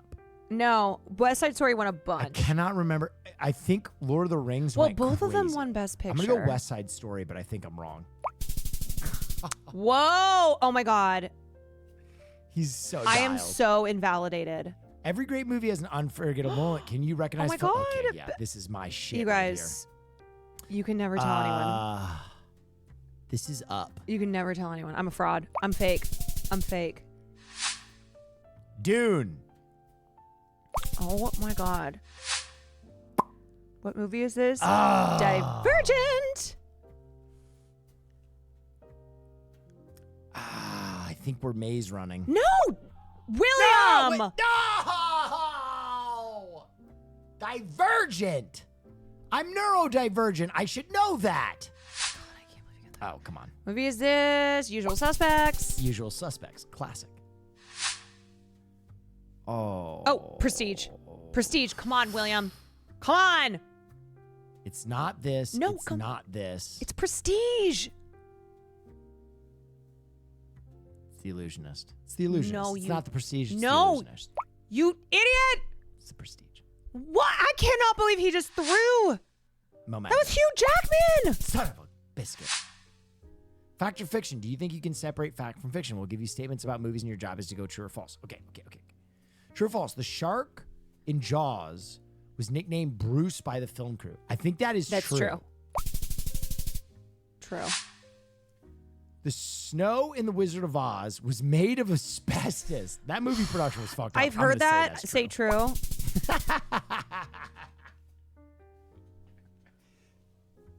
Have you or a loved one starred in the movie The Wizard of Oz? Sorry, guys. I You promise might we'll go be back to the pop culture. entitled to a settlement. I can't resist this, though. Mesothelioma. I can't resist. True or false? The famous "I'll be back" line from Terminator was originally scripted as "I will return." I don't know this one. True. True. I think. I'll be back. I'm going to say that's false. Oh. I thought he like ad-libbed some of those. True or false? The Lord of the Rings trilogy was shot in chronological order. Haas, stop it! Haas, we're not in Will's chat.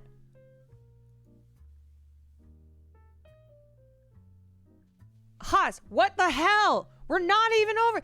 They filmed all three at once, but did they film them in chronological order? How do I change this? How do I change it back? Get them out of emo mode. True or false? The Toy Story was the first fully computer animated feature ever made. Thank you for the raid. That sounds crazy. I know Tom how to do USA it. to me. Wait, emo only chat? But it was Pixar's. Oh, you're first free. film. You're free. I cannot believe Haas Was took anything out. fully computer animated before that? I'm gonna go Haas true. took out his anger on me on the chat. True or false? In The Shining, Jack Nicholson improvised the line. Yes, I he think did. This is true. He did. Yes. Yeah. I remember that. Where was it filmed? Can you match the movie magic with real life locations? Use the map to pinpoint where. Okay. We want emo so we know you're not cheating. You guys, I got an Oscars question Which wrong. bridge provided the setting for a dream? Oh, that's in sharing Paris. Scene in Inception. Oh, that is. Oh my god. Darn it! It's over the Wait a Seine. minute. Oh my god! Bridge DuPont? No, which bridge? Bridge. Wait, what did he say? I might know Bridge where over the we Seine. are. What is the bridge over the Seine? And it's Las Vegas, Nevada, baby. It's the bridge over the Seine River. I don't know if it's called something special though. Oh, okay. That's funny.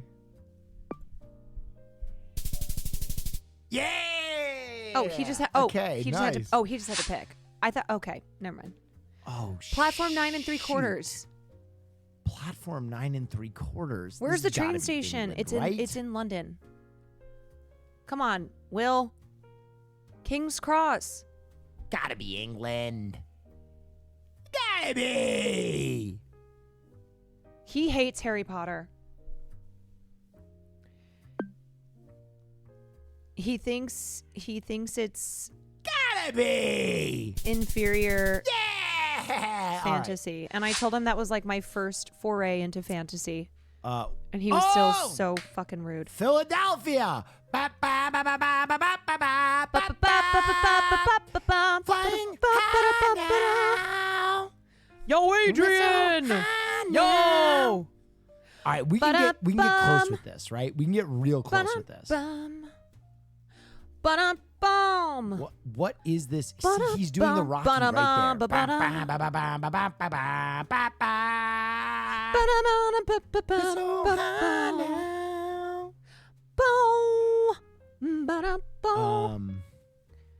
It's the Philadelphia Museum of Art, isn't it? Yes! Yes! Oh, I can't believe I didn't get a 5K on that though. Okay, which historic square served as the setting for the scene where Forrest Gump shared his life story? The Chippewa Square. No. Oh my God. I don't know this one. It's I in actually Georgia. I don't It's have in a clue. Georgia? I actually do not have a clue. It's in Georgia. Right? Fudge. Because he's born in he's from Alabama, but he's waiting for the bus. The Weeping Willows It's Georgia. make me think Georgia, that it come on. could be New Orleans. No, William. Chippewa Square? Were there Chippewa Indians in Louisiana? There's no way. I thought the Chippewa were in like Michigan. And all the emotes in his chat are just like, They are in Michigan because Michigan are the Fighting Chips. do it. Guess. You know what? Guess New Orleans. He's from Indiana, isn't he? He's from Indiana. Indiana, Is baby. it He's in the Lafayette, Indiana? South. He's in the fucking South. There were Chippewa in Savannah? Okay, I didn't know that one. I mean, you and Will both have I hilarious. literally Like didn't when know you're that listening one. to a Which podcast US city and the doubled host as goes on a Gotham? rant about Well, something this- you know about, and you're this is ranting in New the York. void. I also like that This I've is gotten New York. questions wrong, and then I've still yelled at him. This is New York. Been like, how could you get that wrong? Gotham is always New York. No. Come on. No, it's Chicago. I'm gonna kill. And this is the financial district, right? William. Come on. This is my hometown. There's no way this is Chicago. Is this Chicago? LaSalle Street. Will, you lived there. You did Second City. Come on, dummy. LaSalle and Adams. Come on. Chicago Board of Trade. You know what? My instincts are telling me this is Chicago. Well, you cannot take this away from Chicago. knew the, that. the chase scene in Because Dark I'm a Knight. film expert. I cannot believe he was going to give this to New York. You know, a lot of people try and do what I do. Do you think he heard me? But don't even try, kids. It's literally Lower Wacker Drive. It's like one of the pride points. 100%. Do you think the roles are reversed where he actually hears me where I normally hear him? Yeah, Lower Wacker. Okay. Yes. He's Which stunning he's the acting right now then. beach. Wait, this is Indonesia, right? I think this is Indonesia. Right? Did he feel my anger? Right? They filmed in Indonesia. Oh. Yeah, This yeah, is also Indonesia. Chicago. This is Indonesia. This is Indonesia. But where's the island? I Come think on. it's like one of these little... That's Lake Michigan. That's Lake Michigan.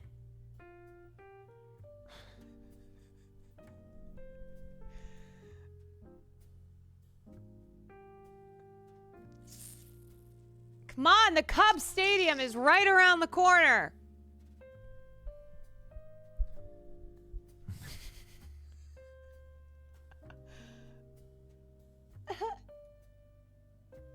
Is this Indonesia? Oh my God, the bean? How does he not see the bean? Or is it Thailand? I'm gonna grab some water. Yeah, there's the flag.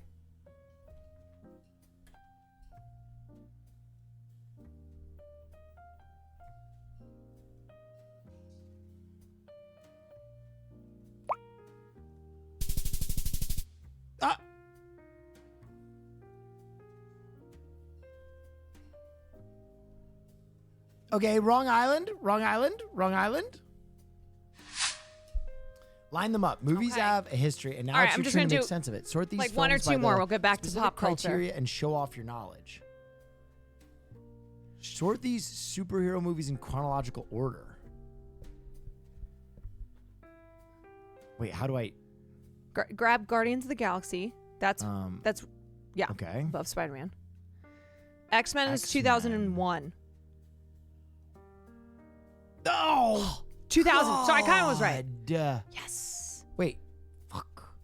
Superman. Which Superman? You guys, I'm not even the superhero watcher here. Batman Returns. That was like the 80s. 92. Close. Okay. I can't believe he didn't get X-Men. Sort these blockbuster movies by their worldwide box office earnings. Ooh. Barbie's below Furious 7, I think. Barbie made more. Barbie. Whoa, whoa, whoa! Thank you, Stomp W. I'm going more. Yes. See, it was less. It was less. I'm going less. Avengers Endgame. I'm going more.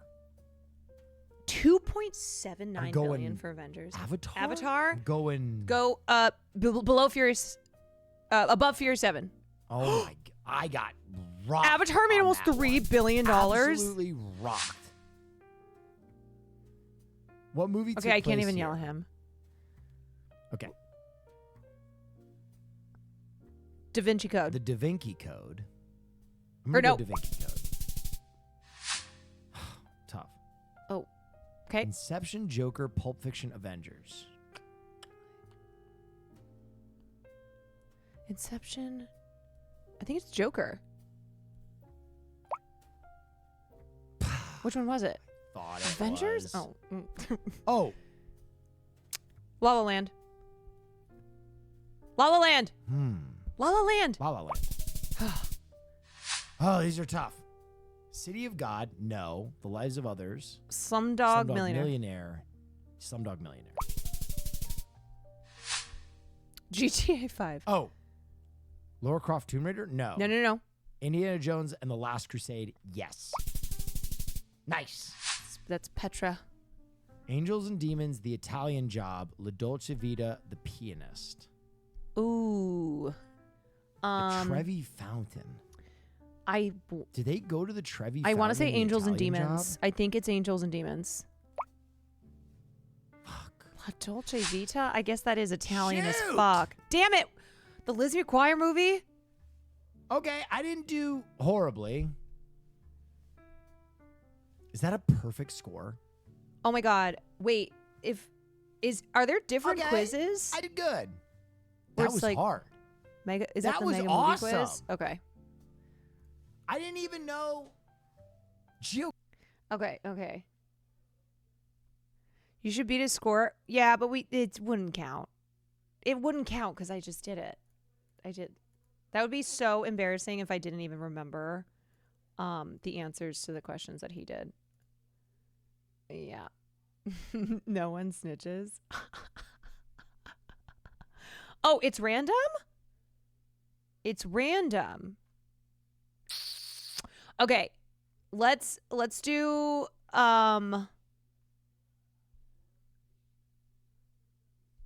maybe take a day off then try.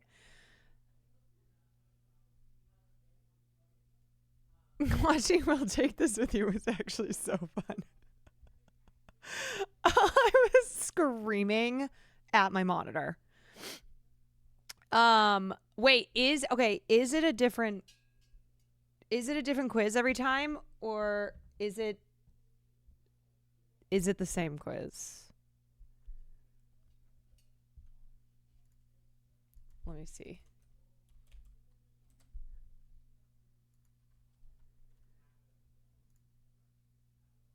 God damn it. Hold on. I have to do this. There's work that's required.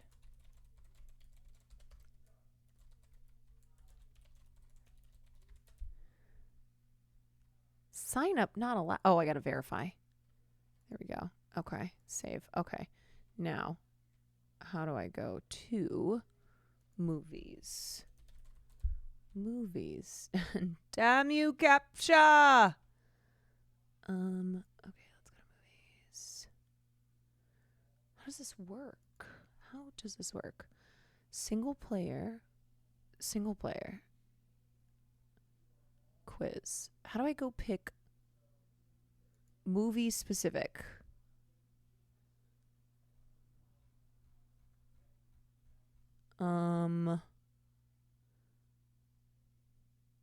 Should just movies? Okay, this is the one. Mega movie quiz.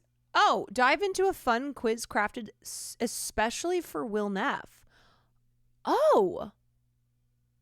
Especially for Will Neff and his community. Test your knowledge of iconic films and forgettable movie moments, whether you're a casual viewer or diehard fan. Oh, I see.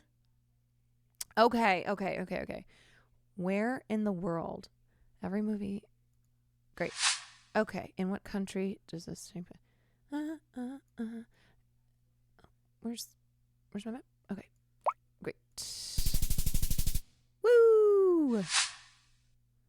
In which country does this movie take place? Okay, get me over to Europe. Austria. Yes, Sound of Music. This is the same. Okay. Well, should we... This is Parasite.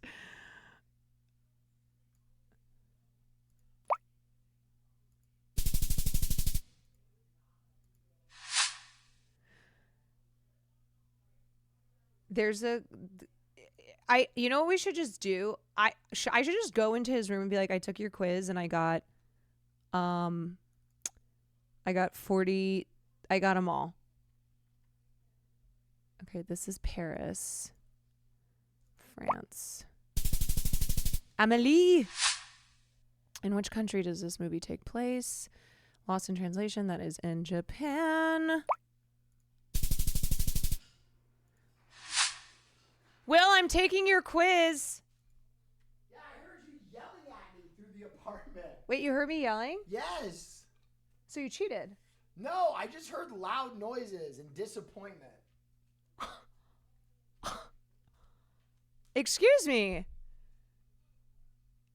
You heard loud noises and disappointment? Well, you're not wrong.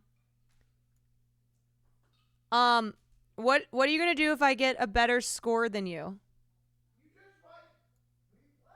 Okay, fine. All right, I can't do this anymore. He knows that I saw him. He knows I saw him play. He knows I saw him play. All right. Fine. Caught. You want to know? Let me just tell you something, okay? He got a taste of his own medicine, though, because I always am hearing him, and he never hears me. He never, ever, ever hears me. So now he knows what it's like to have heard me. I'll just come back to it later when my memory is wiped. I'm like, I am Memento. I am Leonard in Memento. My memory will wipe itself, okay? And I have to get tattoos of all the answers, and I won't remember. Right, as I'm like showcasing in this pop culture recap, where I'm like, oh yeah, I forgot about that huge thing that happened and that I covered for like a week straight. Trumo, thank you so much for the bits.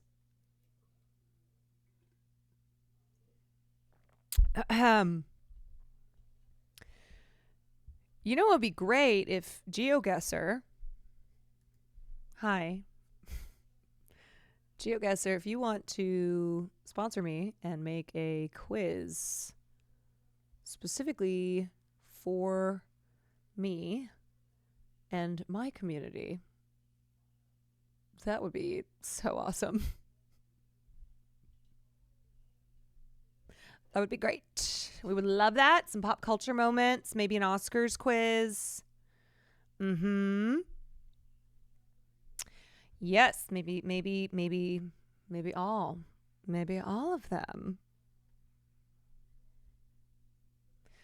Gotta have lots of musical theater questions. Oh yes, there's so many quizzes that you could do. You could do a musical theater one. You can do an Oscars one. You can do a pop culture one. You can do like random celebrity trivia.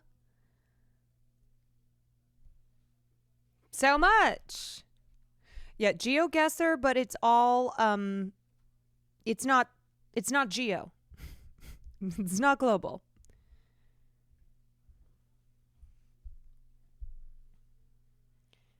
A musical theater quiz would go hard. It would go hard. It would go so hard. All right, so wrapping up the man versus bear debate. Sorry for the distraction. You know what? I actually blame him because he came in here and he asked me that question. If there's one thing that's, I don't have ADHD, but I will. I have I will have specific ADHD when it comes to movie trivia. And so it activated. And I just had to see what was going on. So yes, anyway, April 2024 man versus bear debate, where this was a hypothetical and it was posed to women. Would you choose the man or the bear to be alone in the woods with? And dudes got mad online. And when I covered this, that was such a fun conversation. It was so fun. Men getting mad at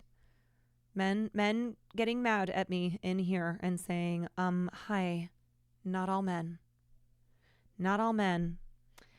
And to that I say, I'm sorry, I'm out of cookies. But as soon as I get more cookies, you get a cookie.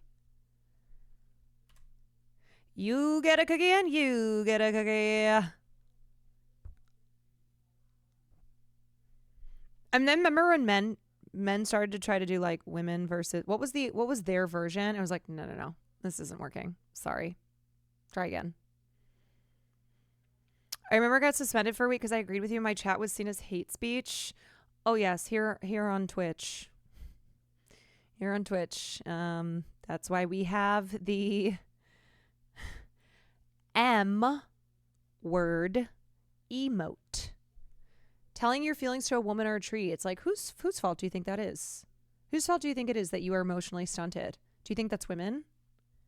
Do you think women have created this world where men are emotionally stunted, where men feel that they cannot share their feelings?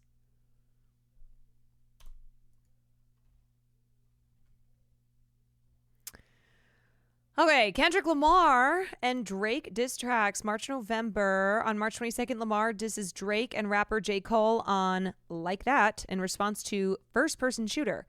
In April, Drake dissed Lamar on Push-Ups and Tailor Made Freestyle. Lamar released Euphoria on April 30th and 616 in LA on May 3rd. Drake released Family Matters later on May 3rd. Less than an hour later, Lamar released Meet the Grams, then released Not Like Us the following day. On May 5th, Drake responds with The Heart Part 6 and then filed 2 lawsuits in November saying the popularity of Not Like Us was artificially inflated. He said, not like this. Not like this. Yeah, this is still going on. You know, you would have thought that Drake would have just retreated, licked his wounds, hung up his hat, taken the L. But no, and he simply could not. Simply could not. Oh yeah, didn't Kendrick diss him again? On SZA's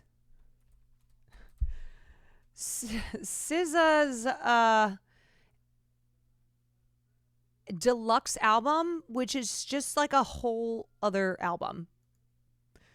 She spent 2 years in between dropping SOS and then dropping SOS Deluxe album.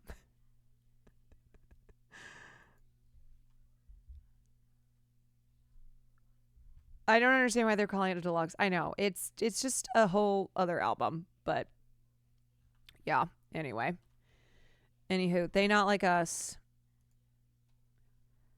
The May 2024, the New York Dublin Portal, an interactive installation created by Benedictus Giles, allowed people from New York to interact with those in Dublin using 24-hour live streaming screens soon after the screens were temporarily turned off from inappropriate behavior. Oh my God. Wait, was this the one where the girl showed her titties? It included imagery from 9/11 attacks, indecent exposure, and projected profanities. Yep. Yep. Titties were shown, and they were like, you know what? This is why we can't do anything. We can't do anything ever.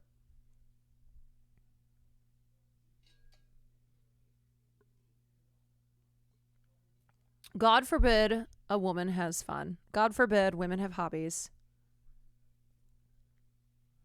Man, I I just like that, no matter what it is,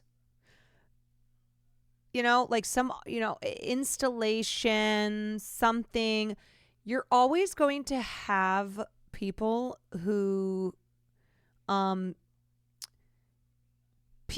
be like, how do I do toilet humor out of this? How do I show my titties? Or like, how do I just act in the most juvenile way possible? A gesture that was appreciated the world over except by those who managed the portal. Yeah, everyone was like, titties, yay! And the people who created the portal were like, this isn't what we meant for this. And everyone else was like, we don't care. Give me titties or give me death. Bleach, blonde, bad, built, butch, body. May 2024, in a late night oversight committee hearing, Marjorie Taylor Greene and Jasmine Crockett threw jabs back and forth, creating the iconic tagline. Do you know what we're here for? You know we're here about just AG. I don't think you know what you're here for. Well, you the one talking about. I think your fake eyelashes are messing up. No, ain't nothing. Hold on. Listen, I'm just curious, just to better understand your ruling. If someone on this committee then starts talking about somebody's bleach blonde, bad built butch body, that would not be engaging in personalities, correct? A what now? A what now? I'm sorry. Can you say that again? Chairman, I make a motion to strike those words. I don't think that's. You know what? I'm trying to find clarification on Jasmine ate with that. She ate. She left no crumbs. What now? You heard what I said. Should I say it again? Bleach blonde, bad built, butch body. Chairman, motion to strike those I had no idea words. what you just said. We're not gonna do this. Look, you guys earlier literally just said You just voted to do it. Y'all did it first, so you don't want to talk about voted to do it. Order. I'm trying to get clarification. Let Don't them tell me to calm down, because y'all talk noise and then You're can't out of take control. Because if I Look, come, Chairman, if I can come we and send talk a about break her, for 5 y'all minutes? gonna have a problem. Mr. Order. Chairman. All right. Honestly, Do you know what we're here for? Jasmine Crockett was so iconic for this. Marjorie Taylor Greene has never recovered. Yeah. Let's not forget that Marjorie Taylor Greene was the one who threw the insults first when she said, you can't see through your eyelashes. It's like, oh, Margie. Oh, no, baby. You do not want to go down this road. You bleach blonde, bad built, butch body. A what? I do declare I have no idea what in tarnation those words that you just said mean. I pledge allegiance to the flag of the United States of bleach blonde, bad built, butch body. Do you know what we're here for? You know. Do.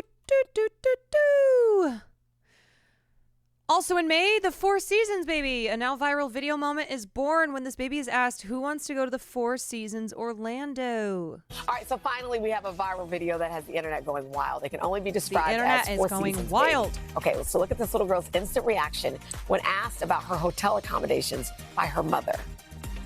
I have a question for everybody. Who wants to go to the Four Seasons Orlando? Me. I have a question for everybody. Like a discerning hotel guest, the baby raises her hand and proudly proclaims, me. This video, people just love babies. It has 23 million views, if not more. The Four Seasons Orlando says thank you. Yeah. Oh my God, I love babies with their beer bellies. I love those big bellies. Pretty much. Okay. 23 million times. Red Shifted Panda, thank you for the prime. Me. You know what's funny is that the mom could have said anything. She could have been like, who wants to go to hell? And the baby would be like, me. Yes. Hey, thanks. Me. Ugh, I know. I love those. I love the chunky rolls. When my sister was a baby, she had the chunkiest thighs. And we called them, oh, your Funder thighs. Oh, she was so cute. She just had the chunkiest thighs. Mother, I would like to go to the fun party. Mother, please, mother.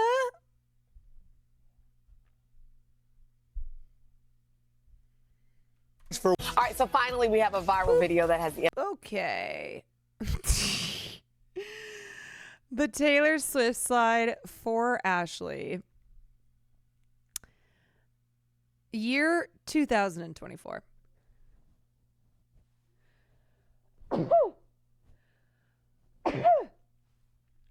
Taylor Swift became the most decorated VMA artist with 30 VMAs. Released a new album, The Tortured Poets Department, on April 19th, ended the Eras Tour on December 9th, and with a record $2 billion in sales. Swift then wins 10 Billboard Awards, making her total 49, the most Billboard Music Awards award wins ever. And then Dune Shadow has included the tweet, the Lolo overruled tweet that went viral, and now he's gone into hiding because he wrote, "She can't hurt you anymore, Earth," in response to the Eras Tour has officially ended. Oh man. Yeah, Taylor Swift had she had a huge year, and let's not forget that Taylor Swift is the reason that Cutie Cinderella got on a plane for the first time in like 3 years. So 2024 was big. It was huge. It was huge. Oh. Trump found guilty on 34 counts. God, remember the mugshot? We had fun for a minute. Jurors in New York criminal trial convicted Trump on 34 felony counts of falsified business records. Jurors unanimously agreed that he concealed a $130,000 hush money payment to Stormy Daniels. Trump becomes the first former U.S. president convicted of felony crimes. Slay King. You know what? There's a first for everything. Yep. And come January 20th, the day before I leave for Japan, Donald Trump will once again resume office.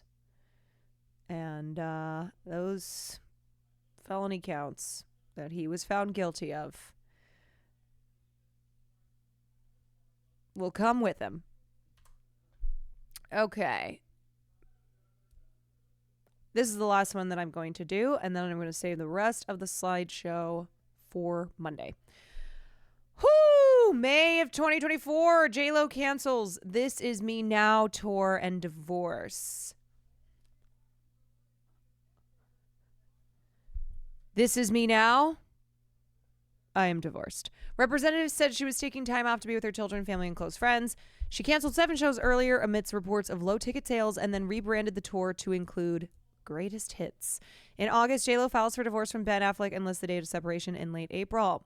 You know, J-Lo and Ben are that couple who all of their friends hate because they break up, but then they're seen together. They're like, oh yeah, we hooked up, or, you know, we're talking again. Because since the divorce, there have been multiple instances of them being out together. It's like, you know what? May 2025, Bennifer is back. Survivor to close out the night, or calling it early-ish. I think we can do some Survivor. Anyway, J-Lo,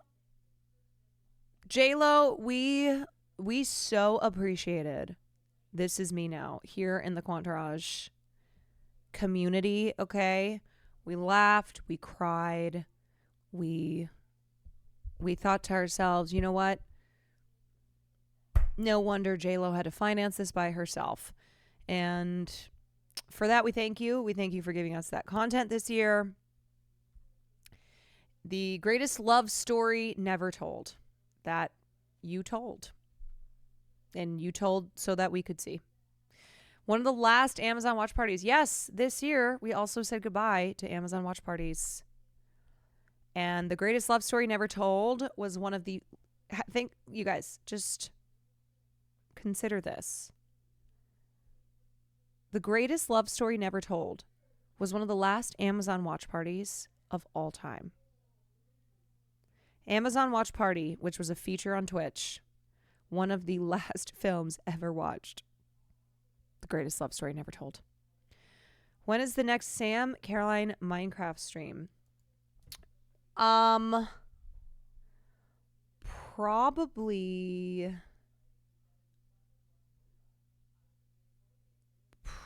Probably when I get back from break. Because tomorrow, I don't know. Unless I have energy tomorrow. No, Sam's doing Granny tonight. If I have energy tomorrow after dinner and a movie, maybe we run some Minecraft.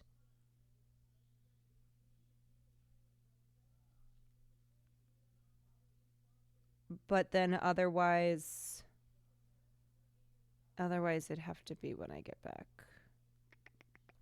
All right. That is an end of part 1 of the pop culture recap of 2024. Minecraft will be happening when the next Jazz Friday happens. Yep. Indeed. Thank you again, Dune Shadow. Thank you to everyone who submitted pop culture moments of the year. It's good to look back. You know, it's good to look back and see just what the hell happened this year.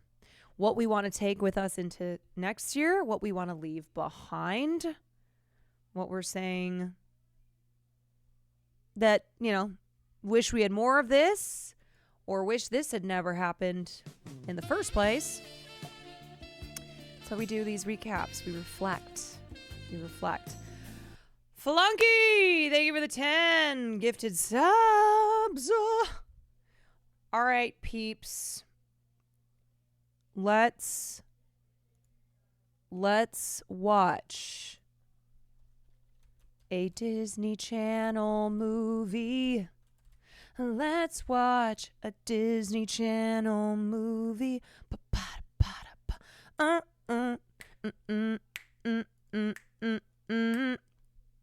No, we are going to watch the next episode of Survivor. We are almost at an end. We have almost come to an end of my first season of Survivor. I think we have 3 episodes left. Nope. Previously on Australian Survivor. Coming from the Did we watch episode 23? And I didn't come this far. Nope, we're on 24. We are on episode 24. Okay. Okie dokie. Good night, Shook. Good night to anybody who is going night. And to you Survivor heads, it's time for some fucking Survivor, mate. We've only got 2 episodes left. Just FYI, the last episode is normally twice as long. Then we will probably save it. I am not even going to... Here's what I will say. I will not even pretend. I will not even, do a fake out. A potential of, ooh, if you bribe me, we can watch the last one. I think we should save for Monday before I go to town. Hogan, thank you for the gifted sub. Alrighty. I'm going to pee. Wait, normally that would be inspirational, right? Stay-at-home mom. Not formally educated. Like the type of person who I'm sure is told, you can't do something like Survivor. If she actually I am obsessed with how Michelle is she's just always rocking the rock. Who do we think, if these 4 went to jury, if the jury decided between these 4 right now, who would they?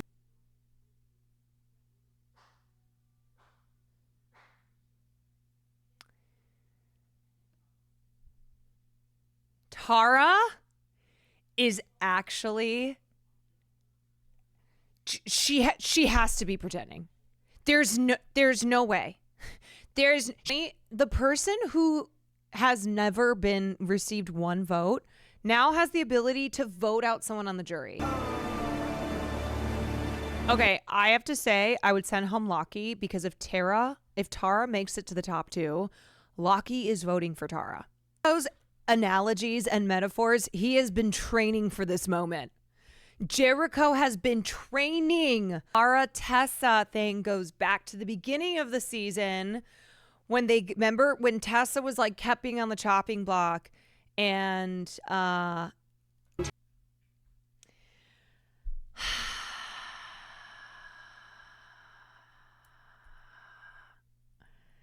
so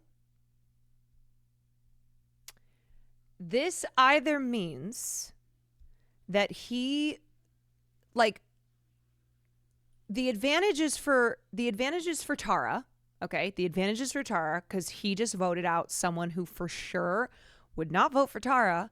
The disadvantages for Peter. So it's like, Jerry, then you better bring Tara with you to top 2. Kind of a filler episode. I definitely thought someone was going to be voted off. I don't get it. There's only one episode left, though. So are all 3 people going to be eliminated?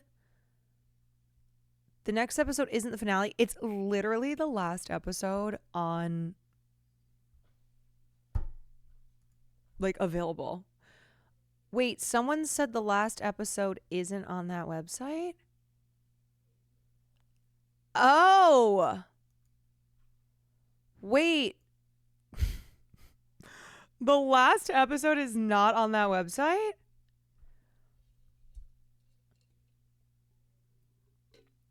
Can you imagine if we watch this last episode and it's not the last episode, and then we never get to watch the finale? Sometimes there's missing episodes on the website. It fucks me up so badly. Yeah, that's crazy. Like, are we going to be able to watch the finale of this? Okay. There's the link. Okay, wait. Will downloaded it from a different source. Okay. That would actually be the worst thing ever if we could not watch the finale. I would just make it up. I would absolutely make it up. Yeah, just write some fanfic. Okay, well, so technically there's 2 episodes left, because this one is episode 25. So there's this one, and then there's the finale.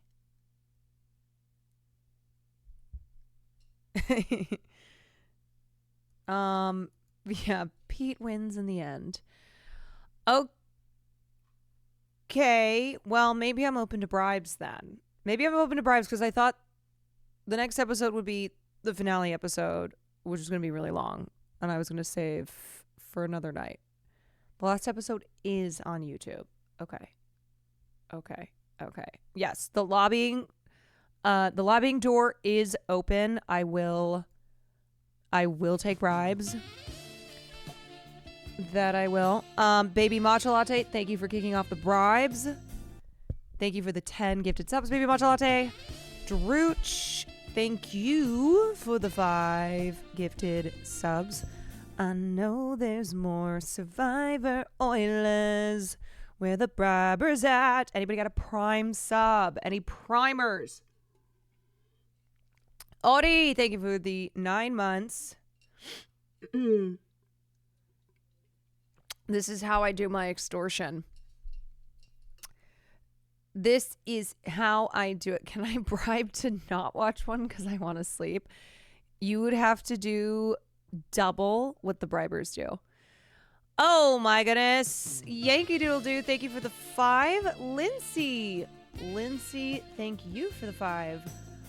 Buffalo Caesar, thank you for the gifted sub. Tac Tank, thank you for the 8 months. Maybe one more bribe. And then I think we might be good. I think we might be there. I think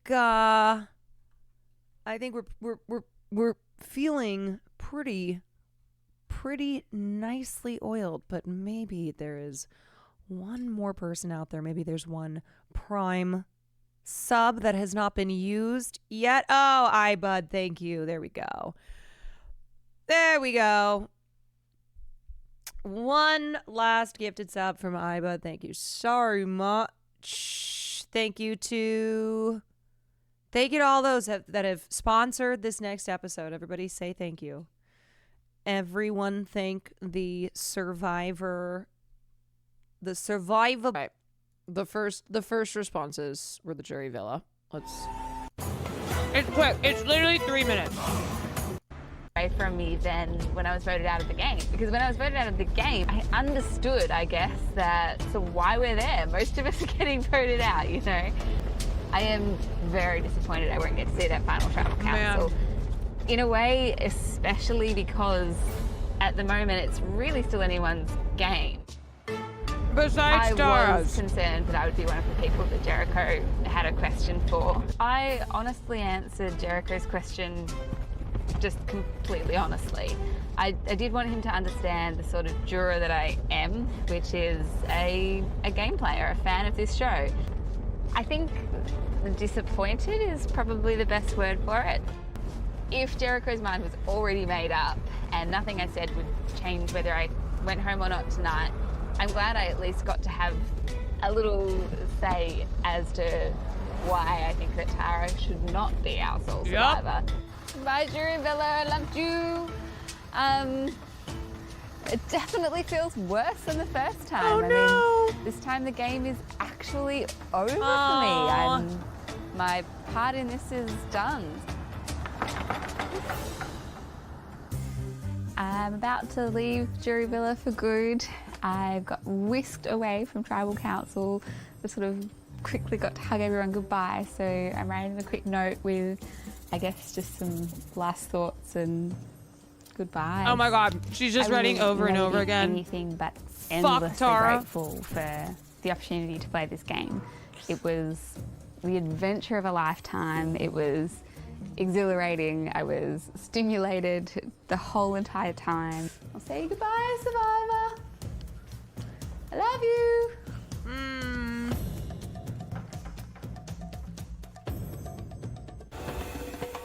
To my lovely, clever, all-wise and knowing jury. Frickin' Jericho. Seriously, I wouldn't swap out my time here with you all for anything. It's been amazing getting to know the real yous outside of the game and what you are really thinking inside the game. Lastly, I know you'll be fair and honest and killer/brutal if needed jurors. Give them some hard balls from me. Also, P.S. Don't vote Tessa. She is the worst one. My heart is still racing.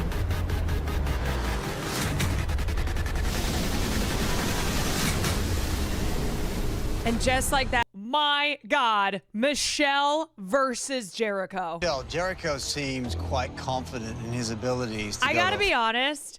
I think if you try to go up against Michelle in like a queen off, dude, the thing is of Jericho Jericho versus Michelle, if Tara's in the top 2 with Jericho or top 2 with Michelle, she has a better chance against Michelle.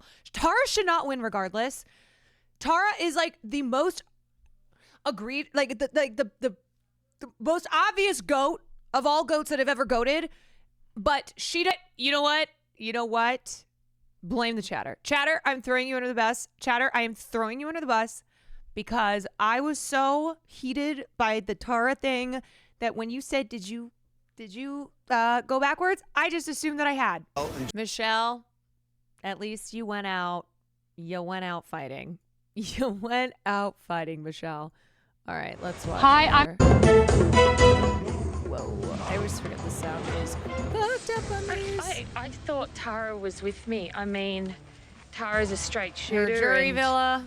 She wanted to make her move tonight, that's for sure, but she got me, so never did I think it would actually come down to fire. I mean, I thought it was straightforward. I thought it was Jericho, and they fooled me. I barely touched that fire at camp. I came over and threw a few sticks into it when it was flaming, purely so I could have some rice. You know, Jericho knew that, and that's why he took me. Right now, I'm a bit disappointed. Hi, how are you? Bit of a surprise? Yeah. Are there ever any episodes where, like, all right, are there I'm any all right now. fire challenges where neither of them can make the fire? Good. I feel good, actually, so... So do you remember what you weighed going into the competition? I think I weighed roughly 58. I think. Yep. 58? 58.1. Okay. Okay. So what do you think you weigh today? I don't think I've lost that They've much. done I it reckon for 56. hours. Okay. No. So you don't feel like you've lost a lot of weight? A little bit, but not heaps. Not heaps. Okay. Are you ready to have a look? Yes. All right, let's go.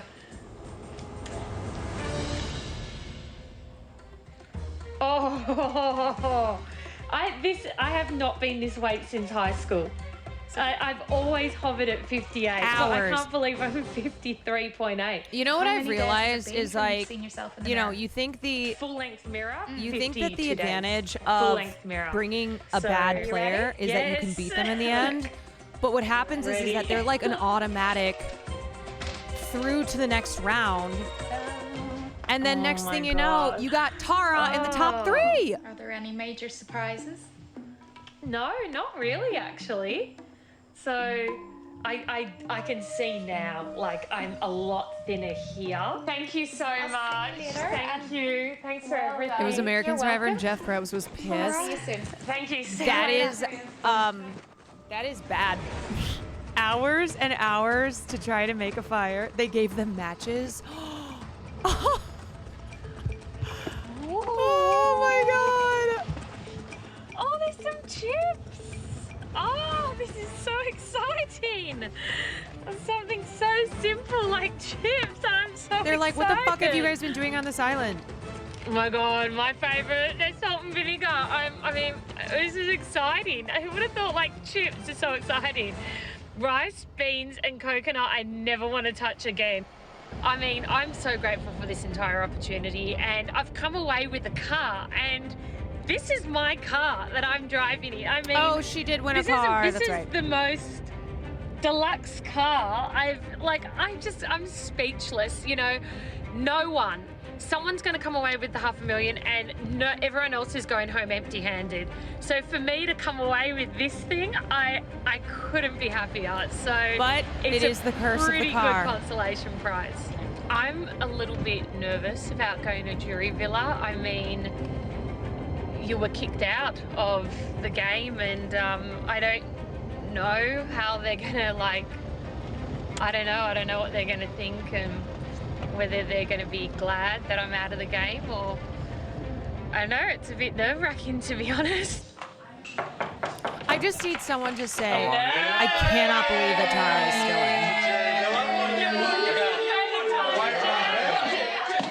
Oh.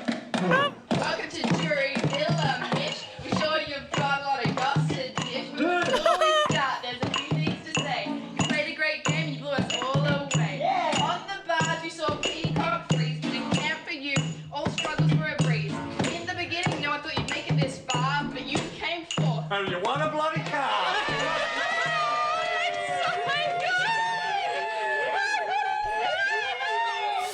That was the whitest thing I've ever seen. How good is it? Oh my gosh! This is so exciting! Oh, thank you! And we have a glass of champagne. Oh, this is where the party's at, huh? Cheers, guys! Absolutely amazing. You did so well. Oh, Amazing I mean, game. we all did. Wow, Jess, how to in tribal. Tessa, when she got asked that question, What question? who was the least to serve him? And she said Tara. That shook Tara. Because she's like, everyone is going to think that I was under Lockie's wing, you know, under... She was. That I just made all the moves. She's like, and she kept saying, like, I need to make a big move. Like, I can make big moves too. And then... Oh my God, Sam, I was just gonna, this is almost done and I was gonna read you. I was like checking to see who's live and I saw Sam was live and I'm like, oh great, I'll send everybody over there. Hi guys. Hey, sorry. We're at the end of, this is not going to be fun for you. We're at the end of watching the Jury Villa episode of the episode of Survivor we just watched. So Michelle, our queen who loves Manny's and a cold glass of champagne, she just got voted out. And then today, like, she just convinced Sam me, killed like, Grant. Did she finally do it? Jericho's Wait, isn't gonna go, and that, I is that said to good or is that Jericho, bad? Would you take me to the end? And Jericho wants to take someone he can beat. Yeah, for sure. The end. But we understand that. I was like, well, okay, like, and then I said to Pete, would you take me to the end? And he said, if you win, and he goes, I don't know. Wasn't any good for Granny. And I was like, well, like, I don't get it. And Surely then that's a no. We thought you were the strongest player left. Yeah, I thought that it would do. Well, that's why. You guys are, Sam would survive the Titanic. No. You know what? It's very sweet. It's very sweet that you want to stick up for your streamer. But who are we? Really run Come after on. the test with Come on. Jeremy. Come on. Obviously, Lockie. That's what we all admire. You are all that. We were working together. You know what it would be? Sam would be walking, taking a little stroll when the Titanic hits the iceberg, and she would actually be the first person to die because a chunk of the iceberg would hit her on the head. Like she would die before the ship started sinking. I'm a great swimmer. You know what? Well, we'll put it to the test. You turned on the once, and then you committed to being against us, and we were like, good job, Michelle. Yeah, well, good job. Oh, you're the captain? Okay, that's why we're hitting the iceberg. It was so nice coming into Jury Villa. I mean, just going down. Sitting down and having that huge feast, which, you know, I think I'm going to regret later, to be honest. I'm completely stuffed. But it made me forget. It made me forget that I just lost $500,000. And look, I mean, choosing to trust Tara tonight, I'm just going to have to see it as a bad investment. But it was great. Oh my gosh, it looks so pretty. Driving through a tunnel? Indoors. I'm excited. Wait, what? Oh my gosh. Phone cut out, sorry? Is that bed made out of bamboo? Oh my gosh. I'm indoors. I don't even care if it rains or not. Oh. You're at home. Oh, hold on. Being voted out isn't so bad. Oh, I need this. Well, that was a $500,000 mistake. Oh, gosh. Goals for Survivor. Top 3. Gee, isn't that just the salt between the wounds? Well, I came 4th and then ultimately win. Find an idol. Well, I did. Sam, by the way, before you go, I rewatched 28 Days Later today, and it's so fucking good. So go watch it. Didn't do that. Win individual Go watch it, immunity. 'cause Well, I I wanna talk. did do that, and I mean, what an immunity to win! If you know, to win that individual immunity, I walked away with a car, like, and a fantastic car at that. You did it, Michelle. You did it. Oh, here's something ironic. Start a fire. Oh my God, I totally forgot you see his pee-pee. Yeah, I haven't seen it in a while, and I forget you see his pee-pee. Well, you know when that... I can't even comment on that one. Jesus Christ. If I had known when I was writing this how that could have came in handy, I maybe would have paid a little bit more attention to what I was writing. Might keep that one. I cannot wait to lie on this. Is this a thing that everybody, like, you have to and do? pillows. You have to and they're lay not on the even clean wet bed when you're from filthy? The rain, they're dry. I think I'm going to sleep well. No.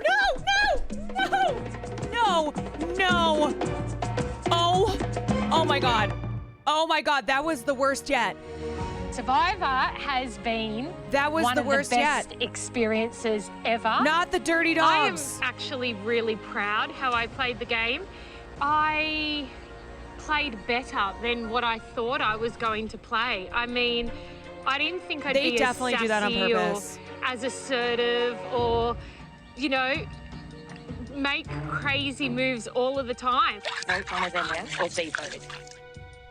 I wasn't afraid to take risks. I wasn't afraid one thing about to Michelle? blindside One thing about someone Michelle, or she get will someone always offside or be pretty much sitting on a tell log someone or what sitting I on a thought of rock. them. In this game, you make choices, and you've got to own it. And now she's gunning for me. It's eat or be eat. It's you attack, or they'll get you in the end. The one thing in the game that I would have done differently was that one last move. At the end of the day, Pete, Tara, Jericho, they knew I was a game player, and I don't think any of them would have taken me to the end purely because they know they couldn't beat me. Boom. All right, y'all. Well, there are only 2 episodes left. And somehow Tara is still there. Tara, you know what? Tara deserves to win. Tara deserves to win. I'll say it. She's my survivor. Wait, is there... No, I think there's 2 because there's 3 of them left. So they have to do the 1 and then there's the finale, right? Like unless the finale is all 3 of them. How many for Uno Lost? I'm cooked. I'm tie-tie. I'm tie-tie. Wait, it's one big Oh, okay. Then we're definitely not watching it. The finale is all 3. Is it like a 2-hour episode? Yeah.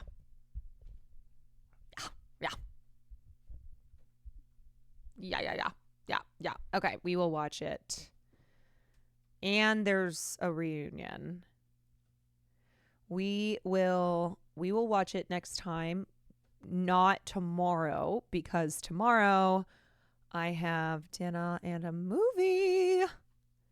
And maybe I'll talk to Sam about doing some gaming. We will see. We shall see, y'all. Oh boy.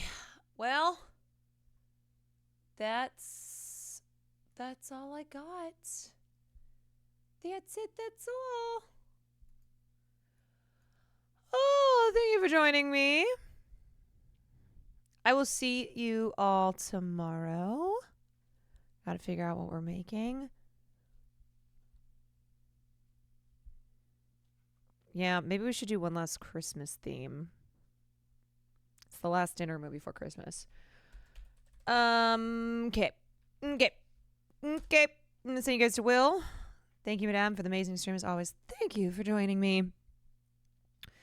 And don't forget to subscribe to the Let Me Know podcast on YouTube. And floss your teeth and brush at least twice a day. All right, everybody, good night. I will see you. Nope, did that raid go?